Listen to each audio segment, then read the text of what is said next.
morning, everybody. Brock and Salk Show. Seattle Sports on 710. SeattleSports.com, Seattle Sports app, all the podcast platforms. 97.3 HD2. Great way to listen to the station and crystal clear, high-definition radio, assuming your car has it. And a lot of the new cars do, like the last 5, almost 10 years of them. So give it a shot. See if you can figure out how to use HD. And, 97.3 HD2 is a good way to listen to the station. Good morning to everybody out there. And it should feel like a good morning. I just want to spread the love to everyone except all of the pollen molecules flying around in the air. How dare you? Go away. Get out of my eyes and my itchy nose and my itchy throat. Go away, please. For everybody else who's not a pollen molecule, how about that Seahawks draft? Brock and I will go through and grade it and stuff at 7, but I'll give you my basics right off the bat. Probably A-. A- draft. Excellent draft. Not perfect, but A-. Tremendous work by John Schneider, Mike Macdonald, their staff, everybody involved. Overall, I think the Seahawks did what they needed to do. Now, again, I'm not judging them based specifically on how good each player is, because I don't know how good the players are. I mean, I don't know that any of us do, but I really don't. I haven't watched. Anybody watch a lot of Colorado State football? I did not. I don't know how good the wide receiver from Colorado State's going to be. I don't know. I didn't watch a lot of Kansas football, and when I did, I didn't pay attention to their tackle. So, I'm not going to tell you whether or not each player they got was good. I'll go on the, what I read from the folks who study this stuff, and from Brock, who knows all these things. I'm great with that. I'm going to think more about the plan, more about the style of player that they acquired and drafted when they did it, and think about what goals I would have had for the Seahawks heading into it, and then seeing how they accomplished those goals. And the goal, that we've probably talked the most about, I don't know if it was the number one goal, but it was certainly the one we've had the most conversation about, was fixing the offensive line. Did they fix it? I don't know if they fixed it overnight, but they used their top pick on an offensive lineman, and then 2 more later, 192 and 234, plus a tight end and a fullback, 2 guys designed to help that offensive line as well. If there's any quibble for me with this draft, it's that I would have liked to have seen 1 more offensive lineman taken in the first 3 rounds. Looking back at it at the end, if I could make 1 change to this offensive line, and it's not a shot at Arroyo, the tight end from Miami, I would have taken an offensive lineman at that spot. What was that, 50? I would have taken an offensive lineman at 50. If I could do everything they did in the draft, but make that 1 substitution, that probably turns this from an A- to an A+. That's probably the one thing. That really would have shown investment there. But other than that, I feel like they at least made an attempt to do a whole lot of stuff here. All right, so you use picks 18, 192, and 234 on the offensive line. Great.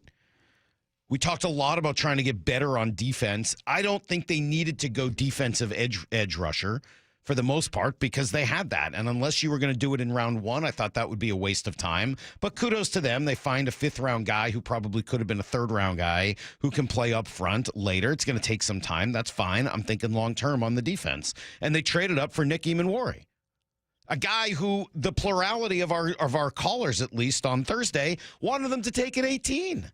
So the fact that John got Gray Zabel, which they needed, and then Nick Eamon-Warry, who a lot of people wanted, to me is a masterstroke for how you start off the draft. So I love what John did there. Absolutely love it. Excited about Eamon-Warry. I don't know exactly what he's going to be or how good he's going to be, but I'm excited about the idea of him, that's for sure. Physical freak show, right? Complete physical freak show. Here was his coach, Shane Beamer, talking about how good he is and is going to be. Just what a competitor he is. You watch him, the guy he loves to practice. He loves to compete. And we do a lot of competitive things in our program on and off the field. And he's right at the forefront of guys that just hate to lose and love to compete. And then I'd say the other thing is he's got a big upside. I mean, he's only played 3 years of college football. So he's still very raw and has a huge upside as a player. His best football is certainly still in front of him. All right, so you want to quibble again? If you want to quibble, It's fair to, I think, say they only drafted 2 of 11 players on the defensive side of the ball. I think that's fair. That's a fair point to make. For a team that says they want to be great on defense, you got to invest in it if you want to be great. There's no doubt. I think they have invested in it over the last couple of years, so I don't know that I feel as strongly as I might otherwise. And again, I like the idea behind they needed a lot of stuff on offense. I mean, they had legitimate needs at offensive line, at wide receiver, at tight end, at running back. I mean, all the places they invested, I got no problems because they did need stuff there. So, I'm sure that's a challenge. At the end of it, you look up and you're like, man, we really only picked 2 defensive players, only one that's going to be available to play this year. Yeah, that stinks. That's a bummer. But I think it was worth it for a lot of the other things that you accomplished and needed to accomplish along the way. Plus, they did something that was going to automatically take away from something else you wanted to do. But it's my favorite thing they did over the weekend, and that's draft Jalen Milroe. If you were going to find time, if you were going to find a space to draft a quarterback like they did, it was going to come at the expense of something, right? Because if they had done it in the late rounds, then the quarterback probably wouldn't have been all that interesting or exciting. And we would have just said, all right, whatever. They picked up a potential backup. They drafted somebody in the 6th round, Will Howard, whatever. And you're just like, yeah, whatever, move on. But they didn't. They drafted a 3rd-round quarterback, right? They didn't just draft a schmo. They drafted a 3rd-round quarterback in Jalen Milroe, a guy that, quite frankly, I think is going to be competing for the quarterback job within a year, right? Isn't that why you draft a guy in the 3rd round? I'm trying to think if the Seahawks have ever drafted a quarterback in the 3rd round and how it went for. Oh, I know. It was in 2012 when they drafted Russell Wilson, and he started every game.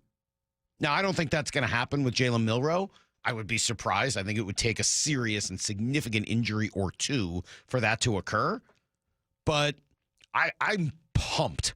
That is my favorite pick of the draft for the Seahawks. Sorry, I'm just going to go ahead and say it. It's my favorite pick. They drafted Jalen Milroe. It's awesome. Guy with an elite skill set to run the ball. And I'll go through it all at 7:30. And I was writing about it, tweeting about it, talking about it on Saturday morning with Stacy and everything else. You start going through the numbers. And I'm not going to pretend that this is the be-all, end-all. I know everybody who's watched him has issues with the way he throws the ball and the decision-making, and there's interceptions. And there are more statistics beyond just completion percentage. But his college completion percentage is 64.3%. 64.3. When you start looking at the numbers, that's pretty high. It's a whole lot higher than the guy he was comped to by you, Lyle, Anthony Richardson, your guy. Anthony Richardson was 53%. It's a whole lot higher than Russell Wilson. It's higher than Lamar Jackson. It's higher than a guy like Jake Locker, again, mostly a run, not as much of a pass guy. It's higher than Josh Allen, playing with lesser competition. It's higher than Taysom Hill, another guy he's comped to. It's like a percentage point behind Jalen Hurts, guy who he followed there, essentially, in Alabama. One player I really was curious about to see, okay, well, how does it compare then to Michael Penix, who went number, 8 or 12 overall? Whatever it was, Penix went 8, right? 8. He went 8 overall last year. And both of them played in that Kalen DeBoer offense, right, for a year. Or in Penix's case, more. You know what Michael Penix's completion percentage was in college? 63%. This guy was 64.3. If you just want to look at Penix here at UW when he was with DeBoer, it goes up a little bit. He beats him by 1 percentage point, 65.4. I don't mean to be number heavy early. My point is the kid completed a lot of passes. So I know a lot of them were near the line of scrimmage. I know they weren't all, your traditional NFL throws across the middle. But those are exactly the things we said about Russell Wilson for years. Well, I think the thing with him, actually, is that his intermediate passing is supposed to be more of an issue. His deep ball is more accurate. But isn't that what we said about Russ forever? Right? He's short. He can't see over the line of scrimmage. It hurts him in the intermediate ball. Okay. Yes, he will have weaknesses. He will have his weaknesses. But he's also got an unbelievable A-plus trait to run the ball that is better than anyone I just mentioned, except for probably Lamar. Better than Locker, better than Russ, better than Josh Allen. Sorry, Lyle, better than Anthony Richardson. Certainly better than Taysom. Like, better than all those guys. Better than Penix after all the injuries. One kind of weird oddity, by the way, that 64.3% passer completion percentage, higher than Mahomes at Texas Tech. I'm not saying he's Patrick Mahomes. Do we know what the volume comparison is? I don't, but he threw the ball a fair amount. It's not like he was just running the ball every time. No, I did not go that deep. I mean, like, I'm very excited, but there is a reason he's in the third round. I know that. He needs some development. I know all of that. I'm not saying he's better than all of those players. But for the most part, Lamar, Locker, Allen, Richardson, Penix, all first-round picks. This guy was picked in the third round. If it works out and you get maybe not one of all of those guys, but if you get a legit dude, awesome.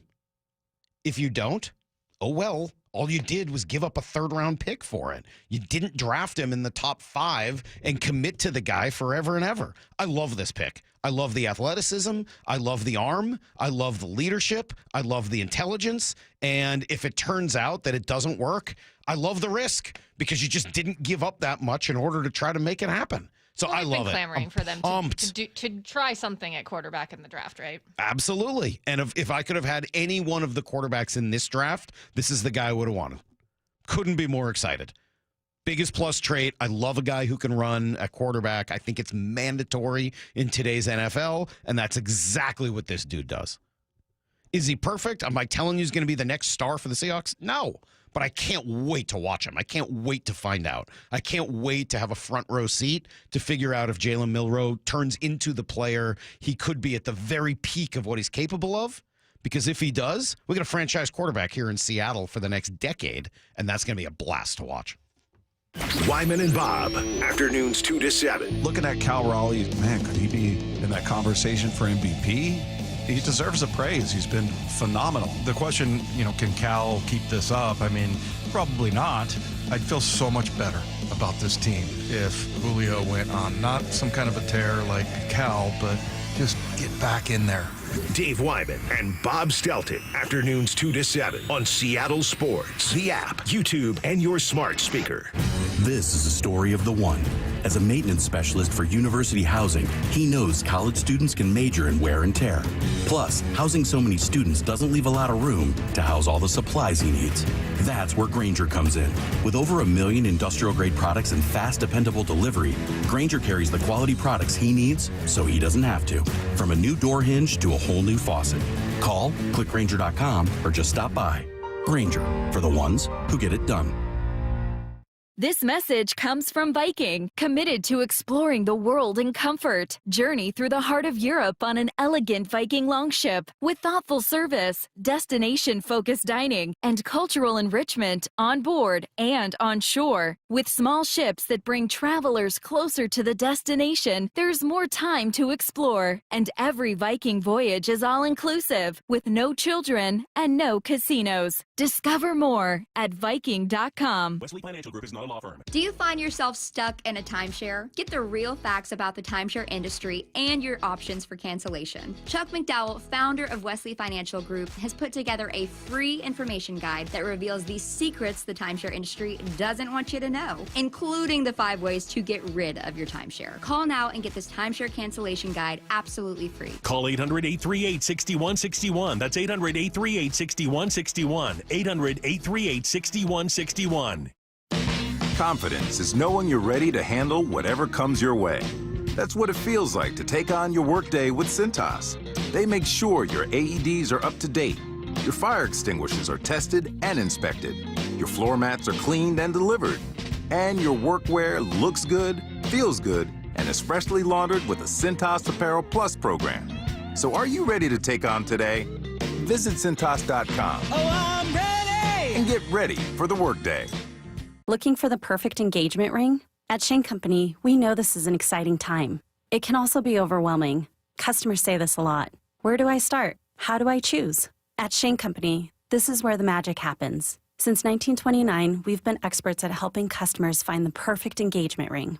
We invite you into the design process, help you pick out the perfect diamond or colorful gemstone, and choose a style that speaks to you. Come see us in store and at shaneco.com. Shane Company, your friend and jeweler. Prescription products require completion of an online consultation with an independent healthcare provider and are only available if prescribed. Subscription required. Additional restrictions apply. See website for more details and safety information. Is Cialis Daily really better than Viagra? If you like spontaneity, the answer is yes. So when the mood strikes, you're ready to go. I felt like a young man again. My wife is definitely much happier. When you take it, you're ready to go. Does Cialis Daily last longer than Viagra? Guys are raving that their results last even longer. My partner thinks that I am a rock star. Because it is effective, I say I'm on a second honeymoon. It's literally life-changing. Are 30-day sample packs available? You can now access a 30-day sample pack at TryRexMD.com with generics if appropriate. Online approval at TryRexMD.com is simple, with medication delivered direct to your door. There's no copay, no doctor office visit, and your shipping is always free. Visit TryRexMD.com to get your sample pack. That's TryRexMD.com. Subscribe to the Seattle Sports YouTube page to find new and exclusive content from your favorite shows and personalities daily. Just head to YouTube, search Seattle Sports, and click subscribe. They say teachers don't impact for a year, but for a lifetime. Hi, this is Rick Riz. Join WSECU, your local credit union, as we celebrate those who give so much with the Teacher of the Week program. Nominate a teacher you feel has changed a life in our community. Each week throughout the season, we'll honor one teacher with a $500 grant, courtesy of WSECU. Teachers are the real MVPs. Find out more and nominate a teacher at mynorthwest.com/teacher. You've heard the saying, you never get a second chance to make a first impression. Since 1926, my family's been helping local businesses make great first, second, and long-term impressions. We know how to make your company look good with quality uniforms, logoed apparel, floor mats, linens, and more.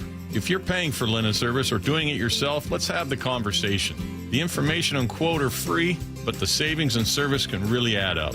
Visit suplinen.com. Superior Linen Service. It's what we do. Look, I never thought I'd get into skydiving, but here I am, a hot dog about to fall from heaven at T-Mobile Park. Here I go! And just like that, I'm soaring above a sea of fans and foam fingers. Watch out, Section 115, I'm coming in hot! Yes! Hot dog! Nice, you got me. And now I'm smack dab in the middle of it all. Peanut vendors slinging snacks with precision, kids next to me smiling ear to ear, and the crowd roaring as Julio steps up to the plate. This place really is baseball heaven. Home run, Julio! Mariners baseball. Trident's up. I'm a hot dog. The Mariners homestand continues this week with 2 value games against the Angels. Go to mariners.com/value to snag $10 tickets for tomorrow at 6:40 and Wednesday at 1:10. Plus, check out the complete value game schedule, including all 3 Randy Arozarena bobblehead giveaway games, May 27th through 29th. Need to know. 15 minutes past every hour with Brock and Salk. Here's what you need to know. Up first. Oh, what a draft weekend for the Seahawks. They managed to bring in players they needed at good value spots and with an eye towards making this team a whole lot more athletic. I think that's a word we're going to be hearing a lot. A theme of this draft with 11 selections. But that word athletic, this was John after day 2 talking about who they'd taken to that point. All 4 of these guys are incredible athletes, which is awesome because that in turn also, plays into to your point, it transitions onto the football field and you can see it. Yeah, you can. I mean, just an athletic group of guys. Certainly a huge theme, as we said. Now, 3 offensive linemen. That includes Gray Zabel, of course, who should start right away. Also, Bryce Cabledew, who was among the top athletes at the offensive line spot. One of the guys Brock profiled, so excited to ask him about that today.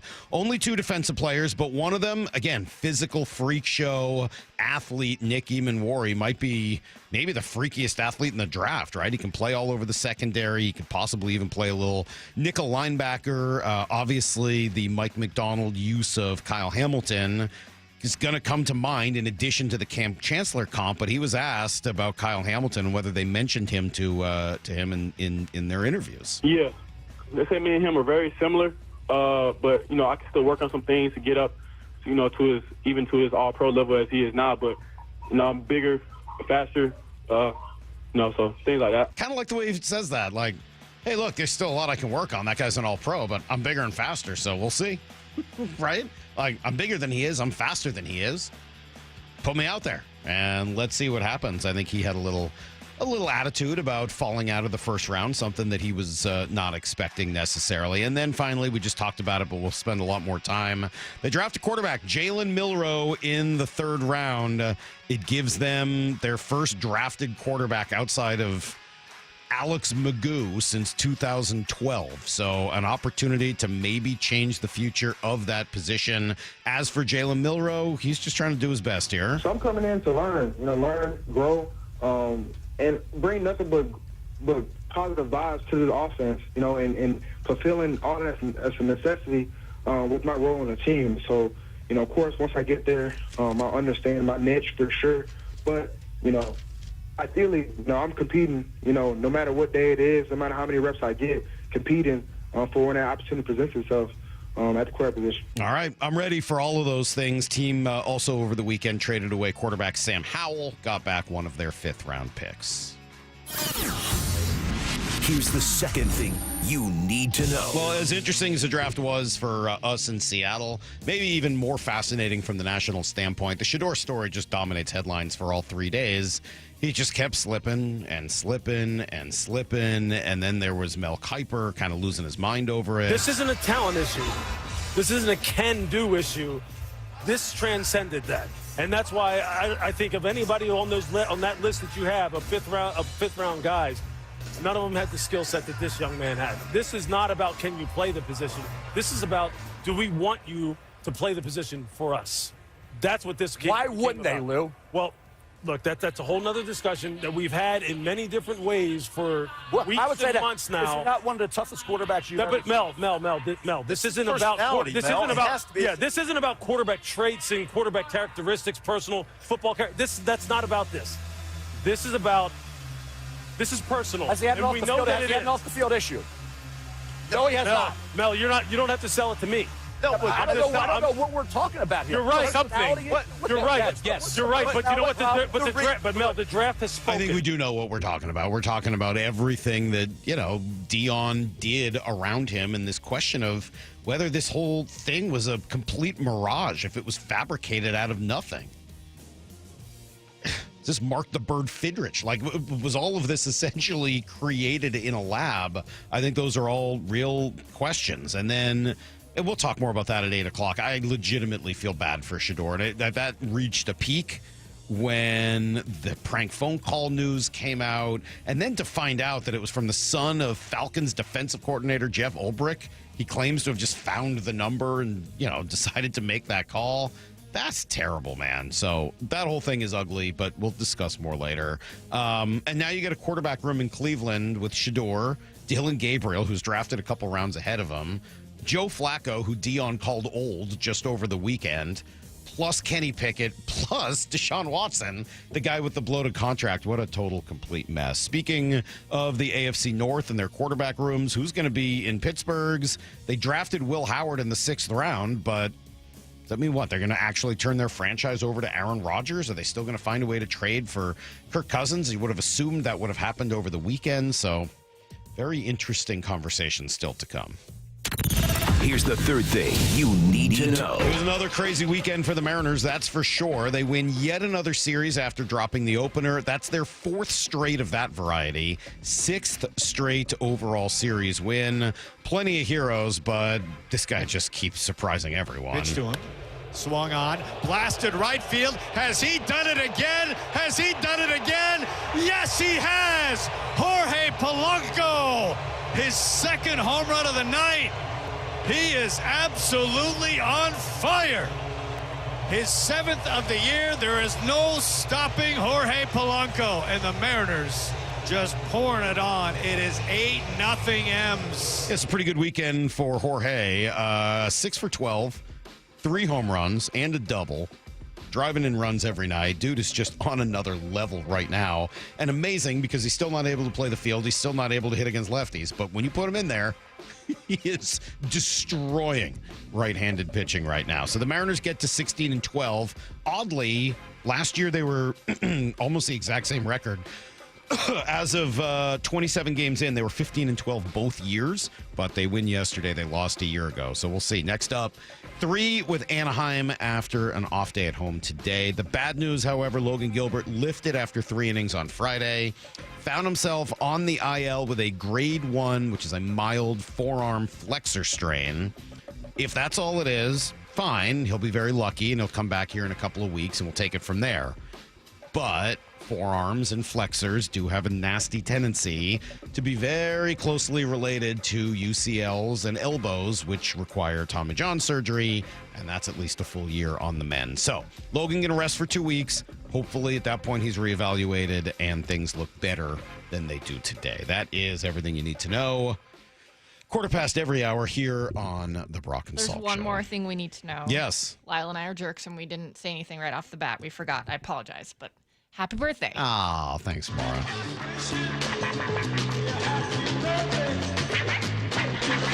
Hendrix? Yeah. I don't think I've ever heard this. Wow. I was wearing my Hendrix shirt yesterday. Thank you. Yeah, we already did Beatles for Brock and Stevie Wonder for G, so I felt like I needed to find something. I'll take a I little found a Hendrix. Guns N' Roses one, but then they started talking about how it's for their manager and cursing a lot. That sounds about right. Yeah. I was going to do that one. Sounds like that's where that goes. No, I'll take Hendrix. That works for me. Thank you. Yes, I'm 47 years old today. I'm not necessarily happy about it, but I appreciate the birthday wishes. And let's do this. Let's take we'll take a quick break. We'll come back here. I'll let you guys hear Gray Zabel, because lost in like all the excitement of days 2 and 3 is that the Seahawks got their guy in day 1, and he's a total badass. Like, he's just like Mr. South Dakota. You'll learn how to pronounce the capital correctly, something I didn't know, and then I learned more about that this weekend. Stick around. You'll hear how he gained over 60 pounds in college and the secret to gaining more if he needs to. Next on Brock and Salk. Wyman and Bob, afternoons 2 to 7. Looking at Cal Raleigh, man, could he be in that conversation for MVP? He deserves the praise. He's been phenomenal. The question, can Cal keep this up? I mean, probably not. I'd feel so much better about this team if Julio went on not some kind of a tear like Cal, but just get back in there. Dave Wyman and Bob Stelton, afternoons 2 to 7 on Seattle Sports, the app, YouTube, and your smart speaker. All right, Mike Salk here, and I was complaining earlier, not surprisingly, about the pollen in the air, and that's one of the things you have to deal with in spring. But another around your house can be bugs, rodents, those infestations. They start seeing them this time of year.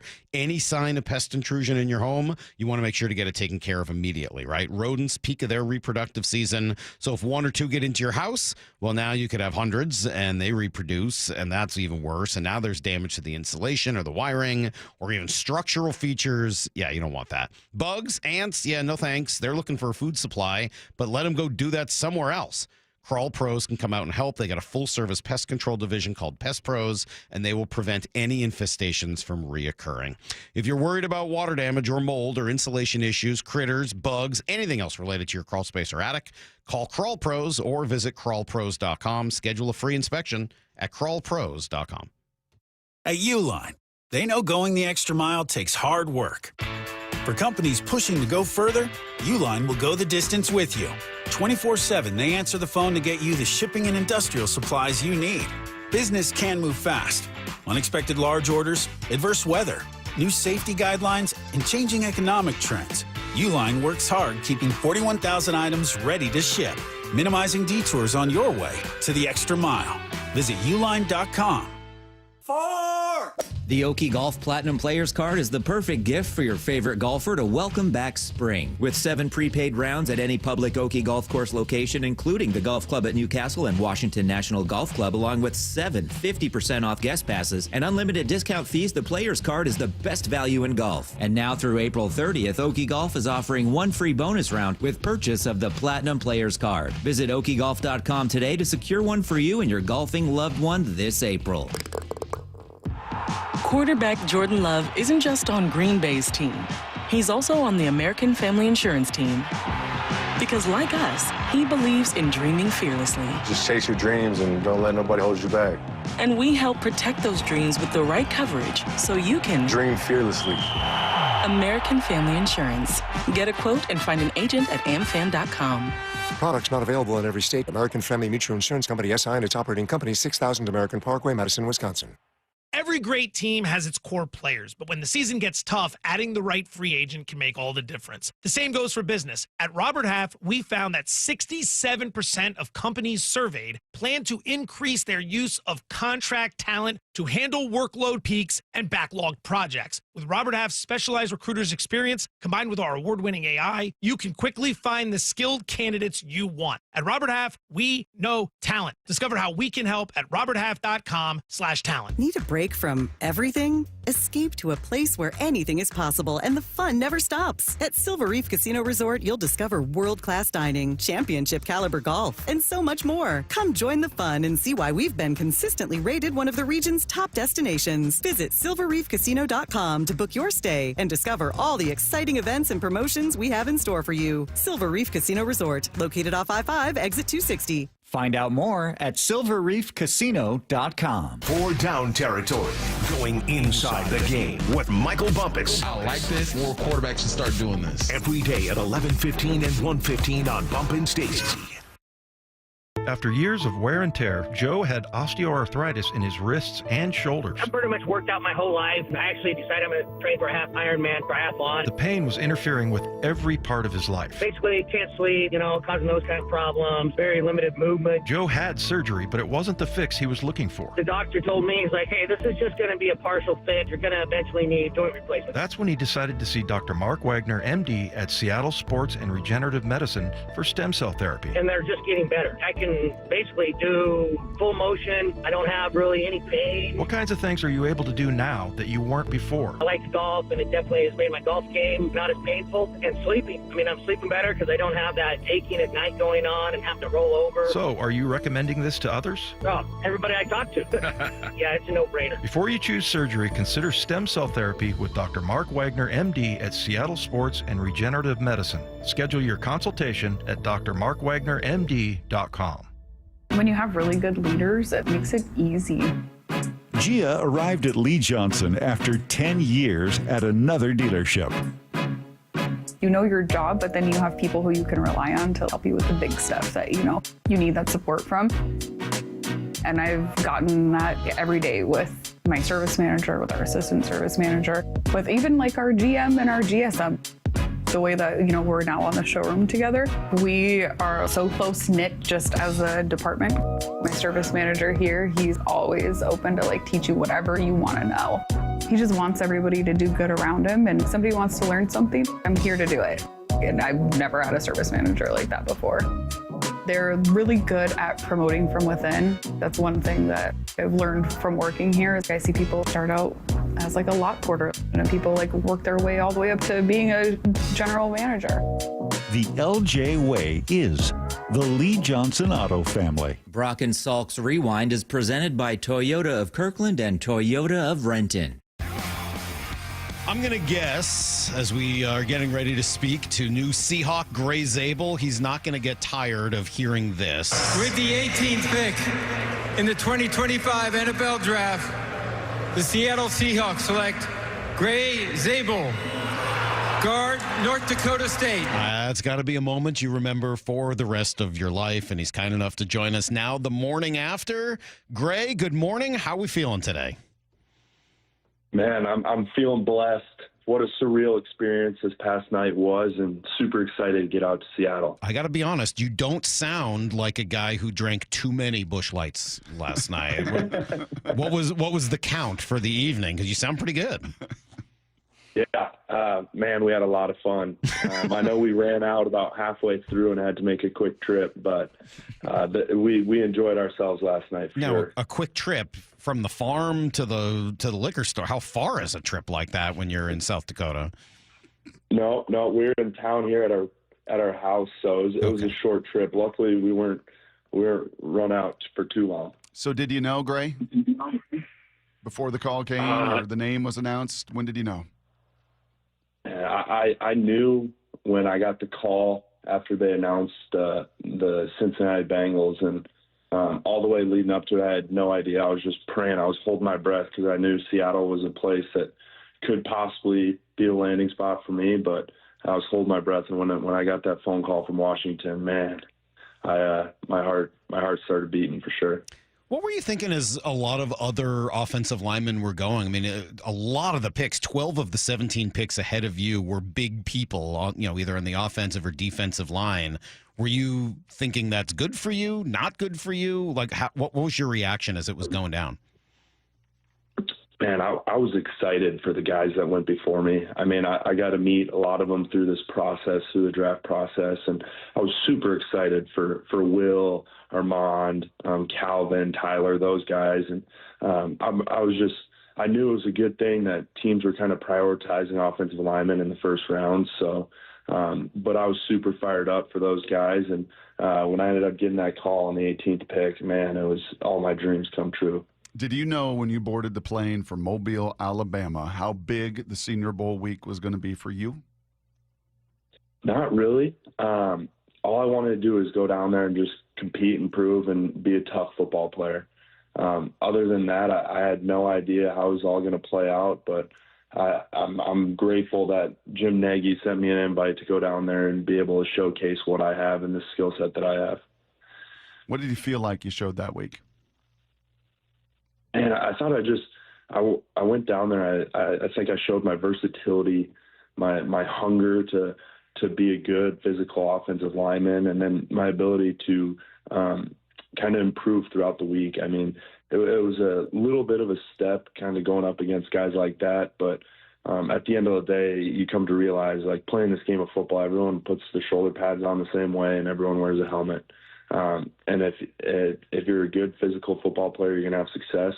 And that's what I just wanted to go down there and show. I mean, you say that, but at the same time, I mean, the talent that you're seeing there is, with all apologies, a little bit, higher bigger, faster, end, a little stronger. bigger, faster, stronger than your average game at North Dakota State. So what did you notice as you were going up against some of those guys? Because that'll be the one question, right? How do you handle the jump to the next level here?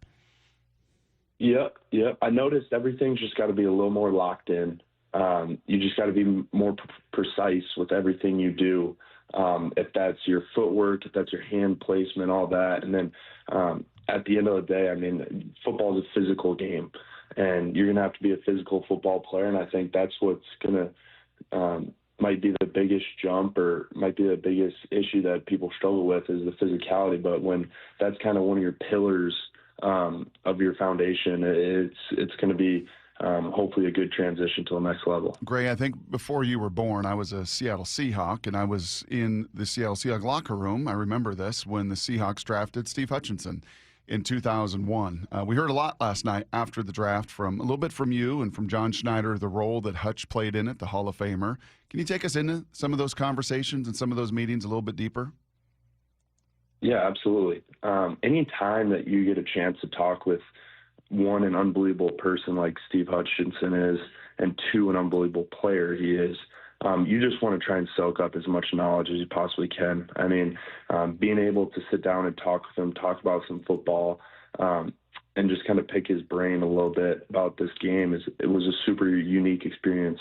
And I was fortunate enough, I got to meet him down in Mobile. I remember calling my parents afterwards saying, like, hey, I just talked to Steve Hutchinson. That's pretty sweet. But anytime you get to be around somebody like that, it's a cool experience. And hopefully I'm around him a little bit more and get to learn a lot from him here in the next few years. Heard you talk a little bit last night about running outside zone and how it kind of came up more in your life last year after a lot of A-gap power to start your football career in college. Oh, Brock, you know me. You know me. Yeah, that's me, a big scheme guy. Yes. You'll find out over the years, maybe, Gray, or actually probably won't because you won't pay any attention, but I'm not a scheme guy, but I do the best I can. I know what that seems to be what Clint Kubiak wants to run a lot of. So how does your skill set marry with running a lot of outside zone? Love it. I love it. I was fortunate enough.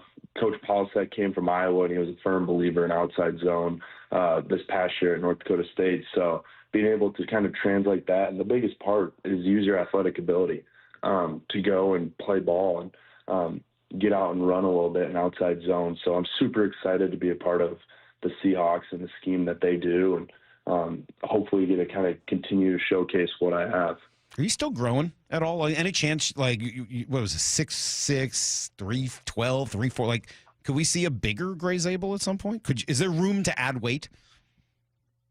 Yeah, absolutely. And I think in my college career, I'd always be on a little bit of the lighter side to be more quicker and agile and faster and stuff. But through this process, I mean, I was able to gain some weight because I knew I was going to have to play interior, so you got to be a little bit heavier. So, I mean, big thing about gaining weight is just steaks and squats. That's all you got to do to put on some pounds.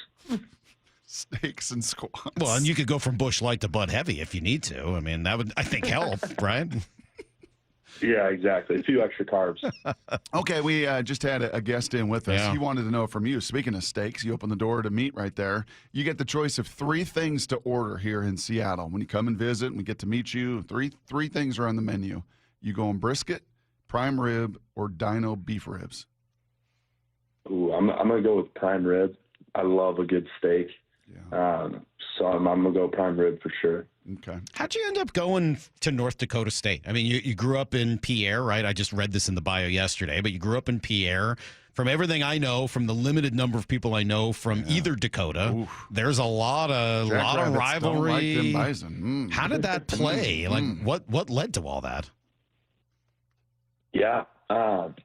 So I grew up in Pierre, South Dakota. Our farm is in north central South Dakota, about an hour and a half north. And once you start getting closer to North Dakota, they're starting to become more North Dakota State fans. So I was kind of around it growing up and got to see the dynasty start to take place starting in 2011. And I had an unbelievable position coach and recruiting coach that kind of showed me North Dakota State. I mean, when I went on my visit up there for junior day, Cordell Volson, who now plays for Cincinnati Bengals, showed me around the entire day. And he showed me kind of that big brother tough love.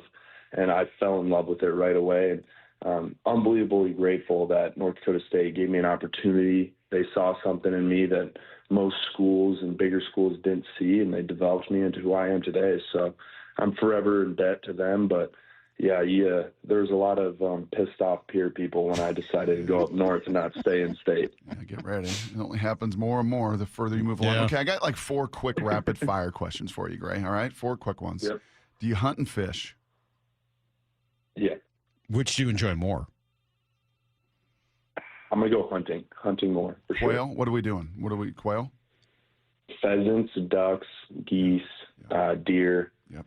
You like to use a bow? I don't, because I don't have enough patience. Okay. Makes sense. Yeah. You climb into the combine. What music you putting in? What's playing inside that sucker as you're working your acreage? Absolutely. Well, it all depends on what time of day it is. I mean, you want to start off with like country and stuff because you're excited. You start farming, then you go through a few swells throughout the day. Maybe you throw on some like 2000s alternative. Then you get to 70s, 80s rock or pop hits. Wow.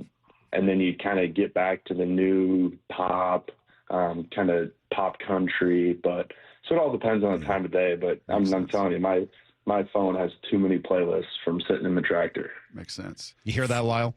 Favorite crop to farm? Corn, for sure. For sure. I love just watching it grow. And then harvesting corn. I mean, it doesn't happen often at my farm. It happens a lot more at my dad's fields. But when you're able to combine 200 bushels of corn, that's a surreal feeling watching it go into the grain tank. Okay, and then last thing, football-wise. I know at Iowa, it's Whack-'em Wednesday, Tackle Tuesday. It's violent. It's physical. It's been that way for 3 decades. I know what North Dakota State's produced from an O-line standpoint and everything. Talk to me about the development piece, because it's hard at the NFL level to develop offensive linemen.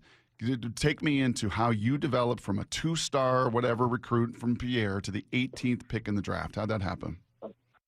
Yeah, I don't even think I was like rated. I don't even think I had a star. So basically what it all starts with is, 1, unwavering support from our administration, our coaches, our strength staff, the community up there. And 2, it's the backbone of NDSU, the strength staff. Coach Kramer and Coach Knapp are the best at what they do in developing what we call big athletes into offensive linemen. And 3, I mean, we started, I can't even remember when it started, but Bloody Tuesday, when it's full pads and we're going good on good most of the entire season. So when Tuesdays roll around, it gets bloody out there. like I said, it's a unique experience up there at North Dakota State, and I'm forever grateful for it. And just so I just want to make sure I hear right. It's Pierre, not Pierre. Like for my whole life, you have to learn capitals, right? I always thought it was Pierre. It's Pierre? Yeah, it's Pierre, yep. So kind of one syllable. Exactly. Is that a South Dakota thing, or is that like a known thing? I believe it's a South Dakota thing for sure. Okay. And then I want to say, I feel like I got to correct more people than not, but it's Pierre. Now I know. I'd never heard that, so now I know. But it was at the farm where we heard you talking yesterday that you pick rocks as a punishment, which sounds awful. And hearing you describe how you wouldn't wish it on your worst enemy sounds even worse. Could you just, for those of us that didn't grow up on a farm, who were maybe, accused by Pete Carroll of growing up in a silver spoon environment, what is it? What is the purpose, and what does it mean to pick rocks? Yeah. So basically how it is, or what we had to do growing up, was anytime you got in trouble, anytime maybe we got in a fight with one of the brothers in the house or something, we'd somehow find our way up there, and they'd drop us off at a field, and you'd go and you'd pick rocks, because anytime if you disc it, plant it, combine it, if you hit a rock, it damages your equipment really badly. So you basically start at one corner, and you just start walking down and back and finding rocks. With like a sack? No. Sometimes, it's probably not the safest thing to do, but you just kind of put the Ranger and let it idle right next to you, and it just goes straight. You just walk by it, pick up rocks, and throw it in there and stuff. And dude, how do you think you threw 90 miles an hour? How big are the rocks? How big are the rocks? They could be the size of your palm all the way up to, I think we just got one removed, and it wouldn't even fit in a loader bucket of a skid steer. So where we're at, we're farming some tough dirt, but man, it's a fun time. I appreciate the idea that I would know how big the lower bucket of a skid steer is, but it's not. I know he's got to run. We got to run too. Last two quick things for me. So when you walked in the door from Pierre, South Dakota, right up there to North Dakota State, when you walked in the door, you were height, weight, what? I was 6'4.5", 244 pounds, I believe. Wow. So you've gained 60 pounds. Yep. Yeah, I could do that. Steaks and squats. Steaks and squats, man. And then last thing, what do you know about this beautiful place that you're going to fly into? When I say Seattle, Washington, Seattle Seahawks, what does Gray Zabel know about this place? Man, I'm excited to get to know more, but the one thing I do know is I think I can hear the fans in the stadium, the 12s, cheering every single Sunday from Pierre, South Dakota. They're so loud. So I'm super excited to be a part of the organization and play for one of the best fan bases in the entire world. Well, I'll just say this. I know sometimes they don't let offensive linemen talk to the media, right? There's little fines and stuff. Little code. I hope somebody decides to break that, because this is a blast. Thanks for letting us get to know you a little bit. Clearly, you're comfortable in this environment. We can't wait to see you out in the football field as well, and see over the next 2 days who the Seahawks choose to put there with you. So thanks so much. Congratulations. Years of hard work. It pays off, and it's got to be a really incredible feeling. Absolutely. I appreciate you guys. Thanks for having me. All right, there you go. That is first-round pick Gray Zabel from Pierre, South Dakota. Learned all about that, not just from him, but I got friends. Hey, I got friends from South Dakota. I went and checked with my South Dakota friend group, and I got this from my friend Gina. Most of the bordering states know the correct pronunciation of Pierre. Just conjecture, but South Dakota and North Dakota were settled mostly by Northern Europeans, Germans, and Scandinavians, and not by a lot of French. So when seeing the way Pierre is spelled, the Northern European pronunciation would be Pierre. And so I guess it's just kind of trickled on down through the generations. More you know. Never would have guessed that. Had no idea. So that was kind of awesome. He sounds fun, doesn't he? Sounds like exactly what you need in your offensive line room. Keep it loose, keep it focused, gain 65 pounds in college, no big deal, and then just steaks and squats here moving forward. Just steaks and squats. I mean, I think everyone was going to love an offensive line pick there anyways, because it was such a need, but he definitely has won the fans over from what I've seen on social media. Well, and I would sure think so. Text line. He seems like just fun. right? Just like fun dude. Yeah. And if he does what, I think the hope is, which is just, beats people up inside and solidifies a position that has been such a mess for so long, forever, right? Like, how long have we been talking about just the need to make the offensive line fine? Not even incredible, but just fine. That was great. Really enjoyed that. 206, why are media not allowed to talk to offensive linemen? I don't know. Offensive lines, can kind of sometimes gel that way, and they'll essentially tell you, they'll fine each other for talking to the media. Yeah, back when Tyler Columbus was here, because I worked with him in Denver, he remembered Danny O'Neill, because Danny used to kind of have fun with that. It was just it was an offensive lineman imposed thing where they said, don't talk to the media, and they find each other. It wasn't a team thing. And so he would, I think, sometimes bring snacks or different things, or he would I think what he did was he got one of the guys just to say, I'm not going to give you a comment, and he printed that just to have fun with it, and the guy got fined, and so it turned into a whole deal. But apparently they thought it was funny, because years later, when I worked in Denver, Tyler Columbus was like, I remember that Danny guy. He was awesome. Yeah, because he got people fined. So I love it. I'm excited about him. Excited. Hopefully he will talk more, because I feel like he could step in and do some radio if necessary at any point if one of us is out for the day. Did you see him? They let him call Mason Richmond to tell him he was drafted. I did see that. Yeah. I think Mason Richmond was pretty confused about what was going on, though. Who is this guy, and why is he calling me? He probably thought it was another prank call. Anyway, like what the Seahawks did, as I said, we're going to dig more into this in just a couple minutes with Brock. One sort of additional way of looking at this weekend is sort of as the culmination of the offseason as a whole. It's been a really big offseason for the Seahawks. Now that it's not 100% over, but the majority of this offseason movement is now done. Kind of look at it as a whole, man, a lot of this team turned over, right? You sort of start with the whole, Geno and DK and Lockett, and then phase 2 with bringing in, Darnold and Kupp and all the Lawrence, et cetera. And then you go to this phase 3 with the draft. You're going to look really, really different next year. And for me, it feels like sort of like the ultimate ending here of the plan to make this Mike Macdonald's roster. I really think that's what they've done. And so I give Mike Macdonald some credit. And you start to think about last year in a different context, right? I now am thinking of last year as Mike Macdonald essentially proving himself worthy by winning 10 games with a roster full of not his guys, especially in leadership positions, making himself and proving himself worthy of the team saying, okay, we're going to bring in your kind of guys.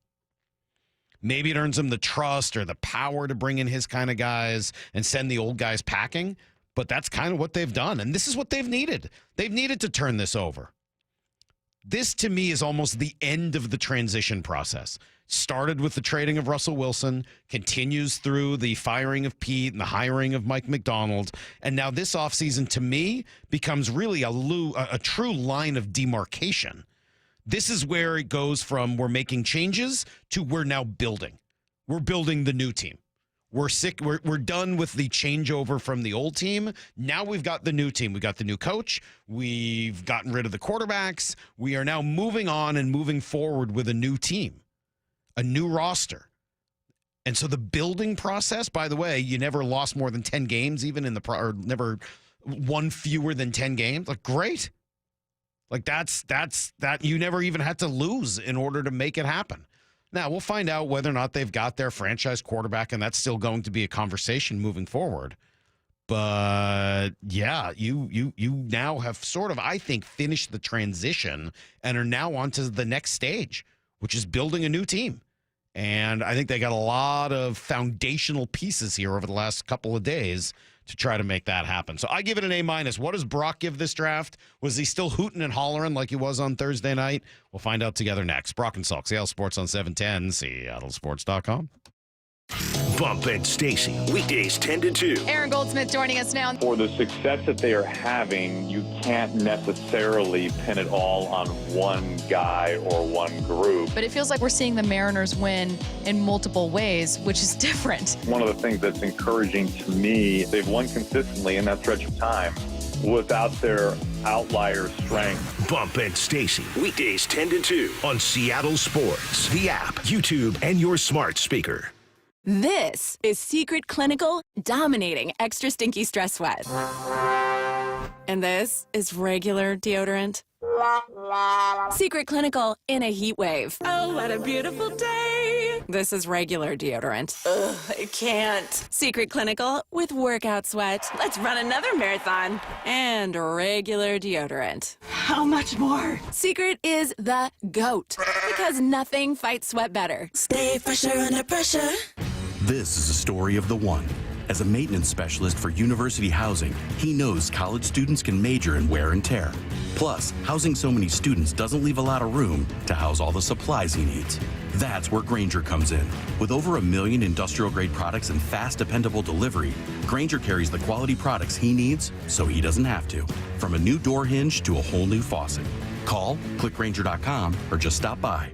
Grainger, for the ones who get it done. Hey, it's me, second base at T-Mobile Park. In my view, it's pretty sweet.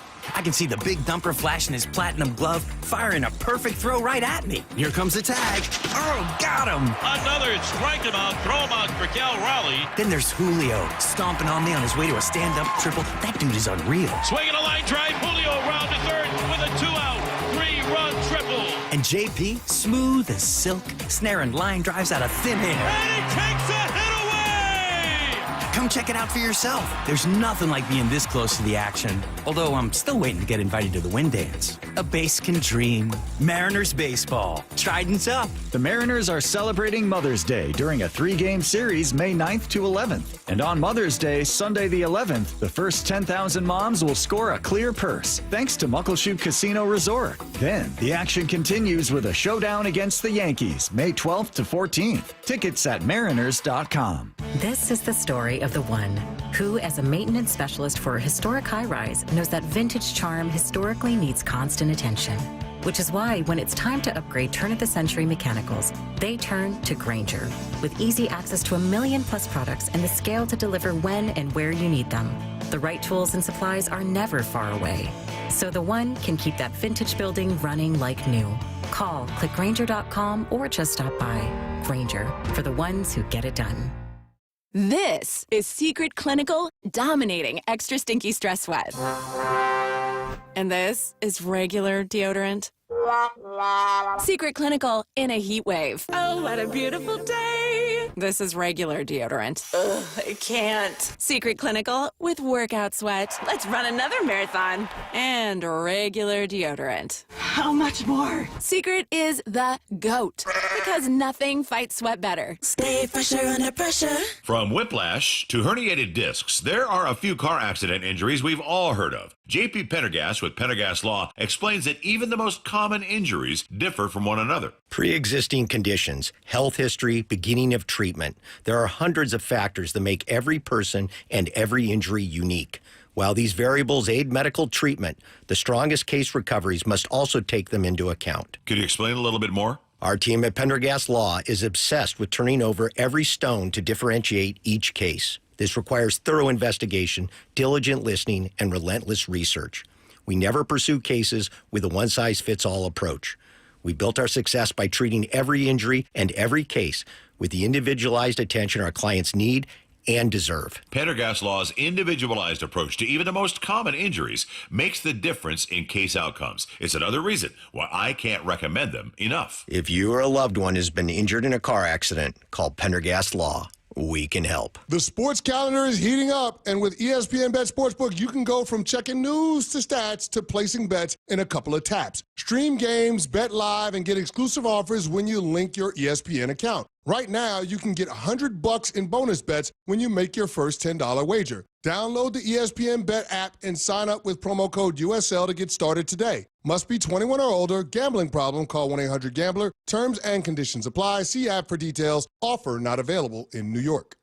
Evan Cohen here. When you're on a business trip, you know what goes completely off the rails? Your workout routine, especially when you book a hotel that doesn't have a gym. Then you have to squeeze in between the desk and your bed, eke out 2 push-ups, and call it a day. If you just stay at La Quinta by Wyndham, you'll discover their fully equipped fitness center at every location. Now you can wake up and do some weightlifting to prepare you to carry your team on your back all day. Tonight, La Quinta. Tomorrow, you shine. Book direct at lq.com. Let's go! This is Seattle Sports. Streaming through the Seattle Sports app. KIRO AM Seattle. KIRO FM HD2 Tacoma. Home of the Seahawks, Mariners, and everything Seattle sports.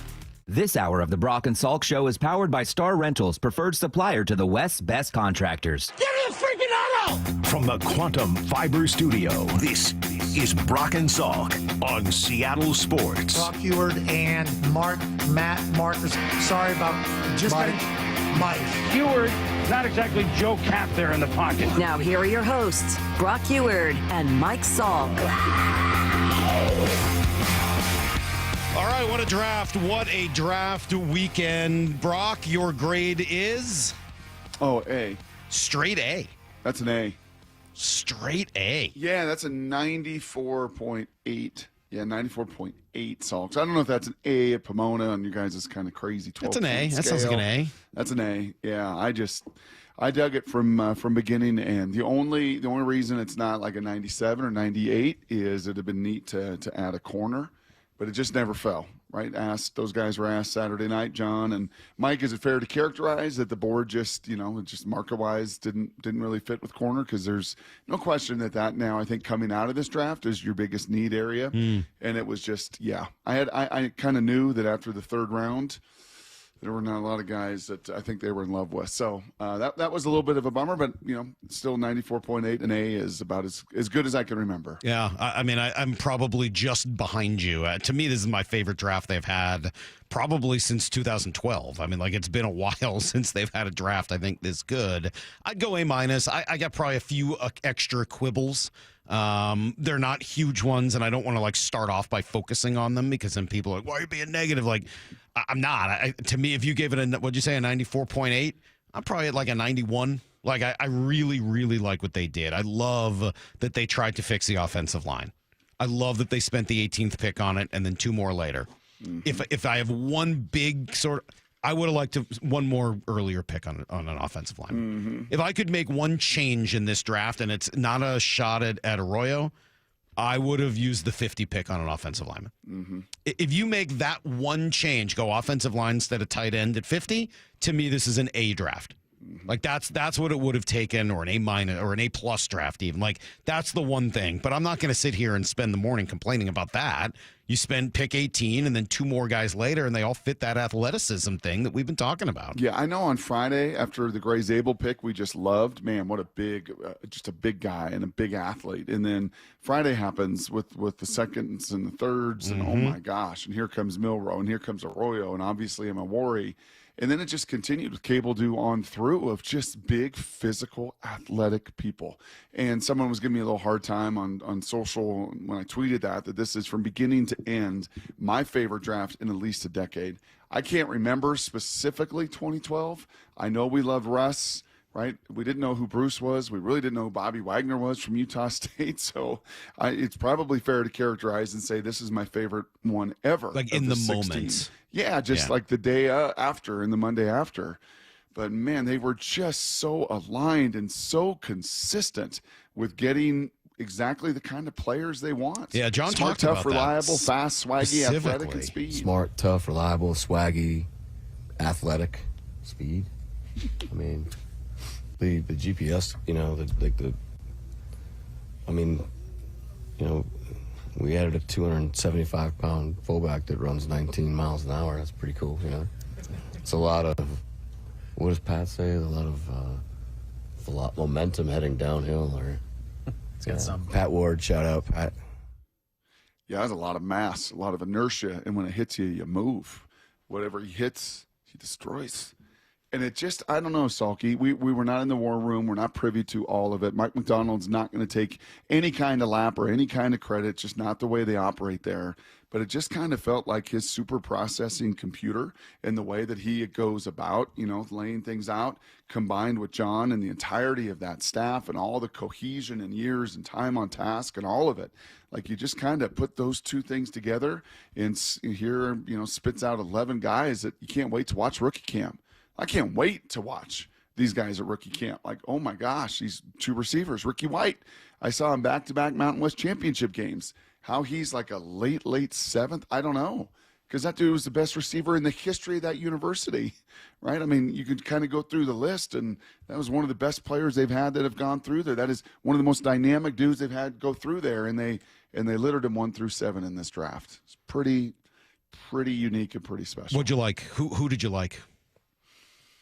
Well, the more that I have dug into this and heard, the more that Emanwari is growing on me. Oh, good. You loved him. Our callers loved him. You know, I had a little hesitancy about him in space. I don't think they're just gonna. I don't think they're just gonna put him in space. I think he'll play some nickel. I think he'll play some dime. I think he'll play some inside nickel dime linebacker. He'll play some safety. I mean, he's just he's talking to the people there. Like, there's just not many humans like him. I mean, I'm sorry. He's Cam Chancellor-esque, but just even that much more springy and fast.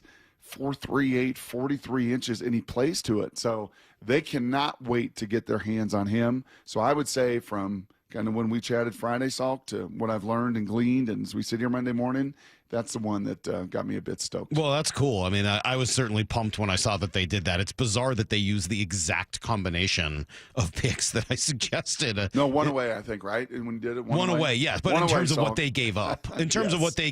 it was exact. Yep. I said for pick 34, it ended up being pick 35. That was that's crazy. Yeah, like that was exactly the move they ended up making. Total dumb luck. It's not like I had any sense that would occur, but it's cool that the player that we all knew they needed in the first round ends up getting paired with the player that so many wanted in the first round, and you didn't need to use 2 first-round picks in order to make it happen. All you had to do was give up one of your third rounders, and we'll get back to the other one here in just a moment. But I don't know how you can't be excited. Like, again, I just go through the goals. Well, for me anyway.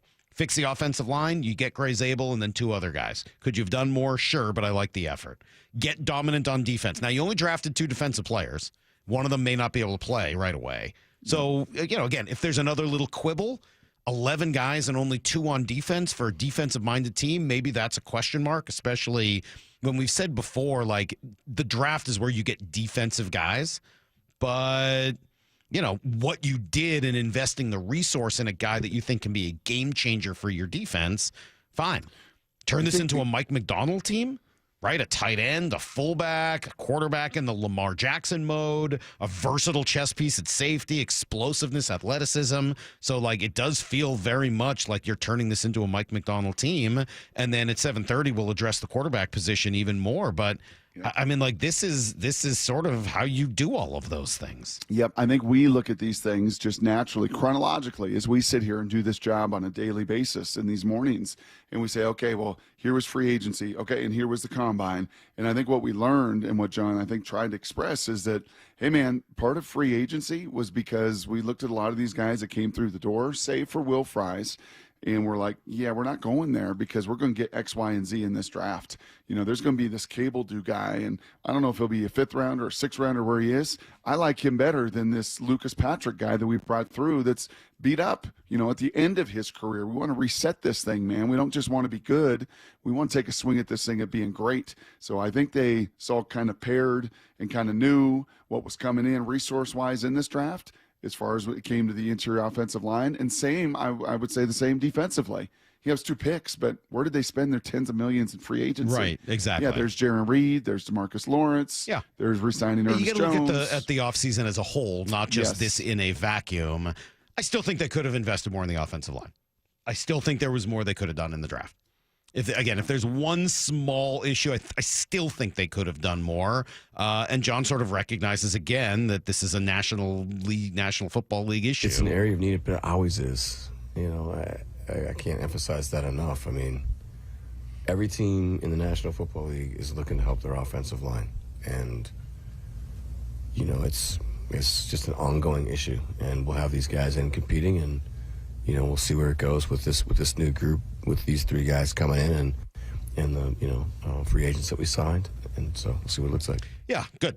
I still think there's more. I mean, if it's that big an issue across the NFL, spend even more resources to try to get it figured out. But you use the number 18 pick, you find 2 guys later in the draft, 5th and 7th round, and hopefully that'll be enough combined with what you have in the building and the coaching changes and everything else to make it all work. We're going to be talking about this all morning long. Coming up in 20 minutes, the most interesting pick in the draft, Brock. I don't even think we barely mentioned his name in his first 10 minutes, but we'll spend a full 15 coming up at 7:30. Stick around. Brock and Salk, Seattle Sports on 710 SeattleSports. Say, baby, I love you. Wyman and Bob, afternoons 2 to 7. Looking at Cal Raleigh, man, could he be in that conversation for MVP? He deserves the praise. He's been phenomenal. The question, can Cal keep this up? I mean, probably not. I'd feel so much better about this team if Julio went on not some kind of a tear like Cal, but just get back in there. Dave Wyman and Bob Stelton, afternoons 2 to 7 on Seattle Sports, the app, YouTube, and your smart speaker. Hey, Brock Ewart here. And maybe on this Monday morning you wake up with a wrenched neck. Maybe you pulled a muscle over the weekend getting all your landscaping going, but you don't have to be a crazy radio host screaming and yelling about a draft pick and, popping a blood vessel, or a former football player to know about pain. Painful joints from arthritis can affect anyone and make it hard to do pretty much anything. Well, that is where my friend, Dr. Daniel Nelson from Eastside Pain and Regenerative Medicine right over there in Kirkland, that's where he comes to play. He has seen so many patients suffering from chronic joint pain through the years. So don't let pain stop you from your quality of life. Consider Dr. Nelson, the only doctor with over 30 years of experience in pain medicine techniques, yes, including stem cell therapy, a non-surgical solution to pain using your own stem cells and platelet-rich plasma to harness your body's healing potential. Consider stem cell therapy and more with Dr. Daniel Nelson at 425-823-4000. That's 425-823-4000, or visit DanielNelsonMD.com. That's DanielNelsonMD.com. Need a new roof, a deck, siding, windows? Get up to $3,000 off any new installation. Hi, it's Justin Shirley, CEO of State Roofing and Exteriors. Home projects can add up fast, but we're here to help you save big. Book now and lock in up to $3,000 off in savings. That's $3,000 off any new installation. Call 866-ROOF-ROOF or visit stateroofing.com to schedule your free estimate today. State Roofing and Exteriors, held to a higher standard since 1968. Thy ticket, Lady Jennifer of Coolidge. Well, many thanks, good sir. Hereeth my Discover card. They accept Discover at Renaissance fairs? Yeah, they do here. Discover is accepted at the places I love to shop. Getteth with the times. With the times? You're playing the lute. Yeah, and it sounds pretty good, right? Discover is accepted at 99% of places that take credit cards nationwide. Based on the February 2024 Nielsen report. Oh, wow, honey, I love it. It's so beautiful and so sparkly. Just like you, Mom. Happy Mother's Day. I'll wear it every day. It goes with everything. This Mother's Day, wow Mom with spirit-lifting, outfit-making, express your love jewelry. Shop jtv.com/mom for wow-worthy and budget-friendly styles. I'm never taking it off. Another wow factor? Sign up for JTV Text and get $30 off. If she loves jewelry, she'll love JTV. LeeJohnson.com is a dynamic research tool. We want to give the customer enough information to where they don't have to go anywhere else to research any of the questions they have. And if they want more information, we'd love to be there to help.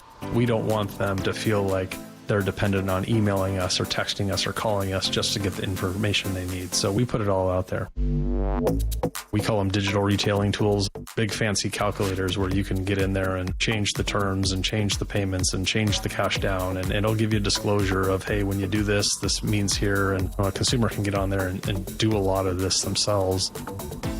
And then if they choose to get us involved, we can actually get involved on the backside of it and help them along the way. We want to give the consumer the same tools that we have and let them understand what we understand. Yup, that's pretty much what you'd expect.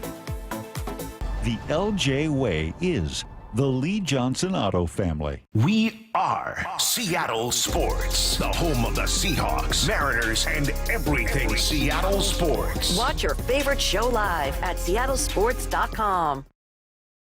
It's the World Fighting Championships at Emerald Queen Casino Event Center.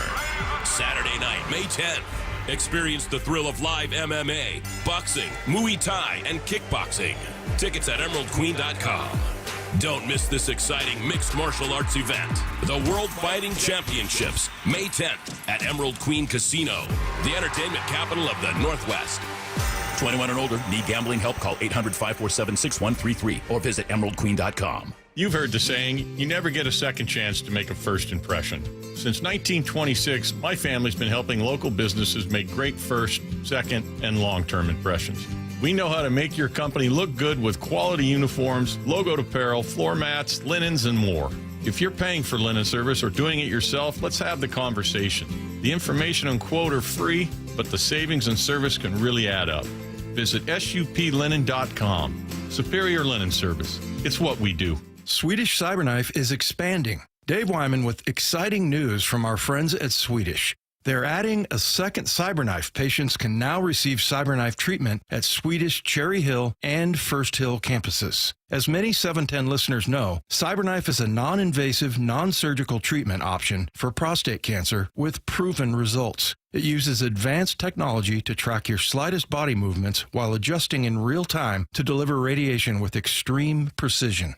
Healthy surrounding tissue and organs are spared from radiation. The end result? Excellent long-term cancer control and significantly reduced side effects. Compared with other radiation therapies, which last 6 to 9 weeks, the Cyberknife treatment period is typically only 5 days, with each session lasting less than an hour. When diagnosed with prostate cancer, consider treatment with Swedish Cyberknife. Swedish.org/Cyberknife Prostate. Treat prostate cancer with Swedish Cyberknife. Need to know. 15 minutes past every hour with Brock and Salk. Here's what you need to know. Up first. Huge draft weekend now in the books for the Seahawks. They managed to really bring in players they needed. Good value spots, an eye towards making this team more athletic. That word came up a lot. John Schneider used it after day 2. All 4 of these guys are incredible athletes, which is awesome because that in turn also plays into to your point, transitions onto the football field and you can see it. Clearly they were looking for athleticism, explosiveness, but also a chance to change their running game, which was quite frankly not good enough last year for a team that needs to be able to run the ball. They come away with 3 offensive linemen plus a running back plus a tight end that they're going to convert to being a fullback. Yeah, that feels like an investment in the offensive line, in the running game, according to the head coach. I'm really excited to see them out there do their thing. I'm really excited to see our run game come to life. These guys fit what we're trying to do, how we want to do it. You got to move people, man, and you got to get downhill and play north and south, and that's what they're going to help us do.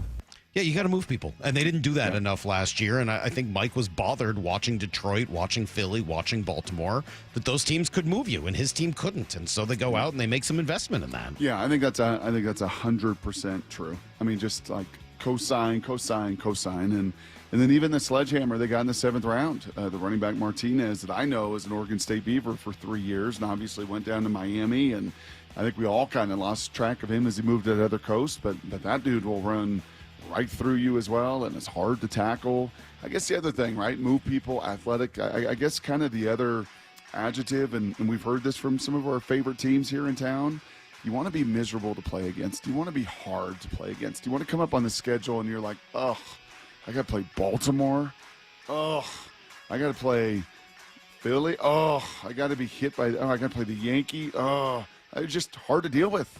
Like, they both from a talent perspective, and then just as Mike said, a style of play that, just knocks you off your spot. Yeah, well, they got some guys that should be able to help do that, and they didn't invest a ton of picks on defense, only 2, but the guy they traded up for in the 2nd round, that's like exactly what he's known for, is an ability to come up and, do some things to make you miserable. That's, of course, Nick Eamon-Wari. Shane Beamer is his head coach at South Carolina and said this about him. Just what a competitor he is.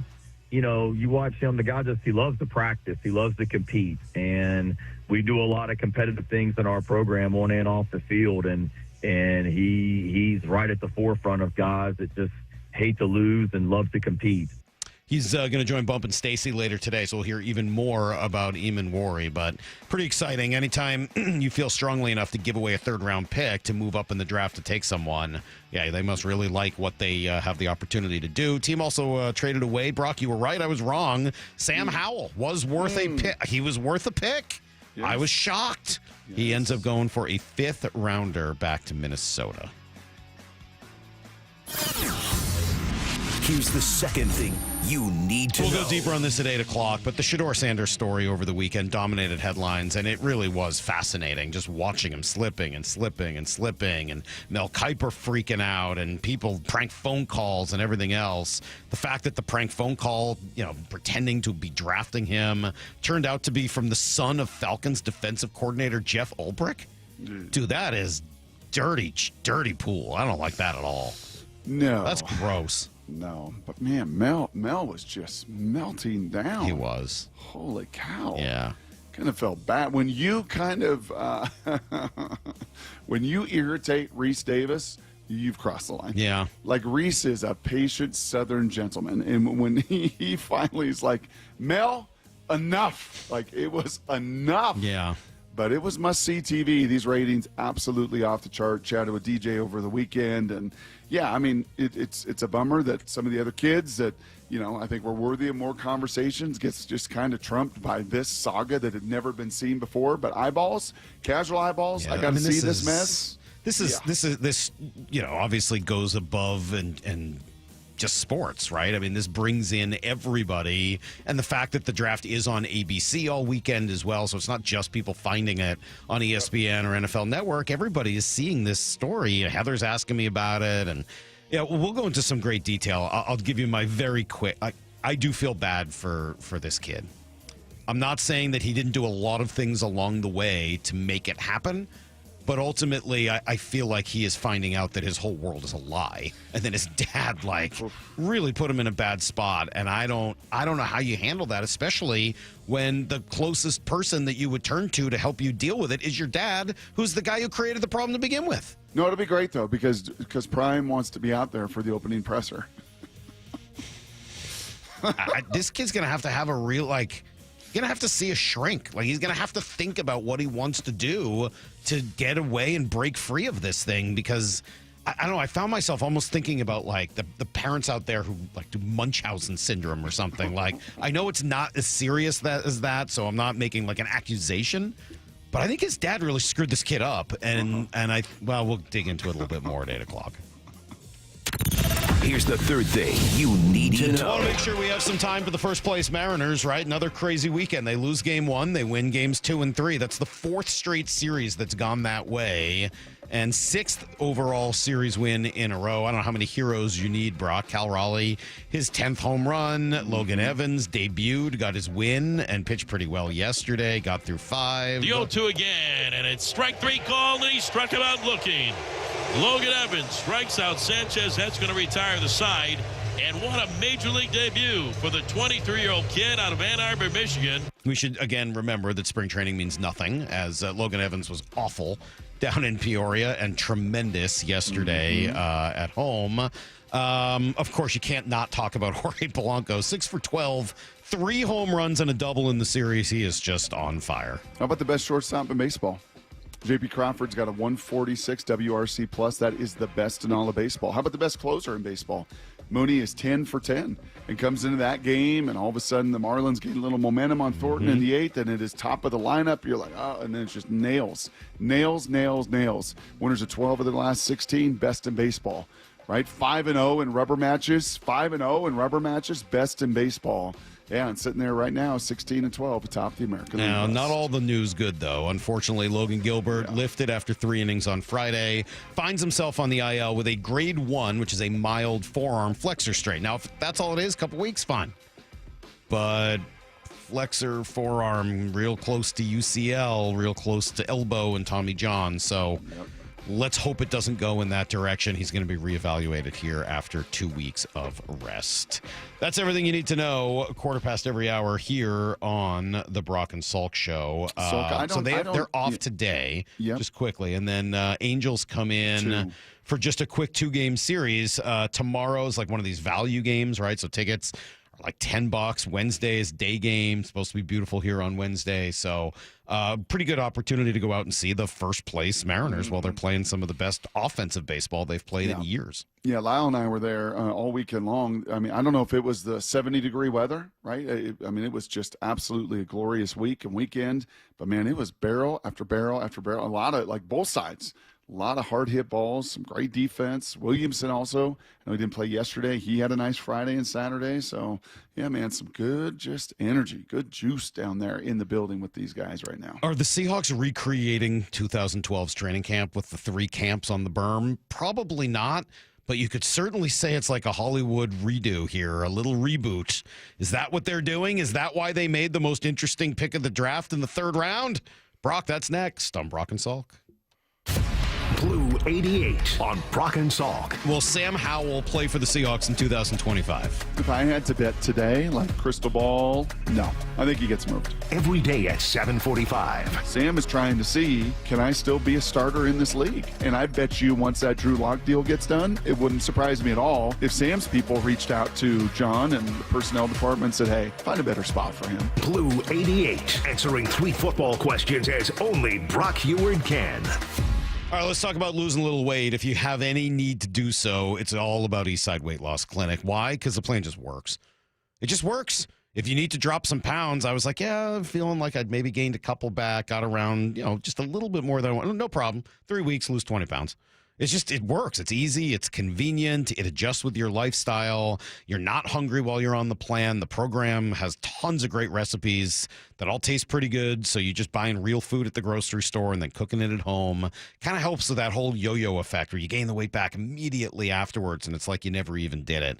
Eastside Weight Loss Clinic is designed to develop long-term lifestyle habits, keep you at your target weight, looking and feeling your very best. I did it. You can do it. Ryan Rowland Smith is doing it right now. He's lost over 30 pounds, and it all just starts with a 15-minute phone call. That's right. So schedule it right now. Go to eastsideweightlossclinic.com and see if this is right for you. Go to eastsideweightlossclinic.com. Dr. Ryan Coogan, D.C. Results may vary. Hey, Brock Heward here for my friends at PCF Group, or People Come First Construction Group, and that's exactly what they did when we made the call a couple years ago. We wanted to redo our outdoor space, wanted to add a deck, an outdoor living, a television, and a kitchen, and PCF Group, wow, they more than delivered. And if you're interested in building a stunning outdoor area like we did, I cannot recommend them enough. Reach out before the good weather arrives, and their schedule, well, it's going to fill up. So whether you're looking for a complete outdoor living space or a very specific project like an underdeck ceiling, deck, patio cover, railings, PCF has you covered. Design now and pay later. In fact, get 12 months, no interest and no payments, and up to $6,000 off and a $1,000 Amazon gift card. Request a complimentary design and estimate consultation at 425-629-8476 or project ideas. Explore photos at pcfgroup.com. That's 425-629-8476.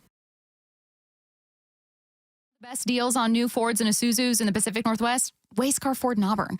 Who has a large selection of the highest quality used vehicles in the Pacific Northwest? That would also be Wayscar Ford in Auburn. And what dealership promises no games, no gimmicks, and never any pressure to purchase? Yes, that is correct. It's Wayscar Ford in Auburn still.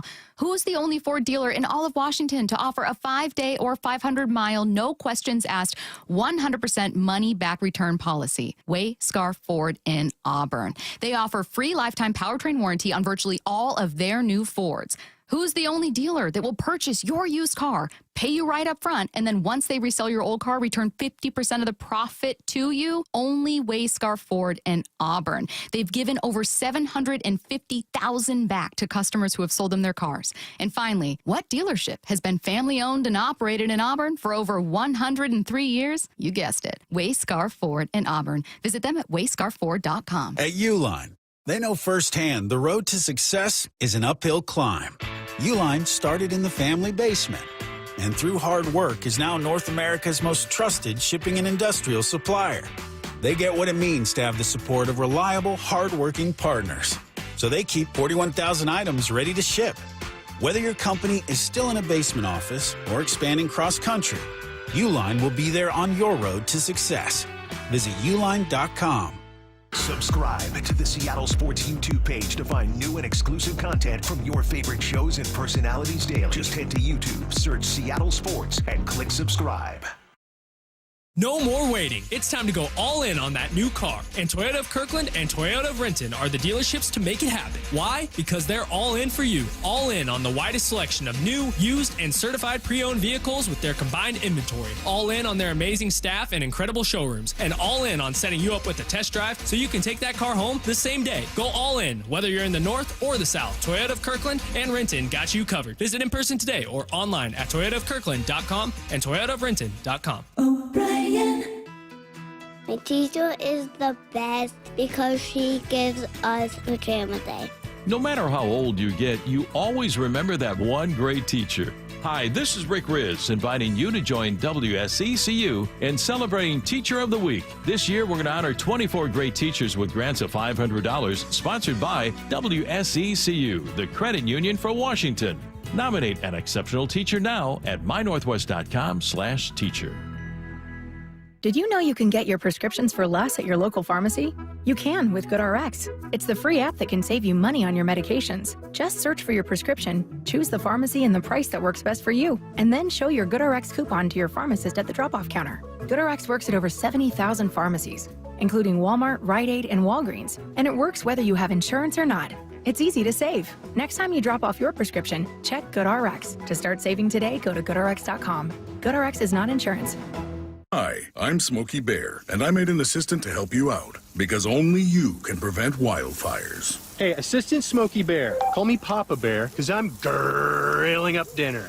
Do you get it? Yes, good job. So, what should I do with all these coals? Don't just toss them out. Put them in a metal container because those embers can start a wildfire. I understand. The stakes are high. Ha, ha, ha, ha. Learn more at SmokeyBear.com. Brought to you by the U.S. Forest Service, your state forester, and the Ad Council. From the Quantum Fiber Studio, you're listening to Brock and Salk. Weekdays 6 to 10. On Seattle Sports and 97.3 FM HD2. Are the Seahawks recreating 2012? No, not exactly. Obviously, it's not exactly the same, but man, the parallels are awfully impressive and sure easy to see, right?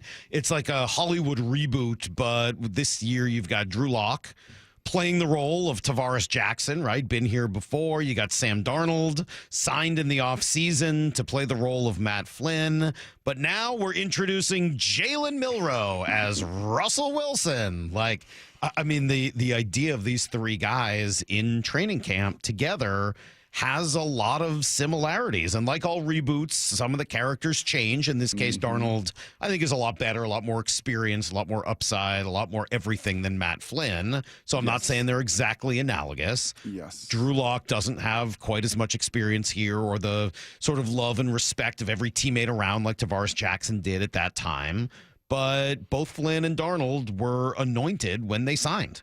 And as it turns out, once you saw the contract, you realize neither was guaranteed much of anything after 1 year.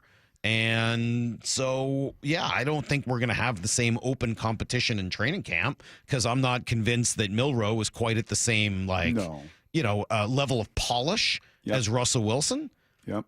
But I think there's a lot of similarities here, and it's the pick I am by far most excited about. I can't wait to watch Jalen Milroe. I'm trying to remember. I don't even know. They must have, right? They must have talked to all the guys when they got drafted in 2012, like they do now, right? Where after the draft pick, they come into and the scrum of all the media members get a chance to talk to them. They must have done that then, or maybe, I don't know, they waited till rookie minicamp because I don't remember necessarily. I mean, it's been 13 years. You don't remember Russ?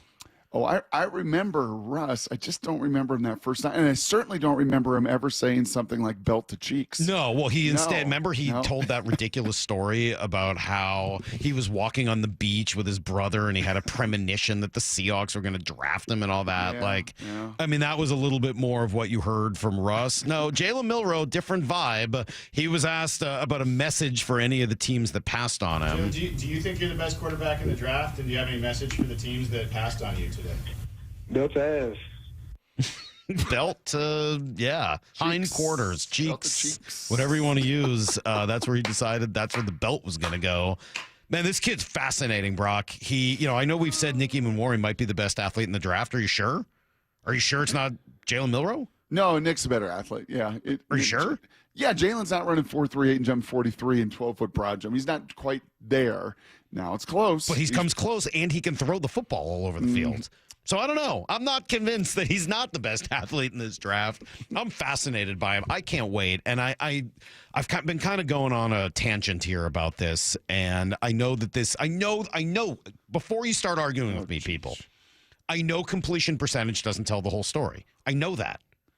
But his completion percentage is when I know shockingly high. You know when I know your wire song. You know when I could just you have some tells. Yeah. I know after all these years I got some tells, right? And I saw it on this ridiculous draft video where I see myself losing my mind and Stelton scoots over away from me right before the pick, so you knew what was coming. When you start to flare with your hands, when you're like, I know this is coming. I know. Like, yes, you're once you get to the hand level, fine. Don't touch me. Don't tase me, bro. I tore my hamstring. Don't touch me. 64.3% passer? Brock, that's higher than Russ, Lamar, Locker, Josh Allen, Anthony Richardson, or Taysom Hill, a bunch of guys that he's been comped to in various ways. Yep. It's just barely behind Jalen Hurts. It's higher than Michael Penix. It's just barely 1 percentage point behind what Penix did with DeBoer at UW over 2 years. To be honest, it's higher than Patrick Mahomes when he was at Texas Tech, and I'm not saying he's a better passer than all of those guys. I know he's not right now. I know that. But I do think he's being given short shrift in this sort of, he's not accurate. Well, he's not accurate on every route. He may have some trouble throwing the ball, in the intermediate routes. That's probably true. So did Russ. To me, this is not about the things he can't do. It's about whether or not the Seahawks turn the ball over to him at some point and allow him to do the things that he can do. And he can affect the running game with his ability to run. And if you want to run, whether it's read option or whatever else you can do to take advantage of his legs, just like they do in Baltimore, just like we used to see here in Seattle with Russ, that can completely change the complexion of a running game. So maybe you didn't draft a second offensive lineman in the first 3 rounds. Instead, you drafted a quarterback who does his own thing to help the running game, whether it's neutralizing an end or just taking off himself. Those things have enormous value also. So I love this. I love it. I love it. I love it. Would not have loved it at 72 or 50 or 35, but you love it at pick 92. Right there at the end of the 3rd round. Could you maybe even wait it to the 4th? Maybe. But maybe somebody right there comes up to the top of the 4th round and grabs him and picks him. So you get him kind of right there at the end of the 3rd round. That's 15, 20 picks later than even Russ was picked in that Russ 3rd was round. 75. He's 90. Yep. So, 92. So, that's a 17. 17 picks later. That's like at the bottom of the 3rd round. I was looking at all those guys I just mentioned, Brock. Right. Russ, 3rd round pick, 17 ahead of him. Lamar, 1st round pick. Locker, 1st round pick. Josh Allen, 1st round pick. Anthony Richardson, number 4 pick. Taysom Hill came later. Jalen Hurts, 2nd round pick. Penix, 1st round pick. All of those guys, other than Taysom Hill and I guess Russ, were like a gamble on, hey, if this doesn't work, we're going to be in this for 3 or 4 years trying to figure it all out and committing, and does it work, it does it not work, and sometimes it does and sometimes it doesn't. If this works, you got a franchise quarterback, and if it doesn't, you didn't give anything up. This is unbelievable. This is like the best move they've made in forever. His coach, the guy who recruited him to Alabama, Nick Saban, said this. Yeah. Well, I tell you, he's going to give the Seahawks an element of offense that nobody else in this draft can give anybody, because this guy's fast, he's explosive, And look, he can throw the ball. He's got a strong arm. He's a great deep ball thrower. He just needs a little refinement and consistency in the passing game, and he could be an outstanding player. Outstanding player. Old Nick's, that accent get a little stronger. Is he getting away from recruiting nationally right now? He's 100% right. There was no other quarterback in this draft. None. Not even pick number one that can impact an offense in the way that Jalen can with those legs. And everything you just referenced there, Salk. And actually, his intermediate game was not nearly as bad statistically. He was a top 10 accuracy guy intermediate-wise. His deep ball, he can throw the ball 80 yards. What he talks about with refinement is what we all saw at the Senior Bowl. Like, okay, here's a new system. How quickly can you get it? Can you process it? And it was a zero burger. And that's why he was the 92nd pick, because he had a hard time doing that. And he's not going to have to do that. Kalen DeBoer's new system and a lot of the shifts and a lot of the motions and a lot of the calls and a lot of the things that you got to do. It was not real pretty.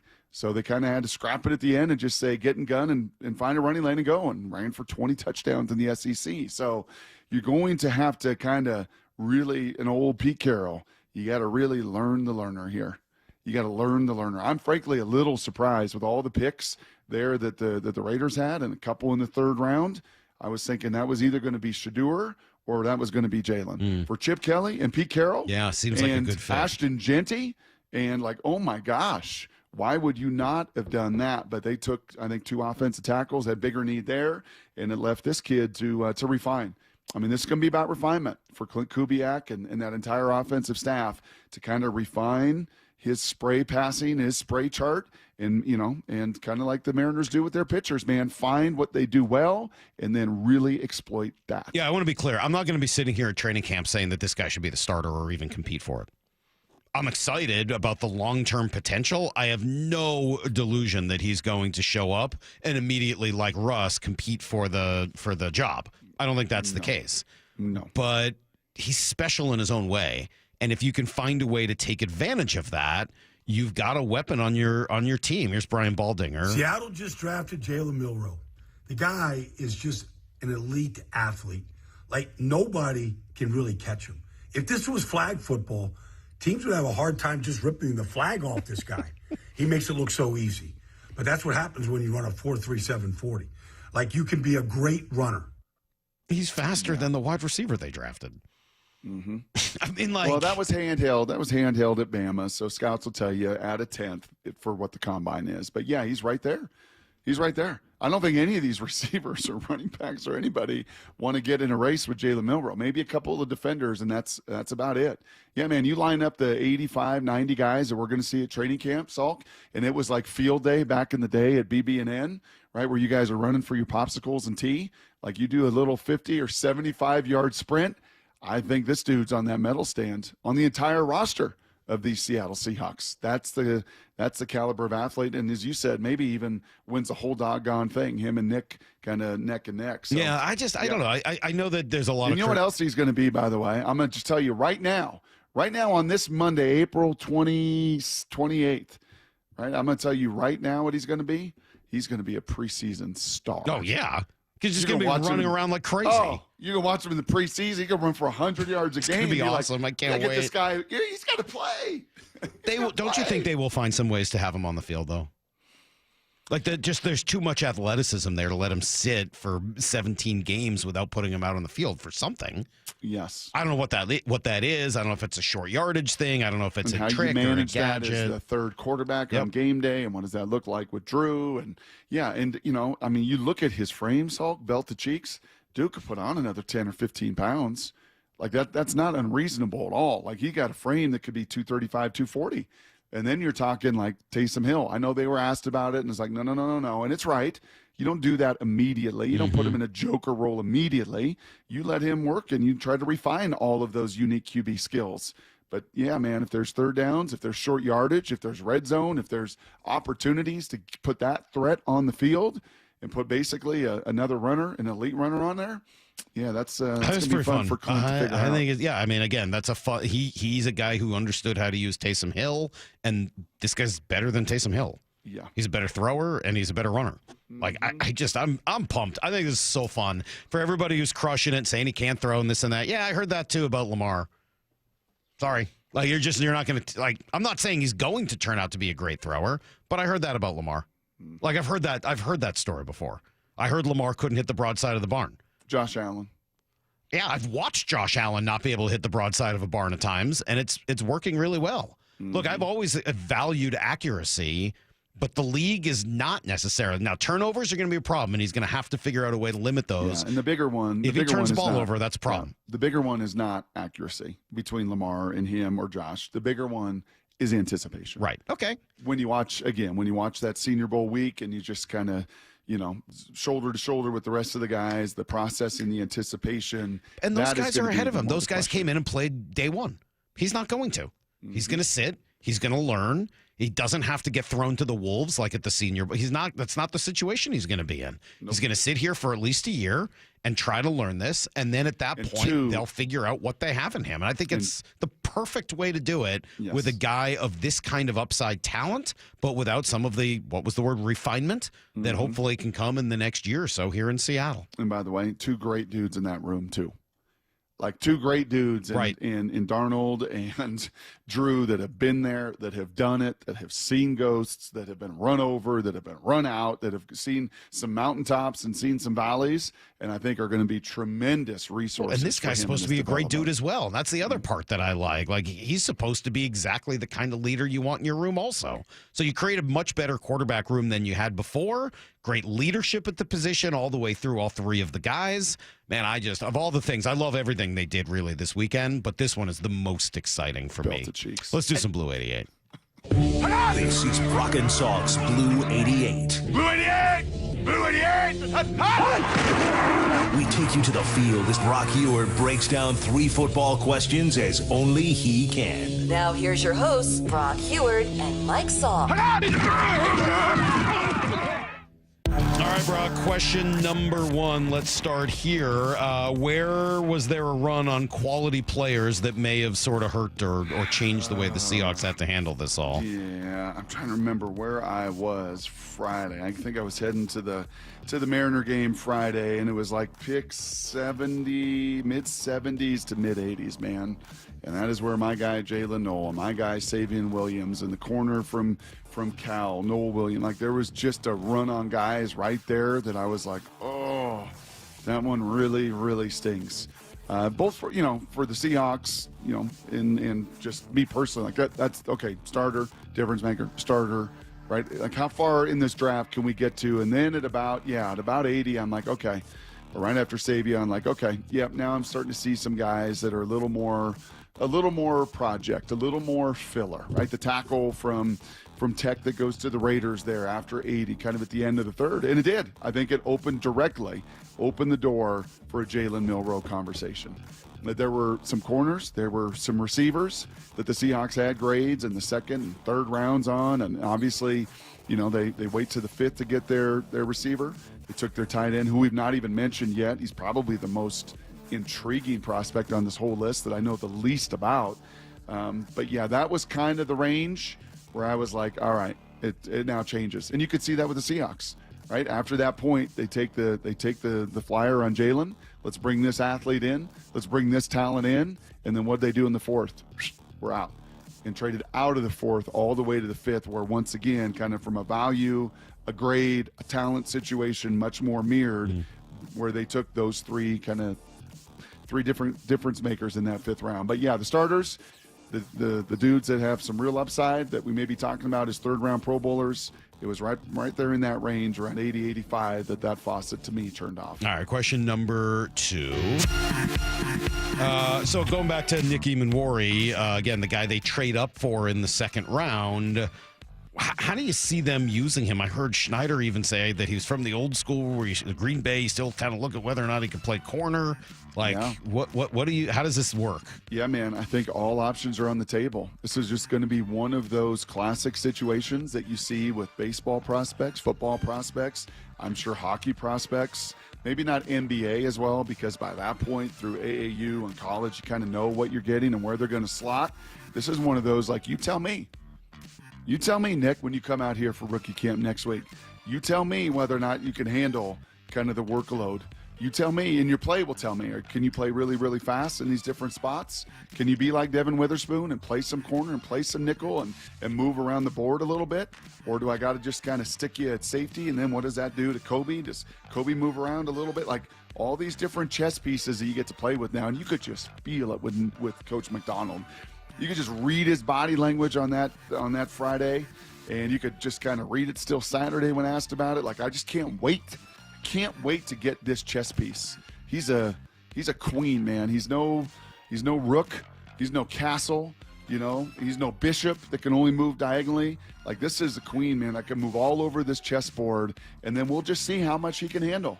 Because I think they'd love to put him at that second level, even more than they would the third level. And what does that look like in different unique packages and nickel and in dime? And does it allow them a little freedom, Salk, to put Spoon back outside a corner?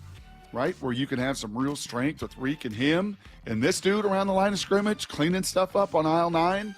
Yeah, man, there's a lot of excitement about just molding that kind of talent to this defensive scheme. All right, question number 3. We haven't really talked much about the undrafted free agents. Any jump out to you? I know people are excited about the edge and the corner out of LSU. I'll say this: the linebacker, and I apologize. I should have written his name down. Jackson Woodard from UNLV. There, it hit me. Again, just kind of privy to proximity, back-to-back years in the Mountain West Championship game, elevating UNLV to the Mountain West Championship game. They're not there without that guy in the middle of their defense. 2-time captain. He was the Mountain West Defensive Player of the Year. You can ask Ashton Genty how that Mountain West Championship game went and what it was like to be hit by 44. Like that dude just has a sense. So 3 years at Arkansas, originally a walk-on because he ran 4.7, so he doesn't blow you away in any traits like all these draft picks did, Salk, but his nose for the ball and his instincts to be around the ball, and he's all about ball. And, man, chat with those UNLV coaches, and it's like, yeah, this is why we're here. It's guys, difference makers like this that elevate everybody around him. He's accountable. He's in guys' face. He's physical. I'm kind of excited. They didn't get a linebacker and an inside linebacker there. There were not a lot of great ones in this draft. And by no means, when you run 4.7, 4.65, 4.7, do I think, you got a role or are you going to push the top 2 guys? But those are the kind of guys you want on your roster that just find a way. And then how is he making plays? I can't define his instincts, but they're very, very unique. That is today's Blue 88. Why do I know the name Jared Ivey? Why does that sound familiar to me? I think there was an old football player with the last name Ivey. Okay. Yeah, I think there was an old NFL guy with that last name. Because this guy, Jared Ivey, Ole Miss pass rusher, the Seahawks got, big dude. Yep. People super excited about him. All SEC last year. Like, is that a name I should be focused on at all? Possibly. Yeah, quite possibly. Going to have to, battle out on the edges. But, yeah, when you're all SEC first team and you go undrafted, there's something there. It's probably something there, but also maybe something wrong, right? Yeah, exactly. Yeah. That's what I mean by there. Yeah, I get it. There's something in that gap that just doesn't always make a ton of sense. Speaking of undrafted free agents, our friend G. Scott's son, G. Scott Jr., does sign an undrafted free agent deal with the New England Patriots. I don't think that was a huge surprise. I think that was a spot that G felt could be a fit for him. He had visited there. They had brought him in. So if they didn't end up drafting him, I think G thought that might be a spot where baby G would land, and he does. And, Patriots have a couple of older tight ends, so maybe there's a room for him to start to build something in training camp and hopefully a path to him making an NFL roster, because that'd be pretty cool. Yep, and Quinn Ewers turned down like $4 million to play Notre Dame to fall to the 7th round. I got to tell you, man, that was one name that he was falling. I did not mind at all. I was thinking about who was it who had the Seahawks picking Quinn Ewers in the 2nd round? Oh, gosh. I was like, that's the dumbest. Like, of all the things I saw, I mean, I know the Shedeur stuff is Chad Reuters. It might have been Chad Reuter. Maybe it was Nate Smith. I don't know. Whoever it was, just like. I think Reuter had the receiver that made you vomit. I can't remember. I think he had both. Yeah. I think he had both. I think he had them taking McMillan in the 1st and then taking the Quinn Ewers in the 2nd. Yeah. Can you imagine if that's what the Seahawks had done this weekend? I'd be ballistic right now. I would be absolutely ballistic. By the way, did you guys see the guy you were so fascinated with, Desmond Watson, the 6'5", 460-pound defensive lineman? The Bucs signed him as an They signed him free agents? Undrafted. Didn't get drafted. That's too bad. Should have brought him in, thrown him on the scale like they did with that guy a few years This ago. will be a little bit of a Put him on the adjustment, freight scale. Kind of a wake-up call, I think, or just another factor for these quarterbacks, honestly, in college, to look at kind of the Shedeur situation, which I know we're going to get to. We can get to but it also, now. But also to look to like Quinn Ewers and these guys that decide to forego eligibility when you could make some millions of dollars. Carson Beck's going to make like almost $4 million in Miami. Or my guy Miller Moss from USC is going to make almost $2 million at Louisville. And Quinn Ewers is going to make league minimum, maybe, if he makes the roster in Miami. Yeah, that should be a wake-up call to a lot of kids. Like, yeah, maybe I don't need to come out, especially if that's the way the league views me. No need to do it. Pocket that $4 million before the league humbles you. Yeah, and before that opportunity is gone. All right, speaking of opportunities gone, I learned a phrase this weekend from my wife while talking about Shedeur Sanders that I had never heard before, but I think it's a message not only to Shedeur's very famous father, but to all of us as parents as well. Stick around. It's next on Brock and Salk. Wyman and Bob, afternoons 2 to 7. Looking at Cal Raleigh, man, could he be in that conversation for MVP? He deserves a praise. He's been phenomenal. The question, can Cal keep this up? I mean, probably not. I'd feel so much better about this team if Julio went on not some kind of a tear like Cal, but just get back in there. Dave Wyman and Bob Stelton, afternoons 2 to 7 on Seattle Sports, the app, YouTube, and your smart speaker. Need a new roof now? With State Roofing and Exteriors, you can get started with 0 down, 0 payments, and 0 interest for up to 24 months. That's right. Protect your home now and pay later. Call 866-ROOF-ROOF or visit stateroofing.com today. What do you get when you assemble 400 new and used RVs with over 1,000 floor plan options, plus manufactured homes on 20 acres? You get the best chance to save all year.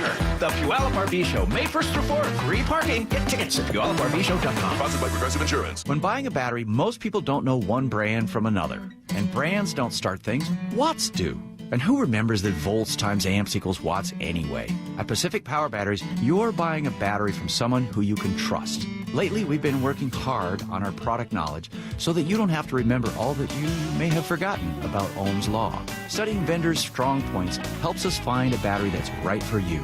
And at Pacific Power Batteries, that's not artificial intelligence. That's useful information. Wesley Financial Group is not a law firm. Do you find yourself stuck in a timeshare? Get the real facts about the timeshare industry and your options for cancellation. Chuck McDowell, founder of Wesley Financial Group, has put together a free information guide that reveals the secrets the timeshare industry doesn't want you to know, including the 5 ways to get rid of your timeshare. Call now and get this timeshare cancellation guide absolutely free. Call 800-838-6161. That's 800-838-6161. 800-838-6161. Confidence is knowing you're ready to handle whatever comes your way. That's what it feels like to take on your workday with Cintas. They make sure your AEDs are up to date, your fire extinguishers are tested and inspected, your floor mats are cleaned and delivered, and your workwear looks good, feels good, and is freshly laundered with the Cintas Apparel Plus program. So are you ready to take on today? Visit Cintas.com. Oh, I'm ready! And get ready for the workday. Yeah, I have a ton of really memorable customers. One of my favorite customers I've ever had, he came in and had a really bad experience with several different dealerships. He just lost his husband. His husband left him with a truck, and he was like, I don't need a truck. Like, this is so impractical for me. And it was a really emotional decision for him because it was one of the last things that he had, obviously husbands. We were like, it's no problem. Like, we're going to help you. And we did the process the same way that we always do the process. And we helped him trade in his truck for a beautiful new Rogue. And that was really cool. And he bought his second car from us. And I'm sure when he needs a third car, he'll come back and buy his third car from Nissan too. Afterwards, to thank us, he sent us this beautiful basket of like candies and fruits and stuff. Making a great day for the people around you is making a great day for yourself. The LJ Way is the Lee Johnson Auto family. At Shane Company, we love a spring engagement, but you might be wondering, how do I find the perfect engagement ring? As a trusted family jeweler since 1929, we get asked this a lot. We have a wide selection of ring settings, like vintage designs with romantic details, floral settings inspired by nature, and classic styles with clean lines and sleek metals. Dreaming of the most beautiful diamond you've ever seen? At Shane Company, we handpick only the sparkliest center stones in all shapes and sizes, from oval to round to marquise, and more. We have gorgeous natural and lab-grown diamonds at competitive prices, in-store, ready to compare side by side. Drawn to certain colors? We're known for our rainbow of vivid natural sapphires, including shades of blue, straight out of a fairy tale, handpicked by our owner, Tom Shane. At Shane Company, we have the best free lifetime warranty that includes the center stone, plus resizing, repairs, and cleanings for life. Visit us at shaneco.com or in store. No appointment necessary. Shane Company, your friend and jeweler. Free consultations, no fee guarantees, 5-star reviews. JP Pendergast with Pendergast Law explains the importance of going beyond these familiar offerings. Accident victims want an attorney, Tom, that satisfies their needs. Someone who handles those needs with the highest degree of care. Pendergast Law offers the no-fee guarantees and free consultations, but these only scratch the surface. Okay, explain more. We make sure that every member of our team is genuinely passionate about helping others. Customer service and communication are our top priority. It's how we take care of our clients so they always feel one step ahead of the insurance companies. Our strong reputation for high standards provides comfort and confidence when it's needed most. Pendergast Law offers the free consultations, the no-fee guarantees, and of course, they are 5-star rated. But what really makes them different is their genuine passion for helping others. I can't recommend them enough. If you or a loved one has been injured in a car accident, call Pendergast Law. We can help. That's PendergastLaw.com. Let's go! This is Seattle Sports. Streaming through the Seattle Sports app. KIRO AM Seattle. KIRO FM HD2 Tacoma. Home of the Seahawks, Mariners, and everything Seattle sports. Give me a freaking auto! From the Quantum Fiber Studio, this is Brock and Salk on Seattle Sports. Brock Ewert is my hero. Jay Buhner just punched me in the kidney. We're going to accuse you of murder. Doesn't really work that way, Sherm. This is a show that has my name on it. It kind of does, though. Now here are your hosts, Brock Ewert and Mike Salk. What happened to Shedeur Sanders? It was the conversation of the weekend. Brock, I know you and I spent some time chatting about it as well. I got to talk with Stacy about it on Saturday morning. I got a lot to say about that. I was fascinated by watching it, not just by seeing the video of him and his family dancing and the little Frenchie that was getting involved. So the Salk family instantly became fans, as I'm sure you could imagine. Gertrude was very excited about what was going on with the little Frenchie dancing. But to me, this is not a story about Shedeur Sanders. This is a story about parenting. And I've been thinking about this a lot. I learned something this weekend. Heather taught me a term as I was kind of telling her the whole story of what happened here. And Brock, a lot of it coming from what you've told me of how Dion said, look, nobody wants to recruit my kid. Fine, I'll go coach at Jackson State, and he'll play for me there. Oh, nobody wants him in the Power Four? That's fine. I'll go coach at Colorado, and I'll pave the way for him there. It makes me think very differently about the rumors from a few weeks ago, maybe a couple months ago, that Dion was in conversations with Jerry Jones to maybe try to become the head coach of the Cowboys, and makes me think very seriously that Dion was the one pushing that so that he would have yet another opportunity to be what Heather called, and I'd not heard the phrase before, maybe you know it, I'd never heard this, a snowplow parent. Oh, yeah. Have you heard that phrase? Yeah. I had never heard it before. Helicopter parent, helicopter mom is kind of the more popular one for some time. Different, right? Yes. That's always hovering and around, and but this is and this is a snowplow parent. I looked it up just to see how the definition was. It's someone who aggressively clears obstacles out of their child's path, intervening to resolve problems and prevent them from facing any difficulty or discomfort. This behavior, while often rooted in love and a desire to protect, can ultimately rob children of opportunities to develop resilience and problem-solving skills. Yep. And I think that's what this kid and everybody else found out over the weekend. I'm not absolving Shedeur of the lousy interviews, of the arrogance, of the way he treated some people along the way. I'm sure that all was awful, and I believe that that's a huge reason why he fell as far as he did, maybe should have fallen even further. Nobody wanted that around. I totally get that. This is not to absolve the kid. Mm-hmm. But I think a lot of that is created by a father who for years has essentially constructed this world where this kid is the center of everything. Yep. And it doesn't sound like that was ever really all that real. I don't think he's as bad as a 5th-round pick. I think the talent is a lot more than that. But I think that any NFL team looking at it is going, I don't know where this kid's at mentally. He's never fully had to deal with reality. His dad has always constructed something that he's lived in. And so I found myself thinking about him, and I'll let you jump in here in a sec, Brock. I'm sorry to monologue this. Hey, bro, it's your birthday. Thank do you. What you want to It do is on my your birthday, 48th? yes. 47, thank you. 47th birthday, bro. This Yes. is your birthday, man. You I do look, whatever I you don't look want. a day over 48, though. Not at all. I found myself really feeling bad for him. I found myself thinking, and I talked about this Saturday, and we don't need to go deep on Plato or the allegory of the cave, but for anybody who knows that old story, the allegory of the cave is about, Lyle, did you learn the allegory of the cave when you were in high school or college? No, you didn't learn that one? No, All right. either I didn't learn it or I chose not to. All right, well, it's pretty basic. It's like a intro to philosophy, right? There's a guy in a cave. He's chained. He's facing forward. He's looking at the back of the cave. He sees these shadows, and that is his reality. That's all he knows. And then one day somebody cuts the chains off, and he turns around and he realizes that the shadows he's been staring at are just shadows, that the objects behind him were what were all creating the shadows, and that was the reality, and he was just looking at a shadow reality. It gets deeper from there, but that's the very basics of the allegory of the cave. I think that's what happened to this kid.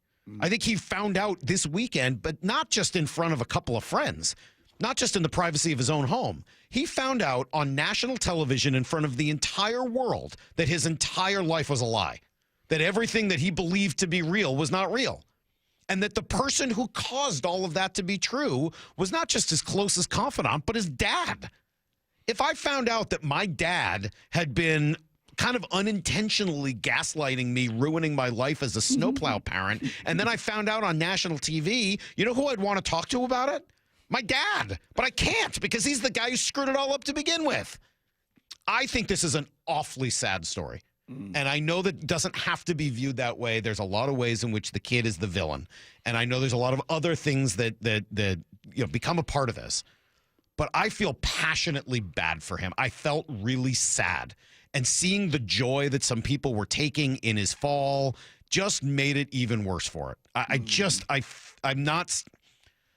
I'm not absolving him, but I really, really hate this story. I think because he's still 22, sad. 23 years of age. Like at some point, right? You probably, I don't know, the day that you fall in the draft to the 5th, is it the best time to have a party and have $100,000 of cash and Louis Vuitton boxes that you're taking pictures with? Probably not the time to do that.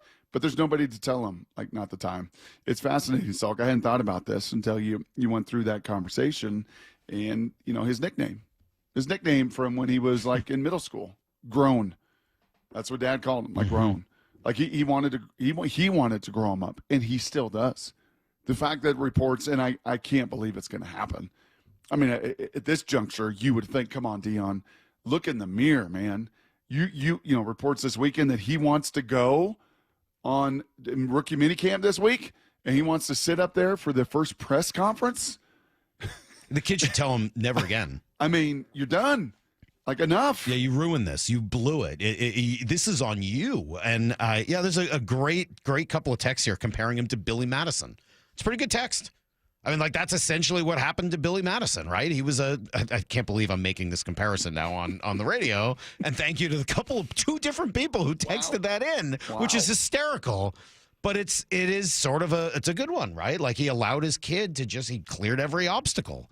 And you just can't learn that way. You got to go through stuff. You're going to see this, Salk, depending, on how all this youth sports and the whole journey here over the next 5-10 years, not even youth sports, with Avery as well, on the art side of things, the theater, music, and everything else. You're going to see those parents that just don't care, the honey badgers that are just like, I don't care about you. Forget you and your kid. I am going to snowplow. I am going to do whatever I can to get them to the front of the line, and they're going to do it under the umbrella of love. Yep. I love my kid. I'm going to sacrifice for my kid. I'm going to serve my kid. I want my kid to do more than I did. And honestly, it is unfortunately an epidemic that you do see, through sport, through competition, through performance, through beauty pageant, whatever it is. Yeah. I'm gonna remove the obstacles because I've got the power or the wherewithal, and throw that in for prime as well. I'm gonna bribe the coach to get my kid onto here. I'm gonna donate to the whatever in order to get my kid. Like, you just, unfortunately, you're just not doing them. You're doing them a disservice. You're right. You're setting them back. So again, I see a lot of texts being like, "Well, obviously you didn't hear him talk, and obviously you didn't hear this." I did. I don't think I think he's been, I don't know if brainwashed is the right word, but I think he's had his dad for a mentor and coach his entire life. Yeah, I shared with you in that phone call, and I do want to say this in the final minute because we got so much other Seahawk and Mariners stuff to get to. When people hear the word interview, I think it's very easy to lose context of that and think that it's just a sit-down talking to. And I think that because of that, there's been a lot of race to different narratives of like, well, he didn't talk like you, so he didn't. No, it's not that. It's not just it's the process. It is, hey, man, here's what everybody else is doing, right? I was just watching last year, remember the Hard Knocks with Jaden Daniels and Drake May and these guys, top picks. They go to the Giants, right? They're all competing. Here's the plays on the whiteboard. I want you to go learn them. I want you to draw them up. I heard an anecdote that he went on one of these visits, and they asked him to do what everybody does. And he's like, I ain't doing that. Dumb. Like, you're what? I'm not doing that. What do you mean you're not doing that? Like, just shut it down. But do you think that's something he came up with on his own, or do you think that that's his dad's influence? I think certainly the influence was the fuel in the tank for all that. Yeah. But then ultimately, he's the one driving his life at this point in these interviews, and could take a U-turn and go, okay, I will do this. Yeah, maybe I've been counseled not to do anything. Maybe they all believe I'm going to be the third pick. Maybe I could shut everybody down. But you're going to burn all those bridges in this league too? Like, you're going to shut down all these organizations, all these people that more than likely you're going to run into and maybe need at some point down the road. It's a huge mistake, and there's no doubt. And so, look, I don't want to say it again. I'm not absolving him of his sins. Obviously, they cost him now quite a bit. But it really, to me, is trying to think about it, because ultimately I don't really care what happens to Dion and Shedeur Sanders. But I think about how it can relate to my life, your life, people I know, and this whole idea of the snow plow parent, I think, is an interesting one. And I mean, I guess I've seen it. I've seen the concept in action. I didn't realize there was a name for it. But now that I do, it's something I think I'm going to be even more conscious of. Like, it works for a while until it doesn't. I'm going to keep my eye on you up there at that crack. Are you? Yeah, Iceplex. So I'll make sure you ain't doing any of that. Make sure you ain't getting on that Zamboni and doing any snowplow. Oh, I gotta send you the video of Cecily taking a penalty right at the end of the game yesterday, Brock. Oh, man. She destroyed this poor girl right in the corner. They threw her out of the game. That was the end. We got to come back. We'll do a little need to know. We'll go through some draft. She looked at you and said, happy birthday, Dad. No, but a couple of dads were laughing their butt off. Cecily's on her way to the penalty box, and she didn't seem to be upset about it at all. Let's give you guys everything you need to know next on Brock and Salk. The draft. It's a cool day in Seahawks history. Is in the books, and we're breaking down every pick and how the Hawks came out of their most important draft in years. Get a difference maker, and they got him. Nick Evan-Mori. Kind of a Swiss Army knife kind of a dude. Jalen Milroe. Wow. This dude is a home run hitter. However, Jalen deserves and earns the right to go out there, then we'll do that. Exclusive insider content on the Seattle Sports app and YouTube, and the home of the Seahawks, Seattle Sports. Hey, Brock Hewitt here, and I've had a share of a few sports injuries through the years. I know a little bit about pain, as do all these fellas that were just drafted to our football team here in town. But there's a difference between being hurt and having an injury, right? And you don't have to play pro sports to know what I'm talking about. Painful joints from arthritis can affect anyone and make it hard to do pretty much anything. That is where my buddy, Dr. Daniel Nelson from Eastside Pain and Regenerative Medicine, he's ready for your call. He has seen so many patients through the years suffering from chronic joint pain caused by arthritis and more. So don't let pain stop you from your quality of life. Consider Dr. Nelson the only doctor with over 30 years of experience in pain medicine techniques. Many have jumped aboard here lately, not Dr. Nelson, over 3 decades. And yeah, he's got a lot of tools in his tool bag, including stem cell therapy, a non-surgical solution to pain using your own stem cells and platelet-rich plasma. So give him a call this morning at 425-823-4000. He's ready for you on this Monday morning, 425-823-4000, or visit DanielNelsonMD.com. That's DanielNelsonMD.com. For many of us, it's happening. Your hair is thinning, crown disappearing. Hair loss for me was like identity theft. The solution? The simple one-day treatment that worked for me from Advanced Hair. And I'm just one of tens of thousands. Advanced Hair was recently crowned the winner of the 425 Business of the Year again. Advanced Hair begins regrowing your own natural hair the very next day, and it's guaranteed to grow for life. We've all seen the pills and lotions, those monthly subscriptions. They help retain what you have, but if you're like me, you want more. You wanted your own natural hair in specific areas permanently. From Advanced Hair's groundbreaking technology to world-class Dr. Perungo, it's not maybe your hair will grow, it's guaranteed that your new hair will grow. For your free consultation, $250 off, 250 free hair grafts, call 425-449-8185. That's 425-449-8185 or advancedhair.com. At Uline, the prevailing opinion is, if you don't live it, you don't believe it. The people at Uline believe in hard work, and they live it by being there 24/7 to answer your call, having 41,000 items in stock, and offering same-day shipping from 12 locations across North America. Business owners, sellers, buyers, shippers, and packers believe it. Uline is the hard-working, dependable source for your shipping and industrial supplies. Visit uline.com. Everyone wants to get the best deal they can when they buy a car. But what about when you want to sell your car? Of course, you want to get the most money possible. But how do you get the most you can without trying to sell it yourself? Well, that's where my friends at Wayscar Ford in Auburn step in. Not only will they buy your car today, but that's just the beginning. Once they resell your old car, they send you another check for 50% of the profit of the sale of your old car. They've already given back over $750,000 to their customers. Mark, GM of Wayscar Ford, joins me, and it's such a great offer. But to clear up any confusion, is this like a consignment, and how can you offer this? It's not a consignment, Stacy. A consignment, the dealer that's trying to sell your car hasn't paid you yet. We pay you right up front. No more insurance, no more maintenance. All that's gone. After that's done, we pay half the profit. It's that simple. There's no magic to this. All the money we're saving by not buying at auctions, the shipping fees and the travel, we're giving it back to you. That's how it works. So get the most money possible at Wayscar Ford Isuzu in Auburn and let them do the work. For Down Territory, going inside the game with Michael Bumpus. I like this. More quarterbacks should start doing this. Every day at 11:15 and 1:15 on Bumpin' Stacy. Does your yard need shade, privacy, or a little brightening up? Look no further than Big Trees. I'm Nancy Penrose, owner of Big Trees in Snohomish. At our 30-acre location, there are thousands of trees to choose from and knowledgeable staff, including a board-certified master arborist, to help you find exactly what you're looking for. Visit the nursery and learn more about Big Trees at bigtreesupply.com. Beauty, privacy, instantly. Big Trees. 1-877 Cars for Kids. KARS Cars for Kids. 1-877 Cars for Kids. Donate your car today. Donate today at carsforkids.org. That's cars with a K. Your car can be picked up as soon as the next day. Receive a tax deduction and vacation voucher. 1-877 Cars for Kids.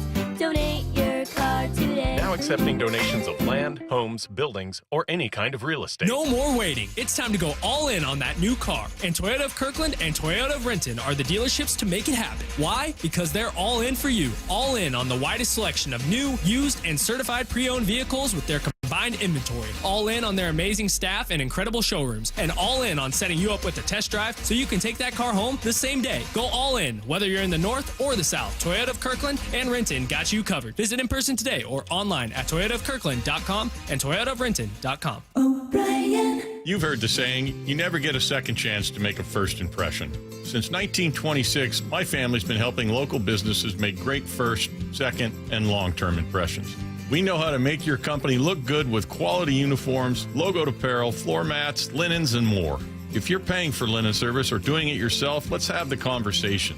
The information and quote are free, but the savings and service can really add up. Visit suplinen.com. Superior Linen Service. It's what we do. Need to know. 15 minutes past every hour with Brock and Salk. Here's what you need to know. Up first. Oh, man, draft weekend for the Seahawks now in the books, and I think they did a heck of a job. We'll go through a lot of it kind of rapid-fire style here at 8:30, Brock, but Ultimately, 11 selections, 9 of them on the offensive side, starting with offensive line with Gray Zabel, but also Bryce Cabledew, and then a 7th round. Like, they really made an investment in the offensive line, which is something they needed to do. Personally, I would have been okay with them even investing more resources into it, but that's what they needed. And then there were needs. They needed to get a couple of wide receivers. They needed to find a running back. They needed to find a fullback. I like what they did. I like the way they approached it. I like the value, and I like a lot of the athletic traits that these guys have. Yeah, didn't it feel like that word alignment? I think it was Mike Mayock that talked about that a couple months ago through this entire process, that some 25 of the 32 teams out there just, hard time with the race. They're like the Humpy at the Mariners games. I mean, the poor Humpy. Mm-hmm. It's like it finishes almost last every time in the salmon race. So when you don't have alignment in the NFL, you're going to finish last. You're not going to be near the top because the best organizations do. By the way, a little shout out to Pete and Spytech and the Raiders. Holy cow. I think for their first draft all together, I think you felt some of Pete's wisdom and some of his experience in this one. I felt an alignment, a real alignment between Mike and the coaching staff, between John and the personnel department, and getting guys that are going to be real fits for what they want to do. Yeah, that sounded, and John said it specifically in talking, this was after day 2, about the style of players they got. I mean, all 4 of these guys are incredible athletes, which is awesome because that, in turn, also, plays into, to your point, transitions onto the football field, and you can see it. Yeah, I think that's right. Nick Eamon is probably the best athlete of the bunch. He was pretty excited that the Seahawks didn't just select him, but traded up to get him. What was your reaction to seeing the Seahawks trade up and then come get you? Honestly, I was excited. Genuinely, I'm happy they came and got me. Felt great when I went up there for the visit, talked to the coaches, and had a great vision.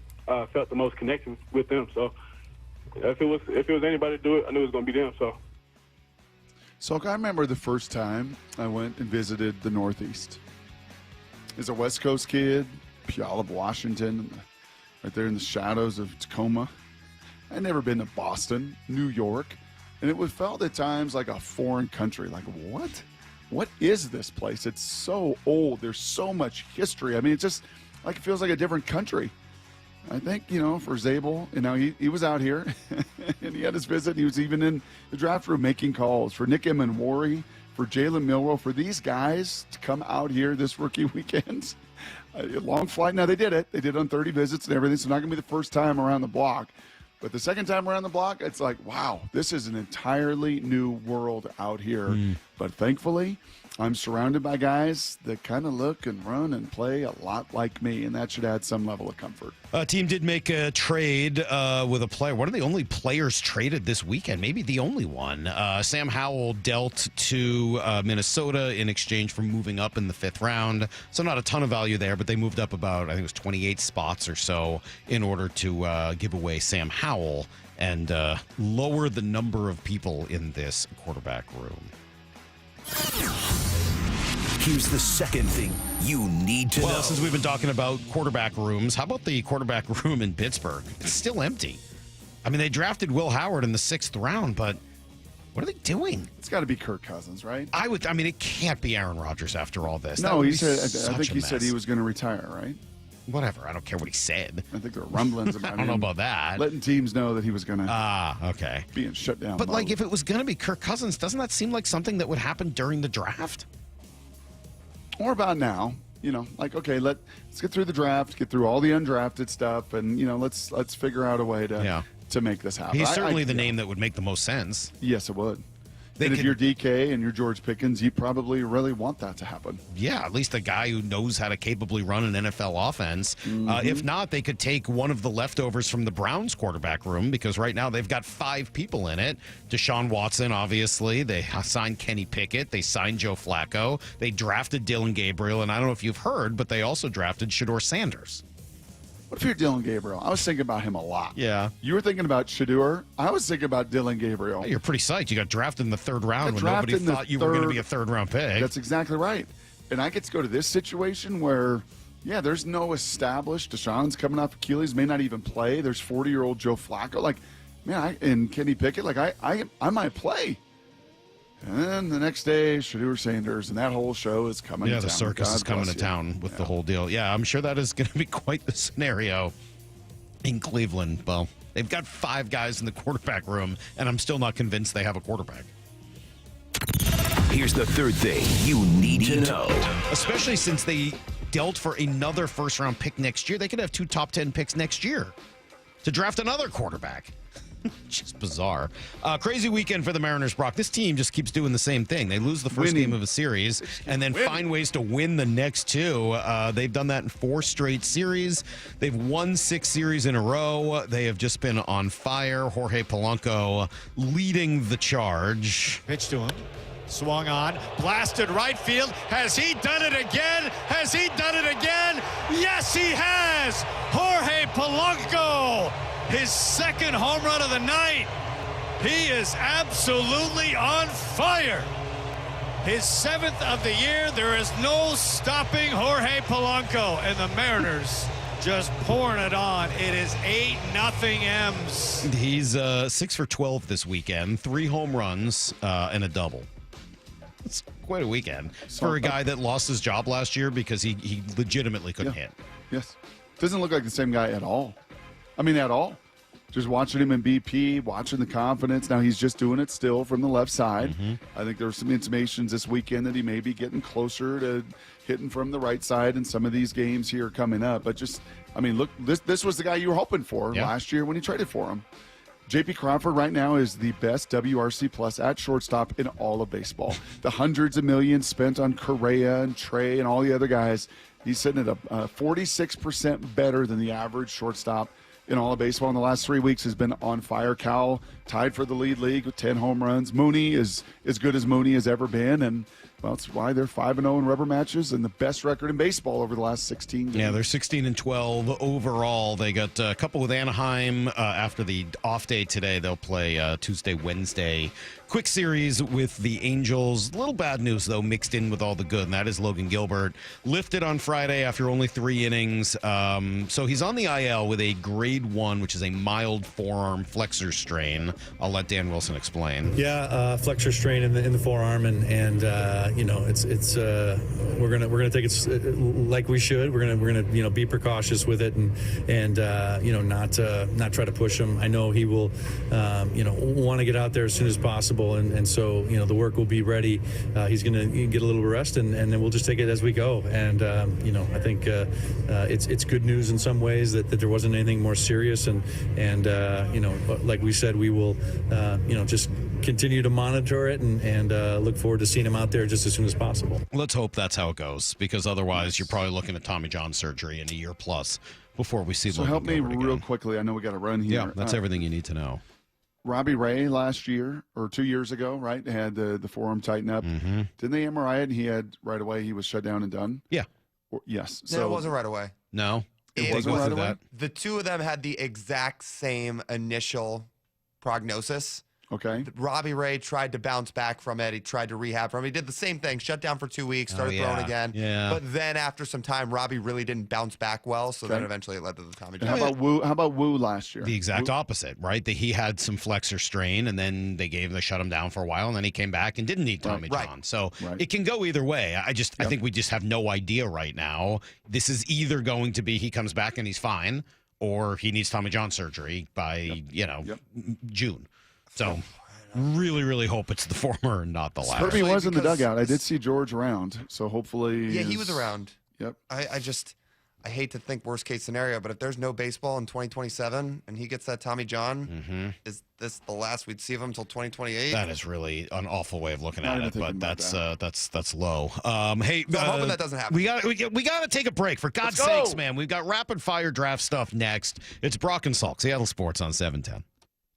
Bump and Stacy, weekdays 10 to 2. Aaron Goldsmith joining us now. For the success that they are having, you can't necessarily pin it all on one guy or one group. But it feels like we're seeing the Mariners win in multiple ways, which is different. One of the things that's encouraging to me, they've won consistently in that stretch of time without their outlier strength. Bump and Stacy, weekdays 10 to 2 on Seattle Sports, the app, YouTube, and your smart speaker. All right, let's talk about Eastside Weight Loss Clinic. This plan works. It's worked for me incredibly well. And if you ever start gaining a little weight back, no problem. Just jump on it for a week or so and get right back to where you need to be. I just dropped like 20 pounds overnight. It was super easy. I guess it took me, 3.5 weeks? It's convenient. It works. The food is all natural, normal food that you buy at the grocery store, and then great recipes to cook it. So everything tastes really good. You're not hungry while you're doing it, and the weight really does melt off. It's incredible. It's worked for me. It's worked for Ryan Rowland Smith. He's been doing this program. He's lost over 30 pounds. I know we've gotten texters and listeners and advertisers and people in our building, a lot of folks that we know who have done it, and it's worked similarly well for them also. So it all starts with a 15-minute phone consultation. You can schedule that right now at eastsideweightlossclinic.com. Just do it right before you go to work. Go to eastsideweightlossclinic.com and see if this is right for you. Dr. Ryan Coogan, D.C. Results may vary. The sports calendar is heating up, and with ESPN Bet Sportsbook, you can go from checking news and stats to placing bets in just a couple of taps. Stream games, bet live, and get exclusive offers when you link your ESPN account. Right now, you can get $100 in bonus bets when you make your first $10 wager. Download the ESPN Bet app and sign up with promo code JOEQ to get started today. That's JOEQ, JOEQ. Must be 21 plus. Gambling problem? Call 1-800-GAMBLER. Terms and conditions apply. See app for details. Offer not available in New York. Something amazing is happening. Technology is working harder, faster, and more reliably. It's delivering results that work. But who makes technology work? CDW. We're a full-service technology solutions provider, advising our clients and designing customized solutions so they can reach their goals and do amazing things. CDW. Make amazing happen. Find out more at cdw.com. Febreze. As a rideshare driver, I love keeping my car smelling fresh and clean. So when I'm driving, I only trust Febreze car vent clips, featuring 3 distinct intensity settings, because it's that little touch that sets me apart. I can turn the intensity down for subtle freshness, or I can turn it up for when I want lots of scent. So whether it's set to low, medium, or high, with Febreze car, I know my car's going to smell amazing. Which keeps my driver rating right where it belongs. Picking up Oscar!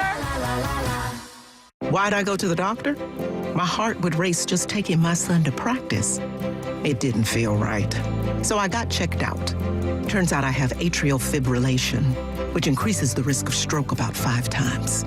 Symptoms like irregular heartbeat, heart racing, chest pain, shortness of breath, fatigue, or lightheadedness can come and go. But if it's AFib, the risk of stroke remains. If you have symptoms, contact a doctor. I'm so glad I did. Visit notimetowait.com. Sponsored by Bristol-Myers Squibb and Pfizer. Bonneville International radio station contests are open to participants 18 years of age or older that are residents of Washington State unless otherwise specified. Employees or agents of the station, Bonneville International Corporation, other area radio stations, or any entity associated with the contests are not eligible to win unless the station otherwise specifies at its own discretion. Persons who have won in the last 60 days from a station contest or event may not be eligible. Full general contest rules are available on seattlesports.com or in person at the station during regular business hours. We are Seattle Sports, the home of the Seahawks, Mariners, and everything Seattle sports. Watch your favorite show live at seattlesports.com. There's nothing better than having a big fish on your line. You'll hear that sound a lot at Queen Charlotte Lodge. Experience a luxury resort, breathtaking wildlife, spectacular wilderness, and amazing fishing at Queen Charlotte Lodge in British Columbia. Reserve now for peak king salmon runs and plentiful halibut this May and June. At Queen Charlotte Lodge, it's fishing first class. Go to fishqcl.com. That's fishqcl.com. And remember, our dollar is worth $1.40 north of the border. When you have really good leaders, it makes it easy. Gia arrived at Lee Johnson after 10 years at another dealership. You know your job, but then you have people who you can rely on to help you with the big stuff that, you need that support from. And I've gotten that every day with my service manager, with our assistant service manager, with even like our GM and our GSM. The way that, we're now on the showroom together, we are so close-knit just as a department. My service manager here, he's always open to teach you whatever you want to know. He just wants everybody to do good around him, and if somebody wants to learn something, I'm here to do it. And I've never had a service manager like that before. They're really good at promoting from within. That's one thing that I've learned from working here. I see people start out as like a lot porter, and people like work their way all the way up to being a general manager. The LJ way is the Lee Johnson Auto family. At Uline, they know going the extra mile takes hard work. For companies pushing to go further, Uline will go the distance with you. 24/7, they answer the phone to get you the shipping and industrial supplies you need. Business can move fast. Unexpected large orders, adverse weather, new safety guidelines, and changing economic trends. Uline works hard keeping 41,000 items ready to ship, minimizing detours on your way to the extra mile. Visit uline.com. From the Quantum Fiber Studio. This is Brock and Salk. Weekdays 6 to 10. On Seattle Sports and 97.3 FM HD2. Love the draft. Love what the Seahawks did. Brock gave it an A. I think I said A-. I've seen a lot of draft grades from around the country that are all in that range, everywhere from the lowest being a B, the highest being A's. They have drafted 11 guys, so there's so many picks that it's difficult to go through all of them. But, Brock, let's do a little rapid fire so that we can get through as much and give these guys as much information on them as possible. So, without further ado, I got a ton of questions. I got like 12, 15 questions here. Oh, jeez. Who was the best pick? Gray Zabel is the best pick. I don't lose my mind the way I lost my mind Thursday night. A little bit of my voice as I watched that video. I was reminded. I started seeing stars. Like I got to be careful about making those sudden movements. I guess at 49 years of age. But Gray Zabel was the best pick, man. I've come to understand that they were not going to drop down below 25. They knew their need. There were a few guys in that interior group they liked, but Gray Zabel was their one. 1-1. Yeah, I would agree. I don't think it's really even all that close. I mean, he's not necessarily my favorite pick, and we'll go through some of the kind of fun stuff they did. But how could you not love the fact that they got exactly what they needed at the right spot? And as we talked about, the way the draft went in the first round, I'm not sure they had much of a choice. Like, you had to do it then. You couldn't get cute. They didn't. They drafted a guy that they needed, and then talking to him last Friday really confirmed it all. I mean, he was awesome. Learning about Pierre, South Dakota, learning about what it meant to pick rocks at the farm, learning about his love of Bush music, Lights and the Bud Heavies and just all of it. Classic rock to pop country. He's got it all from A to Z. And I think Steve Hutchinson going to join us tomorrow. Cool. You heard that name referenced a lot by Johnny. We'll let him tell the story. But I think Steve was most enamored with his voice, his command, which when you think about this line and you think about the different talents they've had, and they've had talent, and Charles and Abe are talented, but they're not a voice. And I think we got that sense Friday morning talking to him. This guy might just command that. Who was the highest upside pick they made? I'll answer this one first. It's Jalen Milroe. Yeah, like if he hits? Yeah, if he hits, it's Jalen Milroe. I mean, like, if you get a franchise quarterback in the third round, he's got the highest upside with his ability to run and everything else. If he can figure out the passing part of this, Jalen Milroe is the highest upside pick they made. 92 is a perfect spot to make it. So hopefully Hutch and Passon tomorrow. Hopefully Nick Saban and Daniel Jeremiah Wednesday. And Nick can dig into this a little more. He was pretty adamant when that pick happened. You could see the joy that he had for this young man, knowing just, yeah, man, you get that position right. We say it all the time. You get that position right, and you get it right in the third round and pick 92. You set yourself up for who's second on this list? If you take the quarterback out, who's second in terms of upside? Eamon-Warry? Yes. And are we now, is it Eamon or Eamon? I think it's Eamon-Warry, but I don't know. How do you not know? I never heard of him until a week ago. It's your job to know. Never heard of this guy until last week.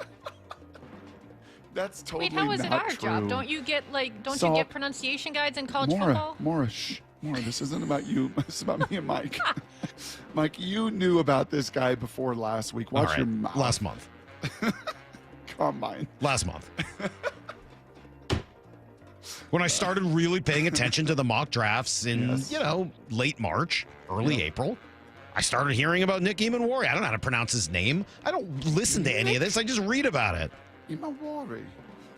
Yeah, I'm not going to use that guy. But he's got to be number 2, right? Yes. In terms of upside? Yes. Yep. Freak athlete? Yep. Okay. The pronunciation guide I'm looking at has 2 E's to start it. See? Told you. I don't know why you don't listen to me. And then man worry. Blink scouting, man. Email worry. Blink scouting. Perfect. Thank you, Maura. What was the iffiest pick the Seahawks made? Arroyo.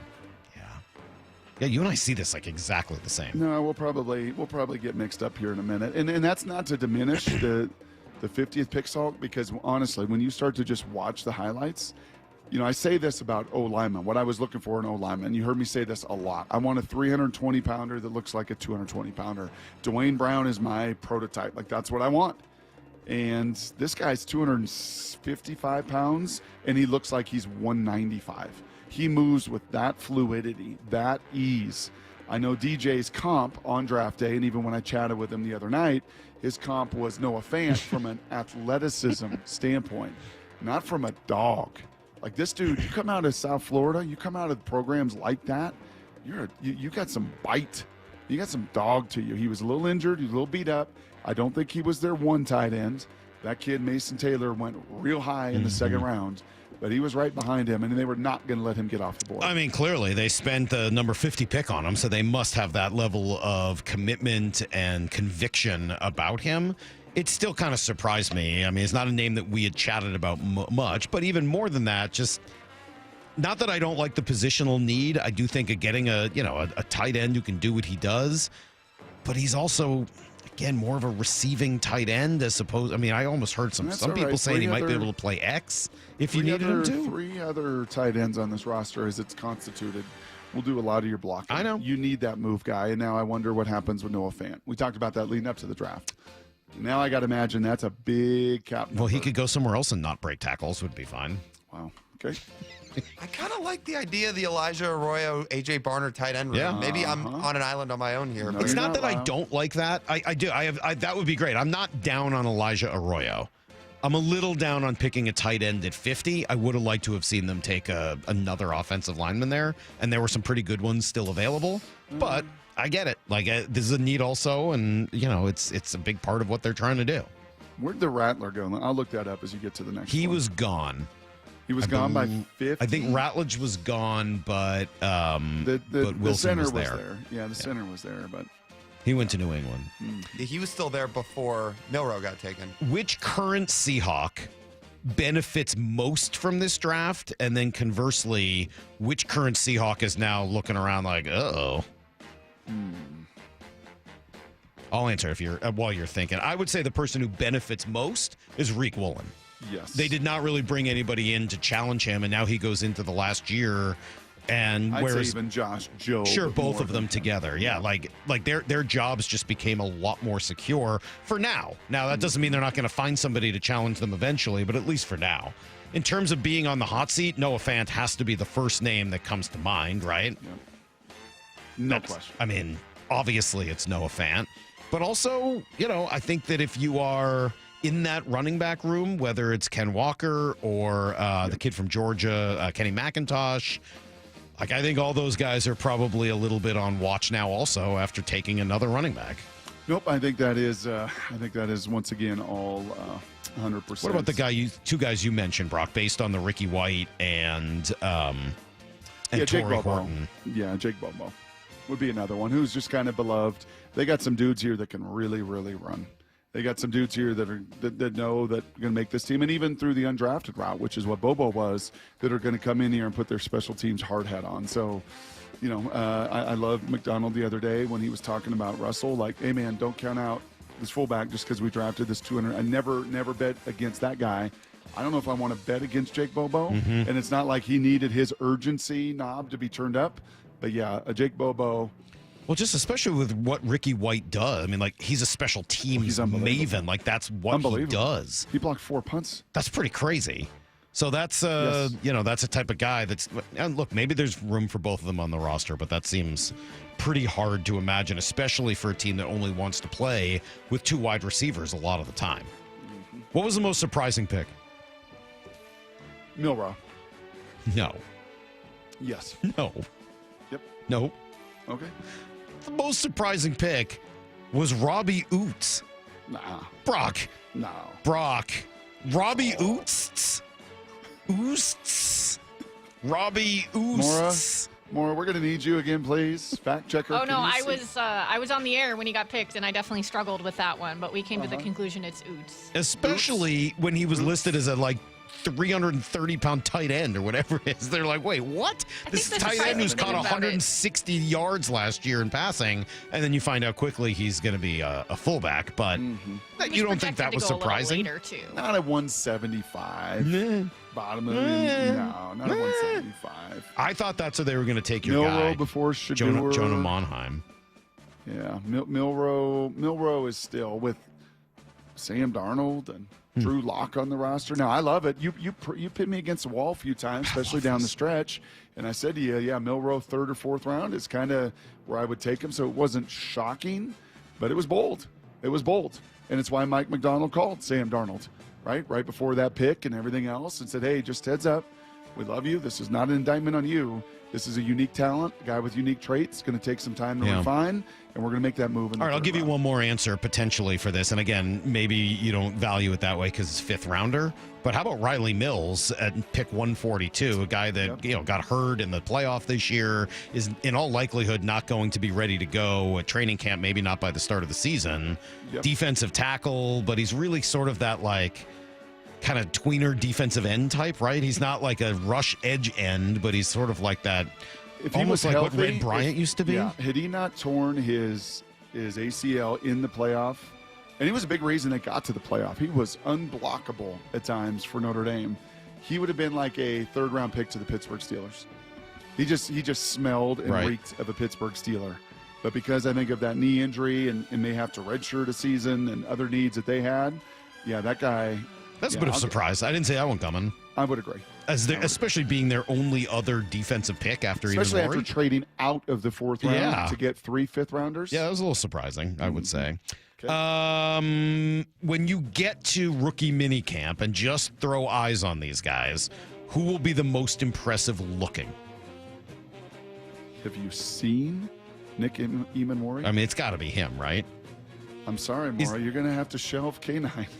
K9's a little squatty, right? He's not. This guy is Adonis. Sean Springs was like the most perfectly sculpted athlete human I ever saw in my life. And then he tore his hamstring and he had a big hole. Like you could put a golf ball in the hole in his hamstring after that injury.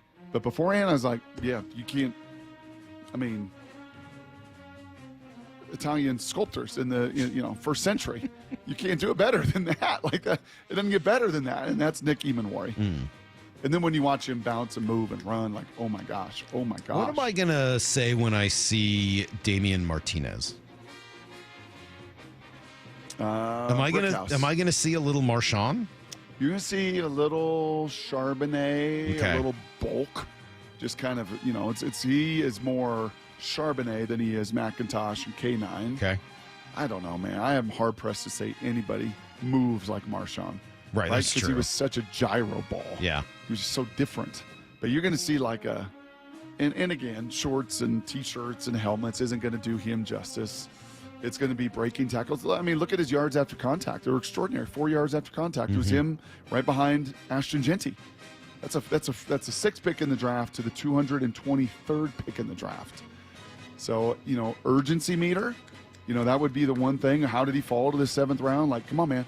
Since he's kind of a laid-back guy, kind of, well, now sense of urgency is going to be there, kid.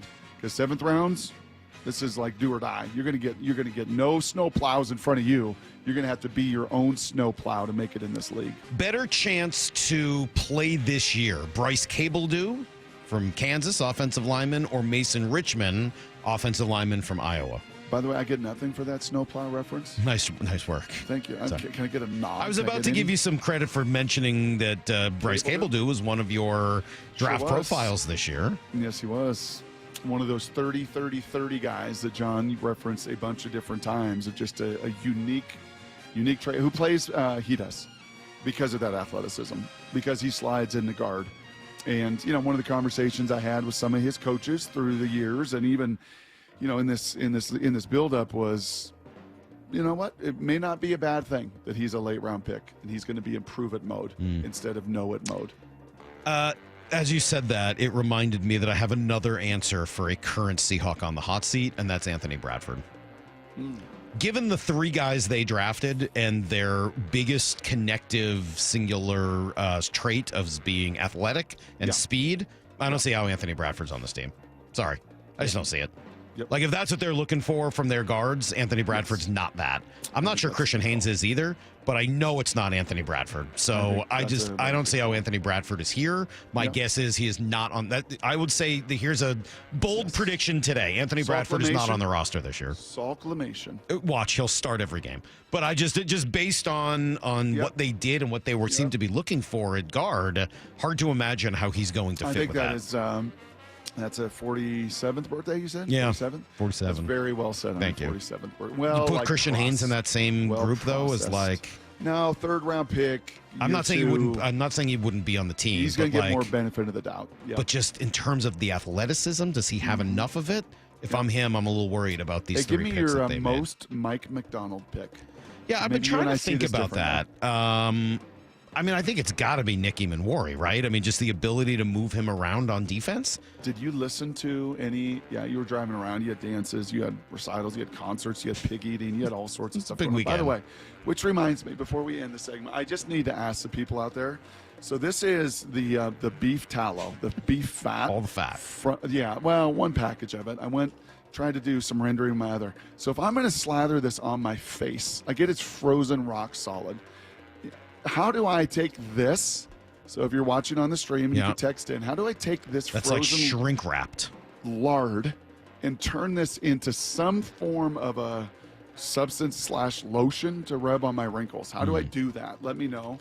No, if you were listening, Salk, as I just happened to be as I was driving to the Mariner game, when Mike Macdonald was, and I think I was eating a Burger Master burger listening to this at that exact time, the way that he talked about Riley Mills is Mike Macdonald's guy. The way that, I mean, the second defender, the only other defender. I thought Riley Nick. Mills was Adam Dirty's guy. He said that he thought AD would quit if they didn't get him. He loved him, but Mike Macdonald's like, oh my gosh. I got in there and I started talking fronts and stunts and movements, and it was just like these two processors, these two, that's funny. You know, just bright, witty, funny. He had a sense of humor in listening to Riley. Yeah. He's got listening to that phone call on draft day. He had some juice to him as well. Like, no, yeah, Dirty Macdonald, their guy is Riley. All Mills. right. Well, then how about the flip side of that? Who was the most John Schneider pick of this draft?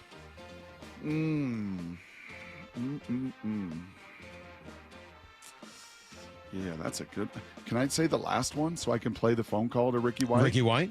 Yeah, when he starts referencing Donald Driver, that was Schneider in the presser. Like, that one goes back in the Wayback Machine, and then the phone call to Ricky White. Like, yeah, I maybe lean into that one. Now where you started, where you finished, brother, right? Yes, sir, Coach. It's been too long, Coach. I hear you, bud. Let's get rocking, all right? Can't wait to get you up here, man. Here's our head coach. Here's Mike. Ricky. How you doing, Coach? I'm sure you tell me. I'm doing great. Coach, I appreciate you for everything, Coach. Yeah. I'm saying you earned Coach, this, I'm and saying then chill when right you now, get here, Coach. okay? Yes, sir. That's great, man. We're really excited, and you should be proud of yourself, bro. Congratulations. Thank you. Not where you start, where you finish. You started making calls to Ron Wolf in college if you're John Schneider. Leaving voicemail after voicemail after voicemail. Just get me in the door. Get me in the door, Ron. Let me just get to work. Right? Not where you start, where you finish. Ricky White's got a little stuff to him now. Like, unfortunately for him, this was a pretty deep receiver draft with a lot of dudes that played a lot of ball. You know, maybe not at the top, Salk, as far as stars, but as far as productive record setters, difference makers. And he finds himself at pick 238, and that's why he's in tears right there. Like, man, I was the best to ever do it at UNLV. I'm one of the best pump blocker. I'm like one of the best. And now he's going to get his shot, man. Shot to prove it. I don't know the answer to this question. I don't know which one is the most John Schneider pick, but I hope the answer is Jalen Milroe. Right? I mean, like, I hope that John had that, like, hey, we think we're getting the Josh Allen, Patrick Mahomes, Russell. Like, I hope he had that same level of conviction on Milroe that he had with some of the other guys he's wanted a quarterback over the years. That would be my hope. 16 drafts, right? It's only Russell at, what do you say, 75? Mm-hmm. And Jalen Milroe at 92 when it came to that position. Enamored with a bunch of them in different spots on that board, as Josh was, and Mahomes was, and those guys that he was enamored with. But that says a little something there. Who was the player that they could have had at some point in this draft that you were most disappointed they did not get? Yeah, probably the Rattler. Yeah, probably the mullet, Tate Ratledge. Yeah. I think the center. And look, he went at 57. Yeah, so they could have had him before Arroyo, him and Big Jonah Sabanaya from Arizona, and they weren't going to get him. He went earlier, 37. Right? Yeah, he went like. So right you would have needed after. to take him instead of Eamon Ward. That's right, and I don't know if I could have done that. Could you have? I think that makes sense. Could you have traded? Could you have taken Ratledge though instead of Arroyo? Because I think I would have. Yeah. Time will tell on that one. Yep, time will tell on that one. It's just, again, it's not a criticism. It's just like looking at it today. And look, maybe they didn't like Ratledge. I don't know. Maybe they liked Ratledge. No, they I think did? they liked Ratledge. Yeah, I think they liked Ratledge. But he wasn't that much. They didn't like him like they liked Jonah, like they liked Gray. It was down with, he's kind of with the Bradford or, the Christian Haynes. And like he's kind of in that grouping. If he'd still been there in the third round, maybe, but not willing to take him with that number 50 pick. All right. Well, there you go. That is a whole bunch of rapid-ish fire. Let's call it rapid-ish fire. It wasn't quite rapid fire. Gosh, this rookie camp got me fun. Man. Yeah, right? Most fun rookie mini camp since 2012? Smart, tough, reliable, athletic, swaggy. Like it's the first time there's going to be a legitimate quarterback at one since Russ. Yep. Right? I mean, like, there have been a couple of guys who've come in and they sort of hang out and they throw the ball and stuff, and you kind of like, all right. I mean, you didn't like Magoo. You just didn't like Magoo. I don't think anybody liked Magoo. Mr. Magoo. I don't even think Magoo liked Magoo. Like, Did they have a lefty a couple years back? They did. Yeah, there was a lefty. Colton Ahlers. I saw him. I'll see him this weekend. Yeah, I'll see him. Will? He's a backup for the Arlington Renegades. Oh. East Carolina lefty. The Arlington Renegades? The Arlington. What league is that in? Renegades. What are you talking about? Remember when they had Paxton Lynch here? Oh, atrocious. It's a UFL. UF what? No, you're making stuff up. All right, let's see. We still got an hour to go. John Schneider said something over this weekend that I want to spend some time on at 9:30 because it kind of opens up a much bigger conversation about where the Seahawks are at and their development. But before we do it, Brock, I know that we've sort of mentioned every name. Would you mind if I just kind of went through all 11 picks with you and just have you give me like a quick snapshot on who all these guys are? Give me a thumbnail on all 11 picks. Yes. We'll do it next on Brock and Salk. Wyman and Bob, afternoons 2 to 7. Looking at Cal Raleigh, man, could he be in that conversation for MVP? He deserves the praise. He's been phenomenal. The question, can Cal keep this up? I mean, probably not. I'd feel so much better about this team if Julio went on not some kind of a tear like Cal, but just get back in there. Dave Wyman and Bob Stelton, afternoons 2 to 7 on Seattle Sports, the app, YouTube, and your smart speaker. Hey friends, Stacey Rost here. Who has some of the best deals on new Fords and Isuzus in the Pacific Northwest? Wayscar Ford in Auburn. Who has a large selection of the highest quality used vehicles in the Pacific Northwest? That would also be Wayscar Ford in Auburn. And what dealership promises no games, no gimmicks, and never any pressure to purchase? Yes, that is correct. It's Wayscar Ford in Auburn still. Who's the only Ford dealer in all of Washington to offer a 5-day or 500-mile, no questions asked, 100% money-back return policy? Wayscar Ford in Auburn. They offer free lifetime powertrain warranty on virtually all of their new Fords. Who's the only dealer that will purchase your used car, pay you right up front, and then once they resell your old car, return 50% of the profit to you? Only Wayscar Ford in Auburn. They've given over $750,000 back to customers who have sold them their cars. And finally, what dealership has been family-owned and operated in Auburn for over 103 years? You guessed it, Wayscar Ford in Auburn. Visit them at wayscarford.com. So I formed Davis Law Group about 30 years ago, and I would get, the same questions from people about what to do in the case of an accident. Do you need a lawyer? To the point where I decided that I would at least write a book which would answer the common questions that I would receive as a lawyer. Once I wrote my first book, it proved to be hugely popular. I decided to write then a series of books in different accident cases so that we could really teach people about their rights, how to protect them, and how to decide on whether they need a lawyer and what lawyer to hire. I've found in my career that having a client that is educated and knowledgeable about their particular type of case really helps the client and also usually ends up making the case or the claim more successful. To get your free copy of any of my Washington accident books, visit WashingtonAccidentBooks.com. Confidence is knowing you're ready to handle whatever comes your way. That's what it feels like to take on your workday with Cintas. They make sure your AEDs are up to date, your fire extinguishers are tested and inspected, your floor mats are cleaned and delivered, and your workwear looks good, feels good, and is freshly laundered with the Cintas Apparel Plus program. So are you ready to take on today? Visit Cintas.com. Oh, I'm ready! And get ready for the workday.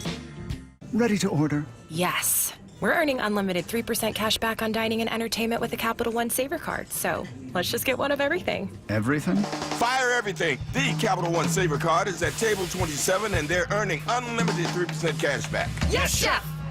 This is so nice. Had a feeling you'd want 3% cash back on dessert. Ooh, tiramisu. Earn unlimited 3% cash back on dining and entertainment with the Capital One Saver card. Capital One, what's in your wallet? Terms apply. See CapitalOne.com for details. Hey, Brock Hewitt here for my friends at PCF Group, or People Come First Construction Group, and that's exactly what they did when we made the call a couple years ago. We wanted to redo our outdoor space, wanted to add a deck, and outdoor living, a television, and a kitchen. And PCF Group, wow, they more than delivered. And if you're interested in building a stunning outdoor area like we did, I cannot recommend them enough. Reach out before the good weather arrives, and their schedule, well, it's going to fill up. So whether you're looking for a complete outdoor living space or a very specific project like an underdeck ceiling, deck, patio cover, railings, PCF has you covered. Design now and pay later. In fact, get 12 months, no interest and no payments, and up to $6,000 off and a $1,000 Amazon gift card. Request a complimentary design and estimate consultation at 425-629-8476 or project ideas. Explore photos at pcfgroup.com. That's 425-629-8476. Riverside Roofing is offering $1,000 off a new roof replacement. Book a free estimate online, and when you meet with Brandon, that's Don's son, tell him you heard the message on the radio station. Go to riversideroofingllc.com. It's Riverside Roofing, the roofing company you can trust. I've never had any complaints about my performance in the bedroom. But after turning 40, I noticed my libido just wasn't what it used to be. That's when I reached out to Revive Health. Their team knew exactly what I needed, which is why today, my wife and I are both more satisfied than ever. If you're ready to book your free T-check, text BOOST to 65555 or visit ReviveMen'sHealth.com to schedule your appointment. Message and data rates may apply. Message frequency varies. Text help for help. Text stop to cancel. See privacy policy at ReviveMen'sHealth.com/privacy policy. For info on how opt-in info will be used and terms and conditions at ReviveMen'sHealth.com/terms of use for terms of short code service. Don't waste time trying to get rid of your old or broken car. Cars for Kids is the easiest and fastest way to donate your car and get a tax deduction. Go to carsforkids.org today. That's cars with a K. This is Seattle Sports. Streaming through the Seattle Sports app. KIRO AM Seattle. KIRO FM HD2 Tacoma. Home of the Seahawks, Mariners, and everything Seattle sports. Get this freaking auto! From the Quantum Fiber Studio, this is Brock and Salk on Seattle Sports. I don't read the internet, guys. Take the bull by the hands. And Brooke, you are. And Brooke, you are. Now here are your hosts, Brock Hewitt and Mike Salk. 11 picks in 7 rounds. That's what the Seahawks did over the weekend, Brock. I think we've talked a lot about some of these guys, but I want to make sure we're starting to get to know all of them. Mm-hmm. What does this haul look like? Let's go through them, starting with round 1, pick 18, Gray Zabel from North Dakota State. Yeah, I would say the thing that I've learned, and some of this is maybe even after the fact, and some conversations I've had after the fact, and it is as much as you love all the physical attributes, it's the voice, man. There's some Max Unger. There's some, like, this guy can talk to anybody, right? And and you said this, Salk, and I referenced this a few different times. I hope you don't mind. I was talking behind your back a little bit. But I was like, you know what? The most beautiful thing was we finished with Gray Zabel, and you turned to me, you're like, I've got nothing in common with this guy. My life as a human being could not be more different than this species. True. And yet I liked him. Yeah. And that is a redeeming quality have. That's a Robbie Tobeck. Right? That is a Jeff Saturday. That's a, yeah, man, I can bring this whole room together with my wit, my fun. I'm just likable. And he's got a bunch of that. Nick Emanwari, pick number 35 in the second round from South Carolina. Yeah, so if Zabel was voice, this one's not crazy, but just versatility. And cannot wait. They've not had a piece this versatile. At that size, that body type, it just, they've not had that. I mean, Cam, again, you point back to Cam at 230 pounds, linebacker, second level, third level. Okay, but this dude is even more dynamic than Cam, and that's nothing against Cam Chancellor. Now, will he hit like Cam? No. You can't. No one's allowed to do that anyway. That's right. But the Kyle Hamilton comp is maybe one that makes more sense, just given the style of defense that they're running. And they asked him, like, hey, did they bring that up in the meetings? Yeah. They say me and him are very similar. But I can still work on some things to get up, to his all-pro level as he is now. But I'm bigger, faster, so things like that. I kind of like that. Like, yeah, no, I'm not him, but I'm bigger and I'm faster. So we'll see. And stronger. Yeah. But that dude, now do you have the football acumen? Right. Hamilton from Notre Dame, all the things they asked him to do then, like Derwin James was another name that I saw. Another good comp. Comped. Yep. He's a pretty good player too, right? Great player. Yeah. When healthy, an all-pro kind of player. Seriously. All right. Yeah. Next pick was number 50 overall in the second round, the tight end Elijah Arroyo. Yeah, and that, again, is just a movement, man. It's just fluidity. That would be the word I would use. He is just so fluid, does things at 6'5", 255 that you just can't do. I saw Lukey Wilson, the old Seahawk, send a little video to him and say, man, you've never encountered anything like this. Wait till the 12's game day, night game, primetime game. Go put your face in the fan, and those people will love you. Well, he seems ready to go. Here he is talking to the tight end coach, Mac Brown. Hey, what's going on, What's Coach? going on, man? I'm so damn excited. Sir, me too. I'm so excited, Coach. Let's get to work. I'm ready. Absolutely, man. Hey, send me the playbook right now. Hey, come on now. Enjoy the night, and then there's a lot of work to be had, man. Yes, sir. He's ready. Send him the playbook immediately. Don't even wait. When he's running verts, when he's running corners, when he's running deep overs, there is just a fluidity that's different than A.J. Barner or others. Because he's the one pick where I was like, I kind of would like to go offensive line. I bet he's going to end up being my favorite pick from this draft when it's all said and done. Like, if there's something they liked about him enough to take him in that spot, I think that we're probably going to end up loving him. Obviously, we spent a lot of time today on the 1/3 round pick, number 92 overall, Jalen Milroe from Alabama. If it hits, it's the best pick in the draft. Otherwise, it's a third-round pick that didn't work out. Yeah, and the floor is maybe he becomes a joker. Maybe he becomes a little H-back. Maybe he becomes a Taysom Hill. Maybe he's your QB run guy. Like, the floor is still, I think, high enough to be worthy of that 92nd pick. All right, we spent a lot of time on him today, so we'll maybe keep moving. Riley Mills, pick number 142 in the 5th round, defensive tackle from Notre Dame. Yeah, just a grinder, and you look at like a 6'5", 290-pound white defensive tackle, and you're like, yeah, just grinder. Just use these adjectives and narratives, and you're like, no. Go to Bruce Feldman's Freaks List.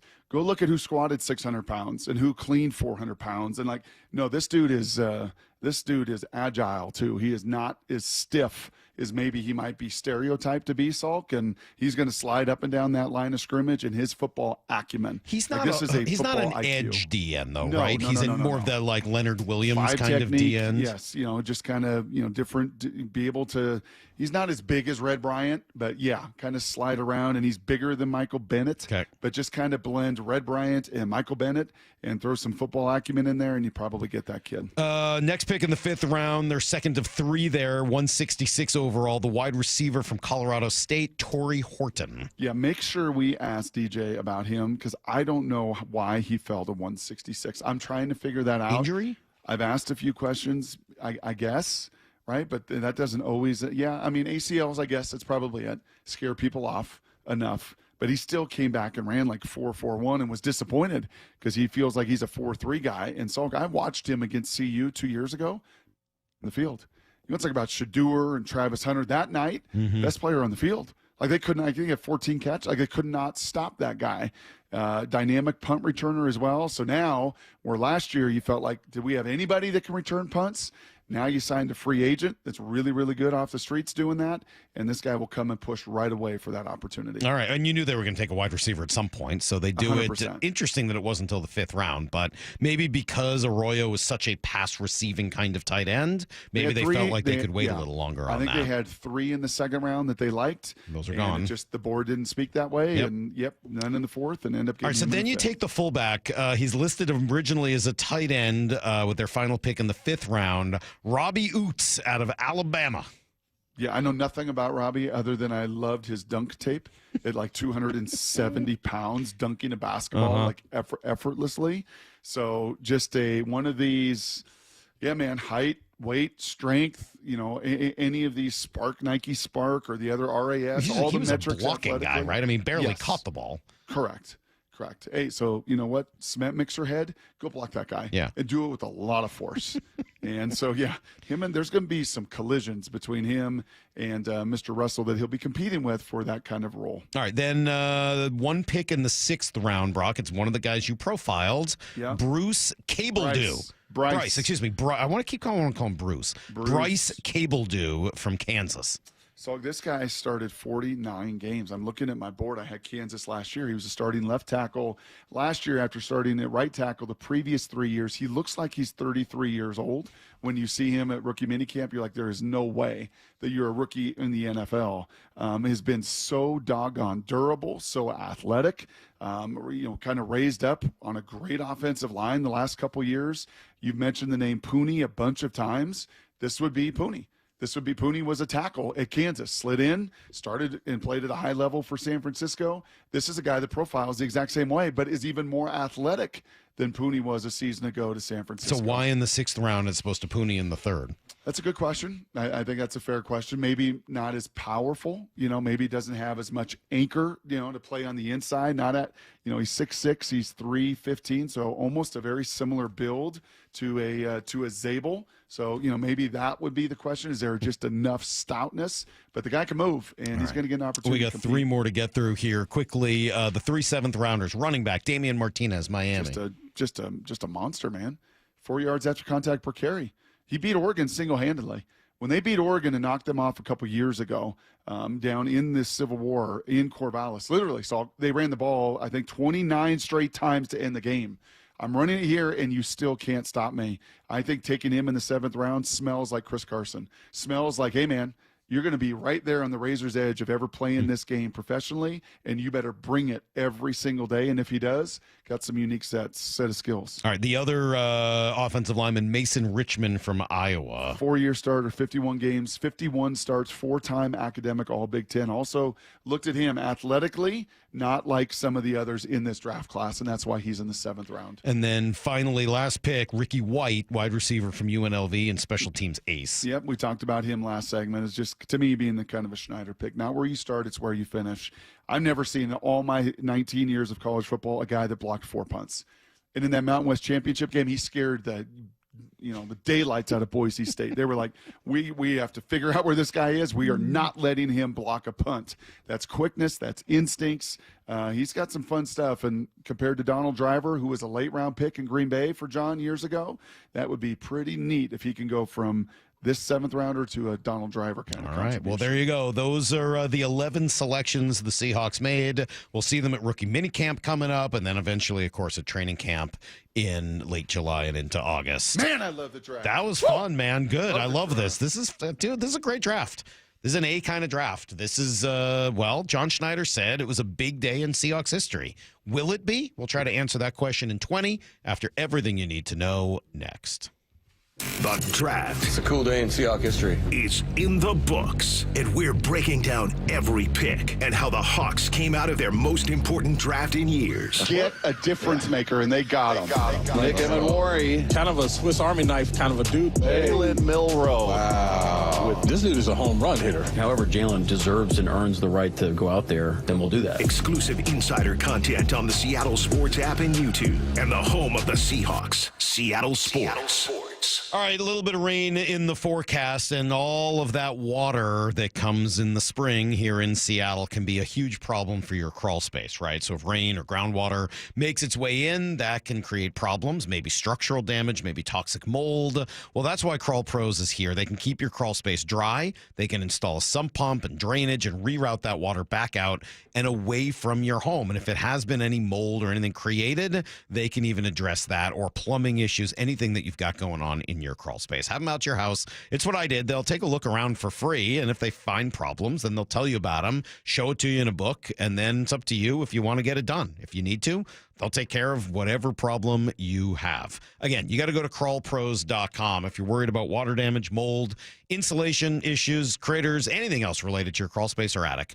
Go to crawlpros.com to schedule a free inspection. That's crawlpros.com. No more waiting. It's time to go all in on that new car. And Toyota of Kirkland and Toyota of Renton are the dealerships to make it happen. Why? Because they're all in for you. All in on the widest selection of new, used, and certified pre-owned vehicles with their combined inventory. All in on their amazing staff and incredible showrooms. And all in on setting you up with a test drive so you can take that car home the same day. Go all in, whether you're in the north or the south. Toyota of Kirkland and Renton got you covered. Visit in person today or online at toyotaofkirkland.com and toyotaofrenton.com. We just want to have enough money for retirement. And travel to visit our grandchildren. I understand. That's why at Fisher Investments, we start by getting to know each other, so I can learn about your family, lifestyle, goals, and needs, allowing us to tailor your portfolio. What about commission-based products? We don't sell those. We're a fiduciary, obligated to act in your best interest. So how do your management fees work? We have a simple management fee based on the value of your portfolio, so we do better when you do better. We appreciate that kind of transparency. We also check in with you regularly to keep you up to date on the markets and your portfolio. What other services do you offer? As a client, you have access to resources on investing, financial planning, estate planning, Social Security, Medicare, and more. Wow, it sounds like Fisher Investments has everything we need. At Fisher Investments, we're clearly different. Learn more at FisherInvestments.com. Investing in securities involves the risk of loss. O'Reilly. Check engine, ABS, or maintenance light on? Take the guesswork out of your warning lights with O'Reilly Veriscan. The service is free and provides a report with solutions verified by ASE certified master technicians. And if you need help, we could recommend a shop for you. Ask for O'Reilly Veriscan today. O'Reilly Auto Parts. Protect your home and auto with a bundle from Progressive so you can stop worrying about them and invent new things to worry about, like snakes in your bedroom. Sure, that sounds incredibly irrational, but now that we've mentioned it, you are a little worried. The odds of one snake, let alone snakes plural, are so slim. But you might want to check. Oh, you're not near your bedroom. Guess you'll just have to sit there and worry about it. So let Progressive protect your home and auto, because you've got enough to worry about. Progressive Casualty Insurance Company, affiliates, and other insurers. Not available in all states. Subscribe to the Seattle Sports YouTube page to find new and exclusive content from your favorite shows and personalities daily. Just head to YouTube, search Seattle Sports, and click subscribe. Have you considered surgery or even joint replacement? Hey, it's Dave Wyman, and before you make that decision, see Dr. Mark Wagner, MD, at Seattle Sports and Regenerative Medicine. Why? Because he gives it to you straight. Dr. Wagner said my right knee needs replacement, and I appreciate his honesty and expertise. My left knee is fine right now, but the minute it isn't, I'm heading to Dr. Wagner for his expert opinion. I want to avoid another surgery, and I've heard so many patients rave about results from their 90-minute outpatient stem cell procedure with Dr. Wagner. He's a board-certified Seattle physician with over 30 years of experience and has performed more than 20,000 stem cell procedures using a person's own stem cells to regenerate cartilage in their own joints. People with severe osteoarthritis, even bone on bone, are back doing what they enjoy without pain and without surgery. Whether it's a shoulder, hip, elbow, ankle, wrist, or knee, before choosing surgery, see Dr. Mark Wagner first. Go to drmarkwagnermd.com. You're losing your hair and you simply need a solution that works. You want the best. Modern technology, top-rated physicians, something that's guaranteed to work. Guys, you need world-class Dr. Perungo and his team at Advanced Hair. Advanced Hair has completely redefined hair restoration. From the experience itself to their unmatched results. Receding hairline, bald spot, thinning hair, maybe all three like I had. Get your hair back with Advanced Hair's simple one-day treatment that begins to regrow your own natural hair the very next day. Advanced Hair has changed tens of thousands of lives, including mine. And get this, Advanced Hair is once again the winner of the 425 Business of the Year. For your free consultation, call 425-449-8185. Right now, you'll get $250 off and 250 free hair grafts. Refine your hairline with the team that redefined hair restoration. That's 425-449-8185. Or for the before and afters, visit advancedhair.com. Need to know. 15 minutes past every hour with Brock and Salk. Here's what you need to know. Up first. Unbelievable draft for the Seahawks this weekend as they come away with 11 players. Brock, thanks for taking us through all of them and allowing us to really kind of get to know what it is they brought in. I've played this clip a bunch, but I'm going to play it again because that word athleticism, that just runs as a through line through all of these guys. All 4 of these guys are incredible athletes, which is awesome because that in turn also, plays into to your point, transitions onto the football field and you can see it. All right, athleticism is number 1, but there were other through lines. Smart, tough, reliable, swaggy, athletic, speed. I mean, the GPS, we added a 275-pound fullback that runs 19 miles an hour. That's pretty cool, It's a lot of, what does Pat say? A lot of momentum heading downhill. Or it's got some. Pat Ward, shout out, Pat. Yeah, inertia's on his side. And, in a battle of two guys and Brahma Bulls that are going to meet in the middle in some of these car wrecks, Salk, in the run game, you kind of like that. As long as he brings it, right? He's not just a big guy that's 270 pounds that doesn't bring the force with him. He's going to have to do that. And I just also, and we haven't really mentioned this over 3.5 hours, I guess it goes kind of without saying, but you know what this also does, man? This is also Pete Carroll 101. The level of competition in the receiver room ratcheted up by 100. The running back room ratcheted up by 75. The O-line room ratcheted up by 200. Like the safety room, like everywhere across the board, it ratcheted largely the competition level way and up. Where do you throw the quarterback room on there? Because third round pick here is a quarterback, and Jalen Milroe, highest John has drafted anyone at the quarterback position since Russell Wilson in 2012. And I think there is an interesting comp here between, the Russell, Tavares, Matt Flynn offseason and what is now the Jalen Milroe, Sam Darnold, Drew Lock offseason. There's a lot of parallels. Not exactly the same. You got to squint a little bit, like I do without my readers. As I said, it's a reboot. It's not necessarily the exact same, but just like, Liam Neeson's going to play Frank Drebin, Leslie Nielsen's not exactly the same, but there's some similarities in there. And I'm very curious. He's my favorite pick they made and really hoping that works out into something.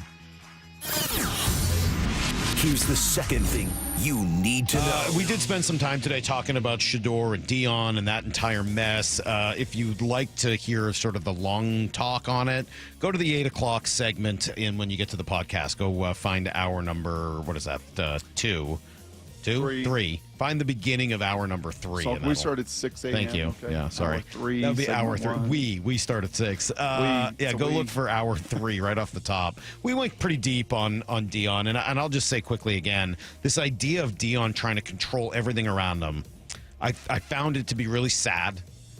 But it also made me really rethink that whole story, that rumor about Dion wanting to coach or potentially being interested in coaching the Cowboys. Like, if he could have found himself in a fourth level to coach this kid, I think he would have done it. Yeah, G presented that really well, I think, on Friday. When that was just after not going to the first round, and then throw in the second and third round, and Mel Kiper, losing his mind. Just absolutely went crazy this weekend.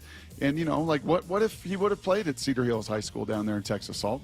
Like, that is where dudes go to play. Like, you go through the grinder, and if you're the guy there, and then it could have been an SEC offer then. But nope, I'm going to build my own school, build my own little, unfortunately, dirty private school down there in Texas. And then he's going to go to Jackson State, and I'm going to coach him there, and then we're going to go to college. Like, in every way, your wife was right. Like, he snowplowed his way until this avalanche came about, and there was nothing they could do about it.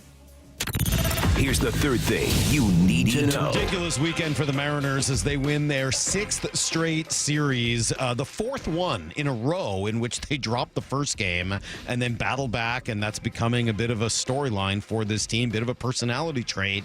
They just battle back, and it's not just the team in general, it's some of the individuals on this team. J.P. Crawford battling back from a bad year last year and a bad start to this one. Jorge Polanco battling back from a bad year last year, and right now he's the hottest hitter in all of baseball. And next off for Jorge, swinging a line drive, base hit left center field.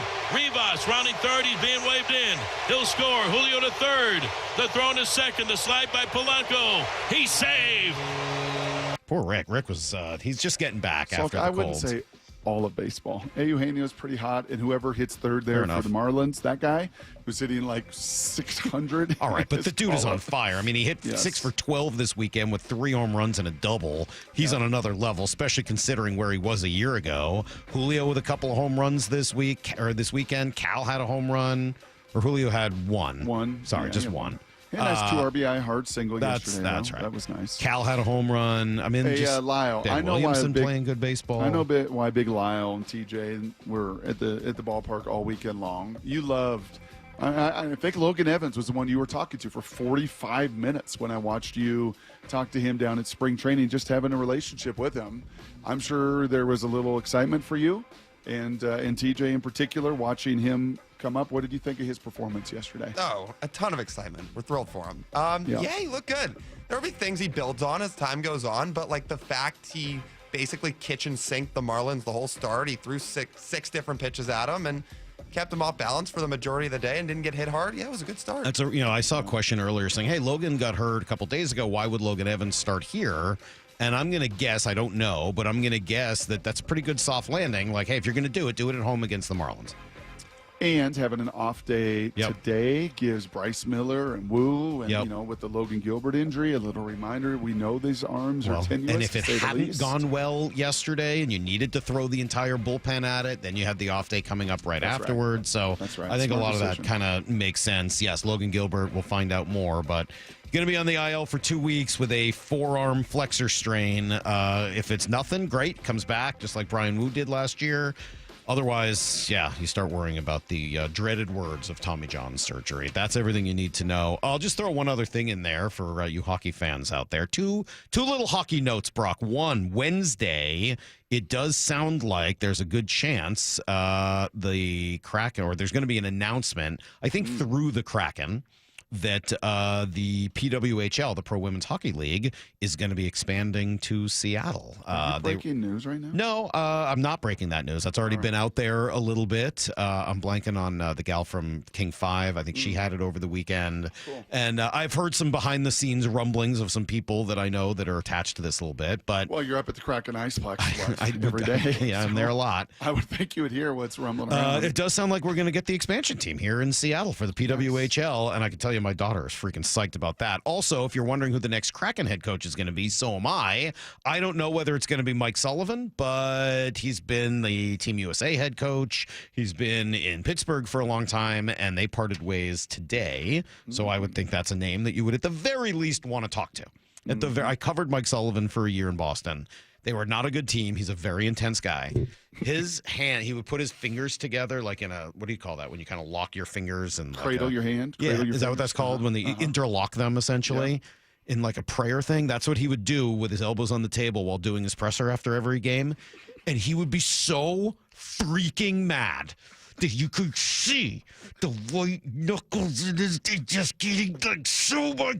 He was so mad after every game. But he's intense. He would definitely be a little kick in the rear end to all. What did Jalen say? Belt to you know what? Cheeks. Yeah, I think that's exactly what Mike Sullivan could be to this program. Okay, John Schneider called it a big day in Seahawks history.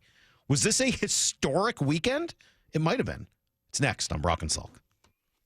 Bump and Stacy, weekdays 10 to 2. Aaron Goldsmith joining us now. For the success that they are having, you can't necessarily pin it all on one guy or one group. But it feels like we're seeing the Mariners win in multiple ways, which is different. One of the things that's encouraging to me, they've won consistently in that stretch of time without their outlier strength. Bump and Stacy, weekdays 10 to 2 on Seattle Sports, the app, YouTube, and your smart speaker. At Uline, they know firsthand the road to success is an uphill climb. Uline started in the family basement, and through hard work is now North America's most trusted shipping and industrial supplier. They get what it means to have the support of reliable, hard-working partners. So they keep 41,000 items ready to ship. Whether your company is still in a basement office or expanding cross-country, Uline will be there on your road to success. Visit uline.com. Hi, this is Nancy Penrose, owner of Big Trees in Snohomish. Spring has sprung. Need color to brighten up your yard or privacy trees to keep your neighbors guessing? Now is the time to buy. With hundreds of trees arriving in the nursery daily, Big Trees has the perfect tree for you. Check out our updated inventory list online at bigtreesupply.com or come visit the nursery today.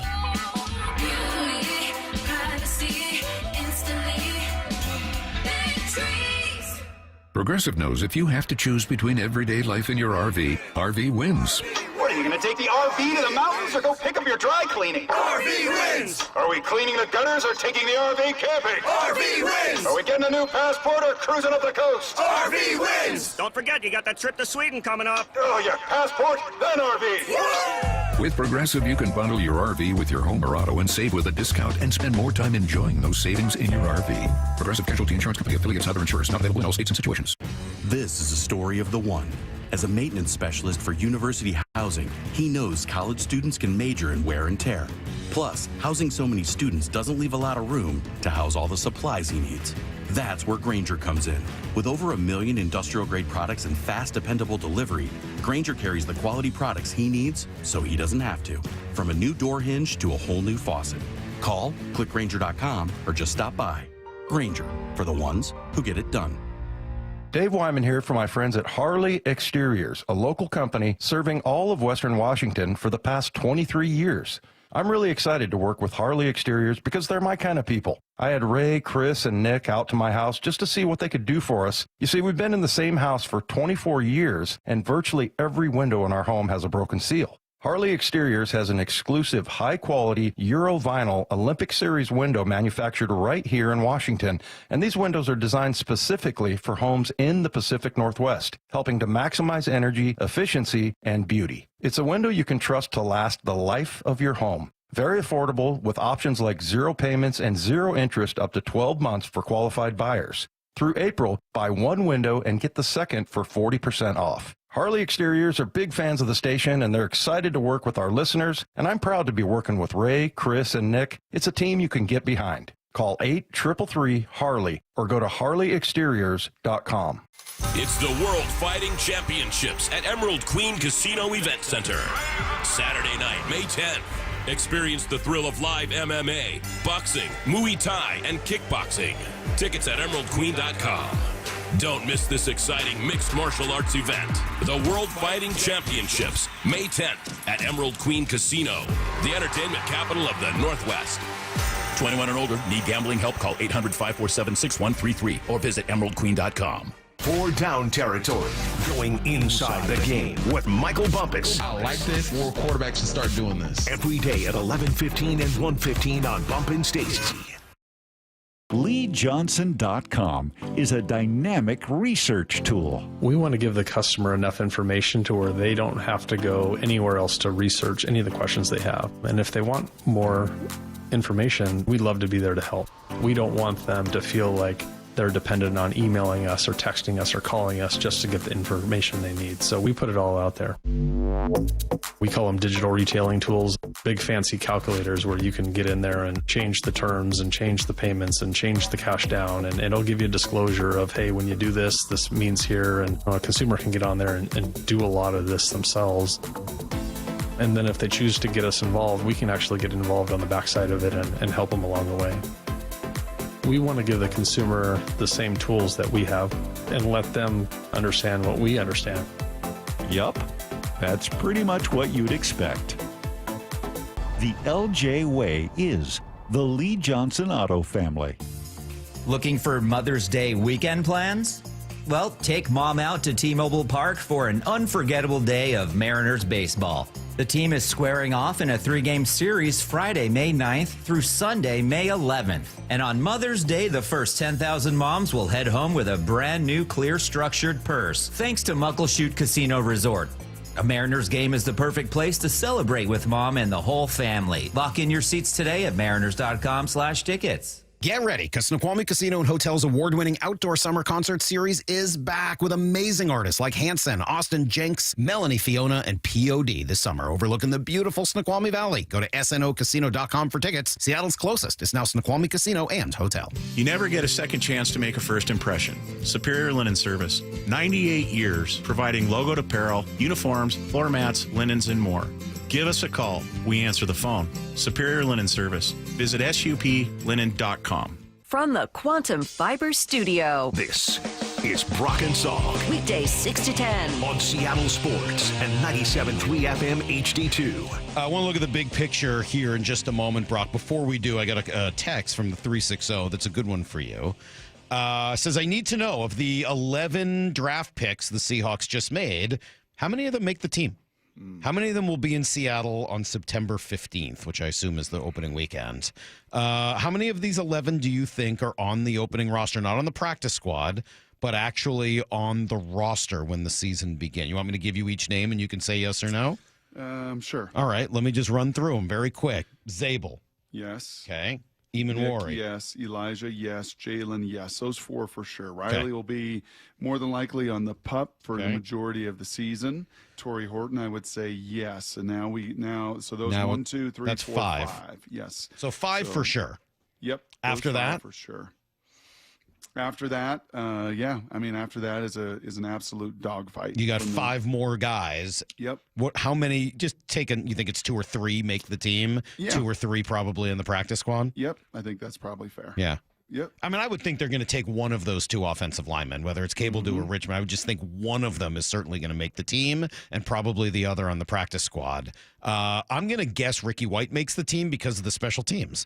So if I had to guess, just gut feeling, Oots makes it because he ends up being the fullback. Cable makes it, and Ricky White makes it. And then iffy on Damian Martinez and Mason Richmond. Gut feeling right now. Obviously, I haven't seen any of these guys yet, but just gut feeling. Nope, I think that's all pretty darn fair. All right, after the draft, or even in the middle of the draft, John Schneider was feeling like this was a big deal. He was feeling like this was a big weekend. In fact, he called it a big day. Yeah, exciting day. It's a cool day in Seahawks history. It really is. It started out outstanding with Nick. We waited on Arroyo.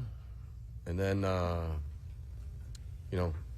Jalen right there at the end was a big deal for us. So, really excited about All right, maybe he doesn't sound that excited in the clip. It's been a long couple of days at that point. Started at the time. It's been a long couple of days. So maybe this would have been a better one to read rather than to play you the audio. But was this a historic day? Was this a historic weekend? Was this a big day, a big weekend for the Seahawks for their history? I don't know that you can answer that question today. I think the better question is, will it be? Right? Will this end up being a big day in Seahawks history? And I think in order to believe that, one or more of 3 things would need to happen. Okay? Either if Jalen Milroe becomes a starter and a franchise quarterback, it will be a historic weekend. Right? You drafted your franchise quarterback in the 3rd round. Don't know whether that's going to happen. Don't know whether I'm betting on that happening. If it does happen, this was a huge watershed, sea change, unbelievable franchise shifting, earthquake level moment for the Seahawks franchise, right? Yes.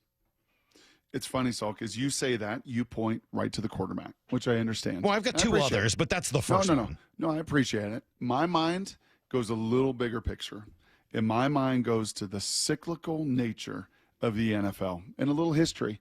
And you brought this up either last week or the week before, and it was one of those things that planted a little seed, and then all of a sudden it just kind of grows a little bit, kind of like Zabel was talking to us about farming, all the work that goes with it. And here it comes into fruition. And I didn't know when it would. I thought it would come back into light, and it is right now.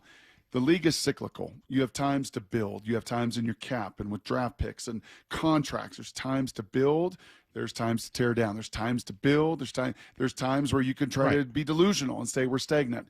The 2012 draft was a watershed draft.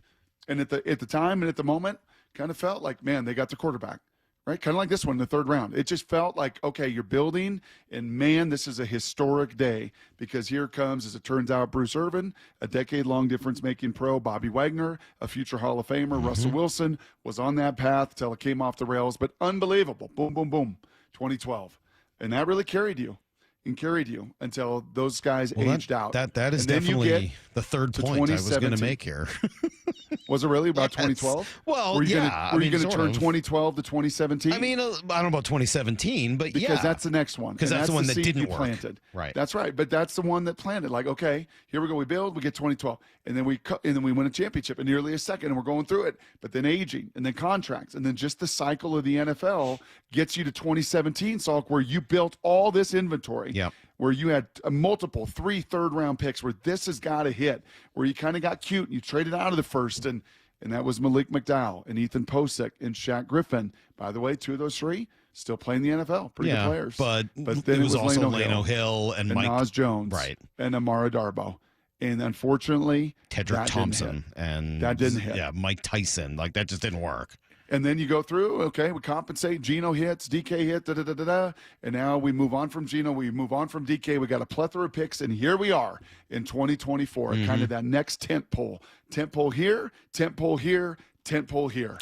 This one with 11 and all of that ammunition at the top does give you a chance to differentiate yourself from the previous years. So the way I phrased that in one sentence was, if this becomes the base for Mike Macdonald's tenure here, is a way that this becomes a historic moment. By the way, the other one I had on there was just essentially, if you finally did fix the offensive line this weekend, then it's historic because, they've taken over a decade to not do that.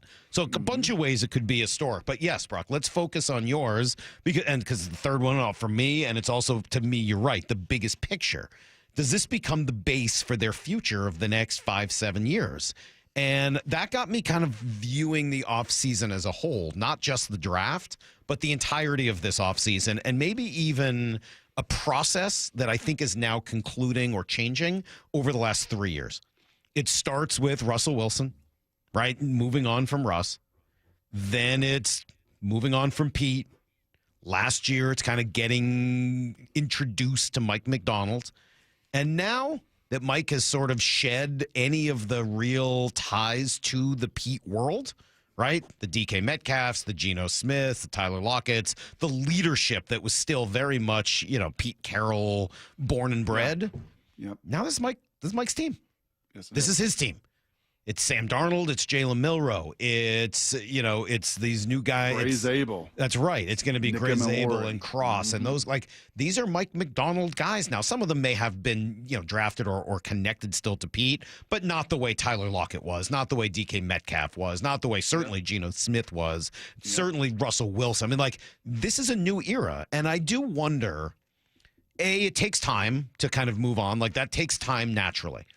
But I just had this thought in my mind that maybe last year was a bit of a prove-it year for Mike Macdonald.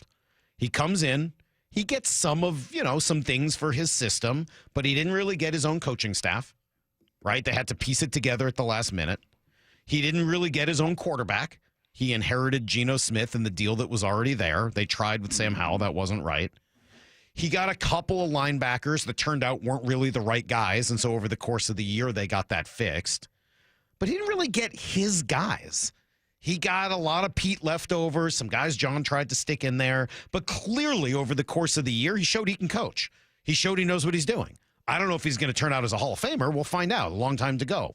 But he showed last year that he is worthy of continuing to invest in. So what do you do this year? You invest in Mike because he made it work last year. Now you get your own quarterback to deal with. Now you get your own stars. Now you don't have DK Metcalf and whatever he cast around the organization, or Tyler Lockett, who's a wonderful human, but a link to a past day. This is the same guy who threw out the pictures and tore down the basketball hoops. He's got to be his own person. He's got to be his own leader. And now I feel like yesterday is sort of or this weekend is the symbol. Like, now it's growth. It's no longer change. Now you're ready to grow as the Mike Macdonald Seahawks. Mm-hmm. You know what word I heard a bunch? And we heard it when he was hired, and we really haven't mentioned it in 15 months since. But again, all of this conversation's kind of stirring it up, and then all this talent that's coming in the door also kind of reminds me of the word, and it's a business term that they love to use, disruptor. Mm-hmm. A disruptor. So where do you see the disruption here? He's a disruptor to the market and to the NFC West. It would have probably been best practice and best business for Sean McVay, Kyle Shanahan, the Rams, and the Niners to have had Mike Kafka hired, right? To have had Ben Johnson hired, to have had somebody on that offensive side, right, that was hired, that I'm sure those guys are like, that's great, because there's going to be a learning curve for that guy, and we're years ahead of whatever offensive mastermind they're going to bring in or juggernaut. But instead, you bring in Mike Macdonald, who is just going to be a defensive disruptor. And I would add Salk into his guys amongst these 11 picks, Ernest Jones, obviously, who they traded for. And I'm even throw Leonard Williams in, because Leonard was signed last year, right, very early in Mike's tenure, right, Mike and John's tenure together. But I'm sure Mike was like, hey, bro, you know, I need this guy. So pay him the biggest contract in free agent history and Seahawks history. And they did. And what a difference he made last year. So, yeah, that term to me, just disruptor. And when I look at this group of 11, I see a bunch of disruptive football players. Yeah. You know, and yeah, I think everything that you laid out there, that this is now built in his image. Yeah, and just like it is for Jed Fish, by the way.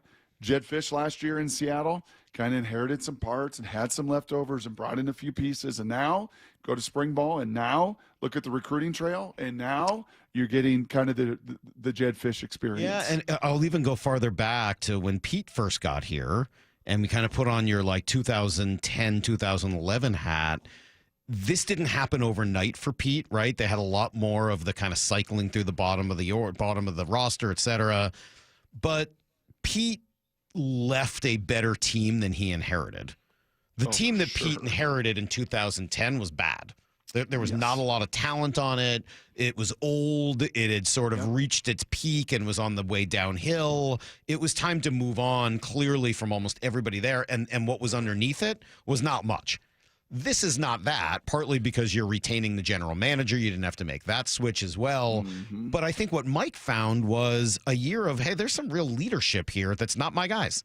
Mm-hmm. They're just not my guys. Doesn't make them bad guys. They're just not my guys.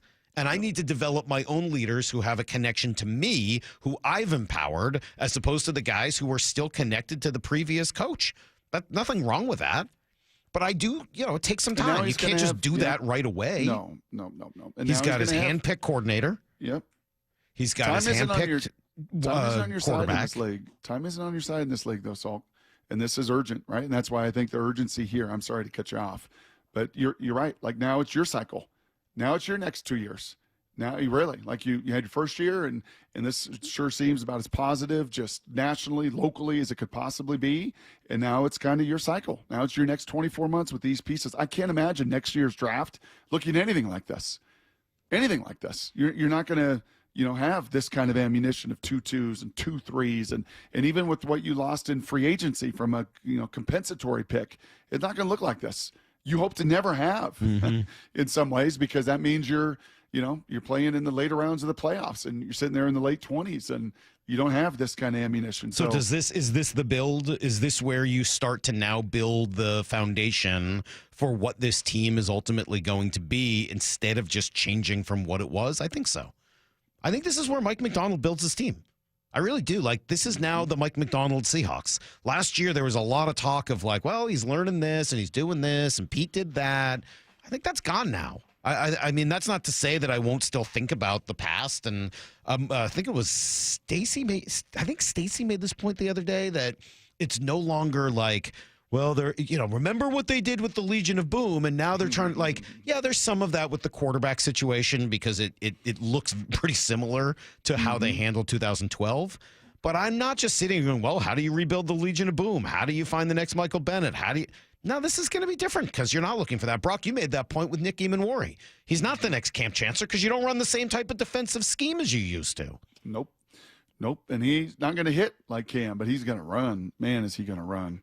And Arroyo's going to run, and Milroe's going to run, and man, did you get fast, physical and fast. And, I felt this way with Gray Zabel. I felt it a whole lot more on Friday, and it continued through Saturday. It really is a blending and a merging of a decade of life experience that Mike Macdonald had in Baltimore. Right? We talked to DJ. We'll talk to him Wednesday for one of the final times. And every time we talk to DJ, what comes about? His decade of experience in Baltimore and how much that shaped him and in his role, in scouting and what he's doing now so beautifully. Wow. Man, that shapes you. And this draft feels like, man, I feel some Ozzie Newsome. I feel some Baltimore Raven. I feel some people that are going to move another person off their spot. I'm glad you used that pretty word. Violent manner. I'm glad you used that phrase because you're not the only one to use it. I will. I don't think he would be upset if I said this. After all of the Mike Macdonald shows last year, not after all of them, but after a bunch of them, I chatted with Mike a little bit. I didn't, just getting to know him last year. It's not nearly as much as we used to with Pete, who we, got to know over the course of over a decade. But just starting to, learn that relationship and learn a little bit about him. And without giving details, I guess what I would say is one of the senses I really felt strongly in talking to him after games. After interviews, is that he was, I don't want to use the word jealous, but envious, enamored with what Detroit was doing, and then obviously Philadelphia and Baltimore. But specifically Detroit, because they had played him in the year, and Detroit during the regular season was such a powerhouse. I think he was jealous or envious that they were just running over whatever was in their path. Forget about snowplow. They were steamrolling, Brock. And so I'm not that surprised to hear him say this about kind of where the run game is going. I'm really excited to see him out there do their thing. I'm really excited to see our run game come to life. These guys fit what we're trying to do, how we want to do it. You got to move people, man. And you got to get downhill and play north and south, and that's what they're going to help us do. And so I don't know. I can't wait for him to get here and just teach them all the stuff, and let's get rocking and rolling. But yeah, they're going to be a big part of what we're doing and competing with the rest of the guys we've got on our roster right now that we're really excited about, and it's going to be an awesome competition. So wait till you watch all of this. Wait till you watch on the berm. It'll be uniquely different, even to the most casual Seahawk fan, when you watch Bryce Cable do. Mason Richmond, Gray Zabel, Abe Lucas, Charles Crown, when you watch them collectively move and run, right? And I used this on Friday when Steve Hutchinson was drafted, and if he joins us, and we plan on him joining us tomorrow morning. I remember this so vividly, like the very first mini camp, like we run sprints and watching him and Walter Jones run. It was like, they look better than me. I look like Steven Seagal out here, action movie character. And these guys are moving and running. And Robbie Tobeck could run. They can move, right? You've had guys that you've tried to put in different spots and no, man, here's alignment. And all these guys are athletes and powerful. And Cable do. I don't know if I mentioned it. I throw him on that list as well. They're just athletes. When you saw Abe Lucas, he stood out a few years ago to you. You're like, wow, this dude is an athlete. Yep. Yeah. I think Gray Zabel is going to stand out pretty similarly, huh? And so is Cable do. And obviously, 100%. Eamon-Worry. Like, these guys are going to stand out. They're athletes. Yes. So this has to be a watershed moment. It does. Like for John and for Mike to get to not winning in 8, 9, 10 games to being champions. It takes this kind of group being a watershed, historic moment of difference makers. But for all of that, Brock, for all of that conversation, Sam Darnold. if you end up with the quarterback of the future in the third round, that will end up being the story of this draft, just like Russell Wilson was of the 2012 draft, even though you also got Bobby and you got, Irvin, et cetera. Like, sure. If you end up with the quarterback, you've got the quarterback, and I'm fascinated. I don't know whether he's that guy. I really don't. I know that I'm now going to be tied to him a little bit because I've been sort of trying to pump it up, and I'm excited. I think it's going to be fun. I'm not telling you he's going to be a Hall of Famer. I'm not even telling you he's a starting quarterback in the NFL. I honestly don't know. But he's got unique traits, and those are not easy to find. Do you think there's any chance we can get to talk to Saban this week? I would love to talk to Nick Saban. I'm going to really work to do that. I would. I mean, first of all, you know how much I just like Nick Saban in general, but I would love an opportunity to talk to him. He was pretty high on what the Seahawks were getting right away. Yeah. Well, I tell you, he's going to give the Seahawks an element of offense that nobody else in this draft can give anybody, because this guy's fast, he's explosive. And look, he can throw the ball. He's got a strong arm. He's a great deep ball thrower. He just needs a little refinement and consistency in the passing game, and he could be an outstanding player. Can't throw it like McCord. Can't throw it like even Will Howard. Can't throw it like Quinn Ewers. But his trait is far superior than whatever ceiling those guys can throw it. All right, so we don't have a lot of time left today. We're almost done for the day. But tomorrow, in addition to a lot more baseball talk, today was obviously NFL draft dominated. But tomorrow, with the Angels coming to town and $10 tickets, I think, for tomorrow, and a day game with beautiful sunny weather on Wednesday. Look, we'll get back and talk much more about the first place Mariners tomorrow. Jeff Passan's going to join us at 8:30. 2023 Mariners draft? Mm-hmm. Smelling like that 2012 Seahawks draft. It's a great way of looking at it. Yes, it is. And did I see that, speaking of that, is Johnny Formello back in the lineup tonight? Yes. Tuesday. Yeah. Tomorrow. So he'll be back out there tomorrow. That's kind of exciting, too. Yeah, and to Brock's quick reference here, what he means with that 23rd draft, Emerson, Farmello, Pete Williamson, Logan Evans, Brandon Garcia. That's that draft right now. That is unfreaking believable, right? Just looking like roses. So, this conversation is not done. Tomorrow we'll do some Mariners, or a lot more Mariners. Passan will join us at 8:30. I would like, Brock, if you wouldn't mind, a little thought exercise for me to either for tomorrow or for Wednesday. Mm-hmm. If you were Clint Kubiak, and who's the new quarterback's coach? I don't remember his name. If you were those two guys together and you had to start designing what an offense looks like one day for Jalen Milroe, not for game one of this season, but for one day, like, hey, if something happens and it's time to turn the ball over to this kid, what does an offense look like that best takes advantage of his skills? Much the way Darrell Bevell came in here and after having never run read option before in his life, built an offense around it for Russell Wilson because that's what he did best. I'm curious what that would look like for Jalen Milroe. Very quick bubble, and I'll do a little more digging and thinking. Yeah, see also Baltimore.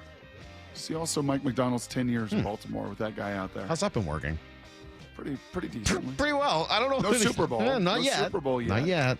No. Hopefully Jalen Milroe doesn't start vomiting in every playoff game. That'd be tough. What's up with that guy's stomach, I think Maura? he's got GI issues. He but seems to. GI distress. Irritable bowel syndrome. By the way, Andrew Janocko, the quarterback coach. That's right, Janocko. Brock, pretend you're Andrew Janocko, please, if you don't mind, tonight. Time for us to get out of here. Bump and Stacy will be coming up next. I'm sure they'll have a lot of draft reaction. I had a blast with Stacy on Saturday. And, tomorrow, Brock, we will be back with everybody at 6 a.m. with Jeff Passan as well. Until then, you know where the hay is. Barn. See you, everybody. Get to the chopper!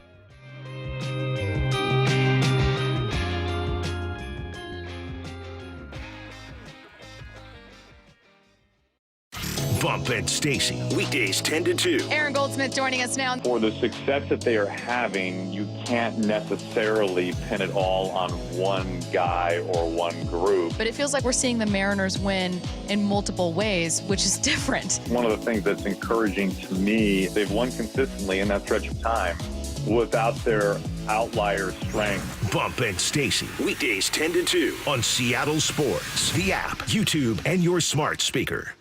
Hey, Brock Hewitt here for my friends at PCF Group, or People Come First Construction Group, and that's exactly what they did when we made the call a couple years ago. We wanted to redo our outdoor space, wanted to add a deck, an outdoor living, a television, and a kitchen. And PCF Group, wow, they more than delivered. And if you're interested in building a stunning outdoor area like we did, I cannot recommend them enough. Reach out before the good weather arrives, and their schedule, well, it's going to fill up. So whether you're looking for a complete outdoor living space or a very specific project like an underdeck ceiling, deck, patio cover, railings, PCF has you covered. Design now and pay later. In fact, get 12 months, no interest and no payments, and up to $6,000 off and a $1,000 Amazon gift card. Request a complimentary design and estimate consultation at 425-629-8476 or project ideas. Explore photos at pcfgroup.com. That's 425-629-8476. At Uline, the prevailing opinion is, if you don't live it, you don't believe it. The people at Uline believe in hard work, and they live it by being there 24/7 to answer your call, having 41,000 items in stock, and offering same-day shipping from 12 locations across North America. Business owners, sellers, buyers, shippers, and packers believe it. Uline is the hard-working, dependable source for your shipping and industrial supplies. Visit uline.com.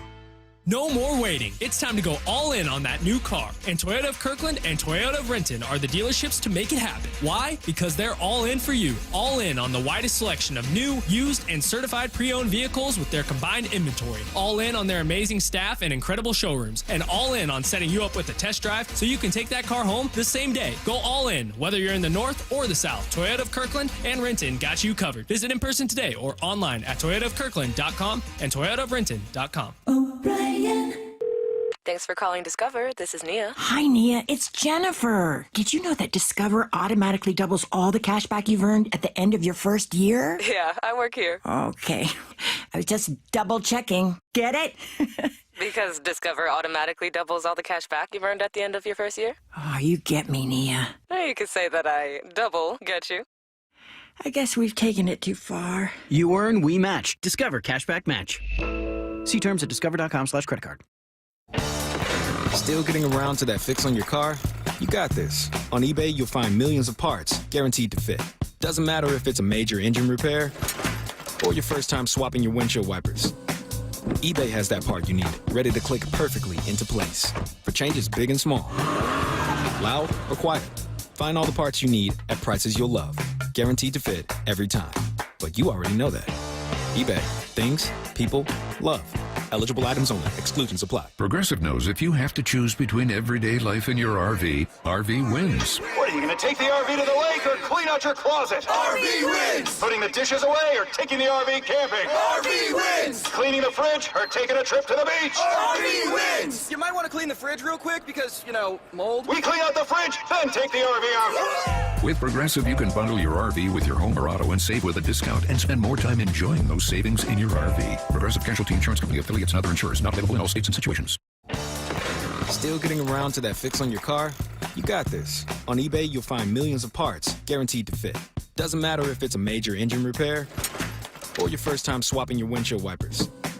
eBay has that part you need, ready to click perfectly into place for changes big and small.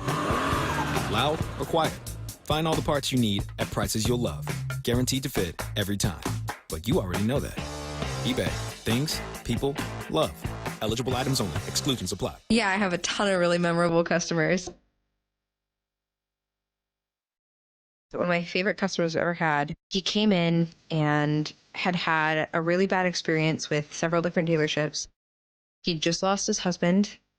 His husband left him with a truck, and he was like, I don't need a truck. Like, this is so impractical for me. And it was a really emotional decision for him because it was one of the last things that he had, obviously husbands. We were like, it's no problem. Like, we're going to help you. And we did the process the same way that we always do the process. And we helped him trade in his truck for a beautiful new Rogue.